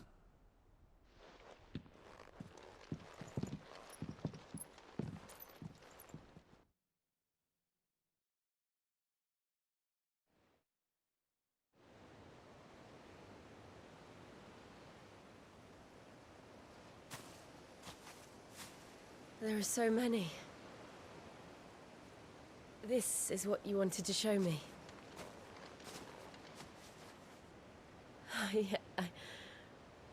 I don't know what to say. You don't need to say anything. The smile on your face is enough. We've been worried about you, Joshua and I. Do you remember when I took you to Man's Hill? Or tried to? How could I forget? You saw me crying and thought a change of scenery might lift my spirits.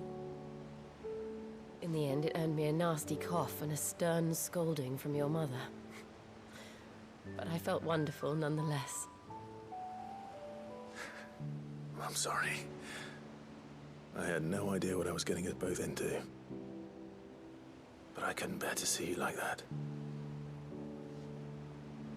Before we left, my chambermaid told me she'd overheard your mother talking about my marriage prospects with some of the noblewomen at court. They were debating whether it would be more profitable to marry me off to one of the high houses instead of saving me for the ducal line. No one thought to ask me what I wanted. I was nothing to them. A pawn at best. I felt so trapped, so lonely. I didn't know. But I wasn't alone. You were there. Your hand in mine as we ran for those oaks.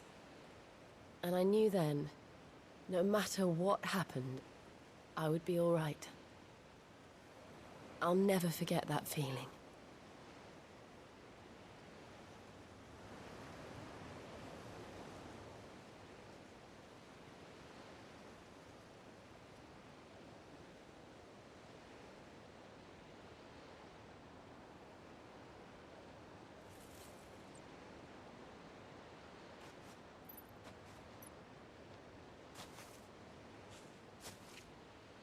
Before we broke camp, the morning after the storm, do you know what I did? No? What? I slipped away from my governess to climb the tor. And from there I saw a sea of petals, all reaching for the sun. And I realized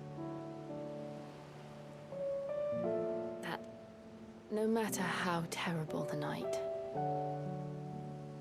dawn would always come.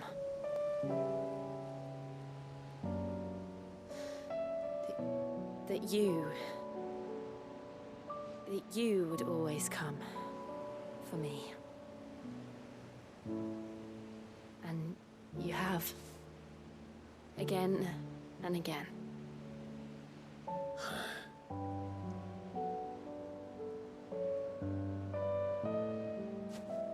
Where do you see us? When all this is over?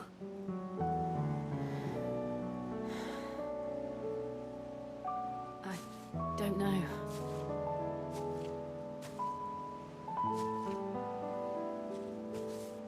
Not here, though. I think I've outgrown the twins. After everything we've been through, the realm just seems so small. I'll need some space to spread my wings. Then...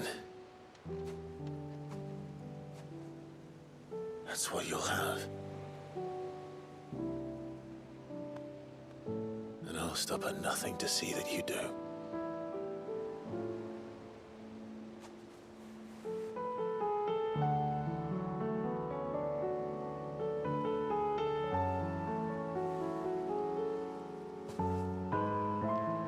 I never was much good at garlands, but it'll have to do. I'll treasure it forever. Thank you, Clive. For this, the flowers, for everything. It's exactly what I needed. You are my treasure.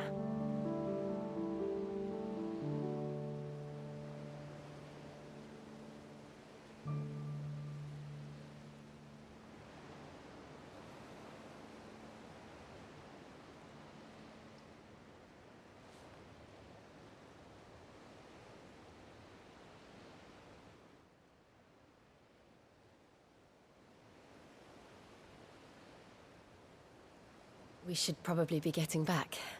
I expect the others are wondering where we are. You're right. There's still much to do.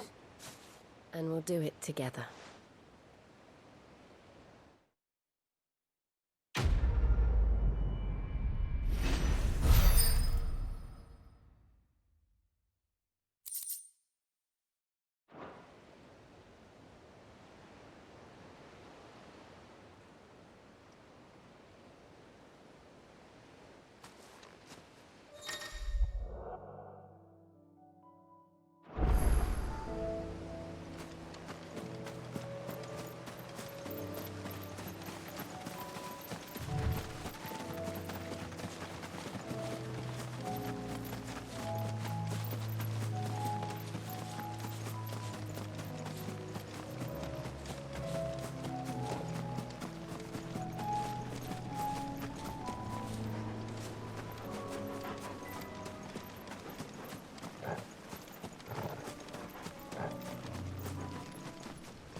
slow.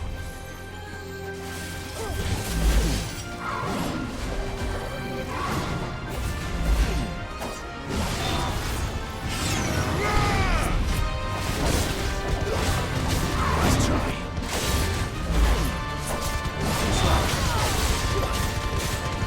Slow.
one who drove His Highness to madness! On your knees! He hasn't heard. And he doesn't look like he's willing to listen.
Damn it.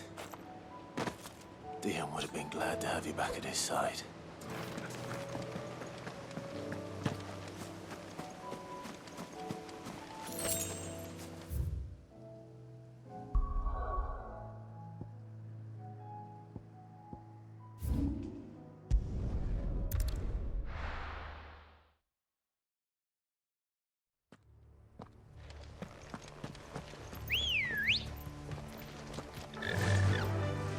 Faster!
Rest in peace.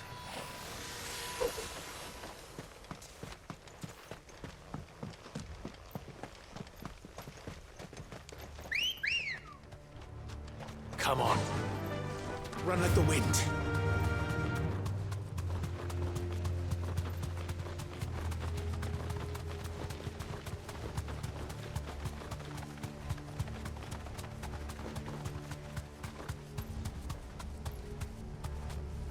Be safe.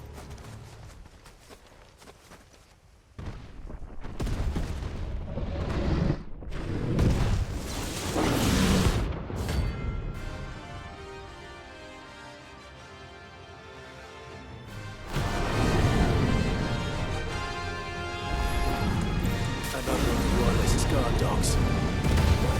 Specimens too.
No match for you, eh, Torgal?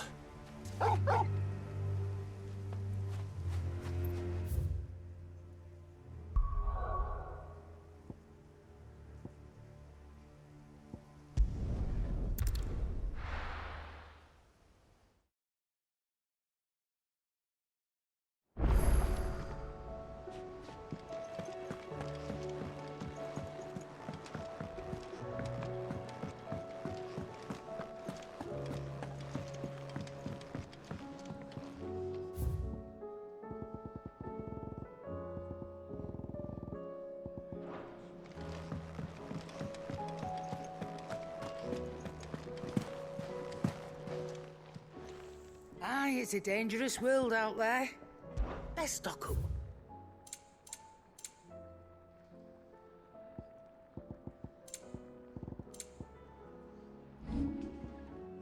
Finished, are you?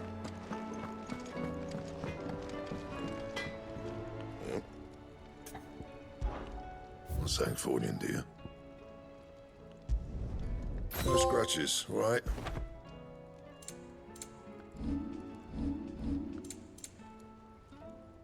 That it? Fine. First the skies, then the crystal.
I was wondering when next you'd visit. I have a few new notes that might interest you.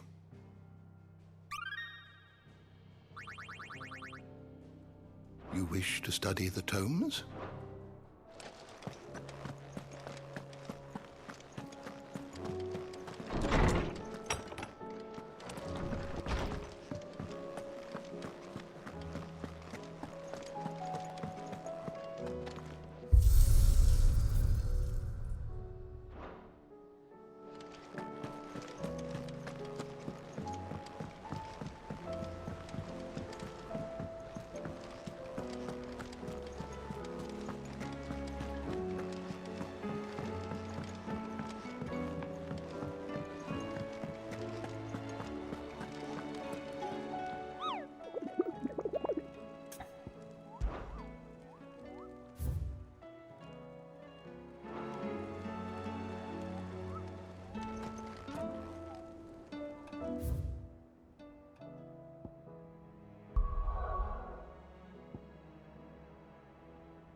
Ready, go?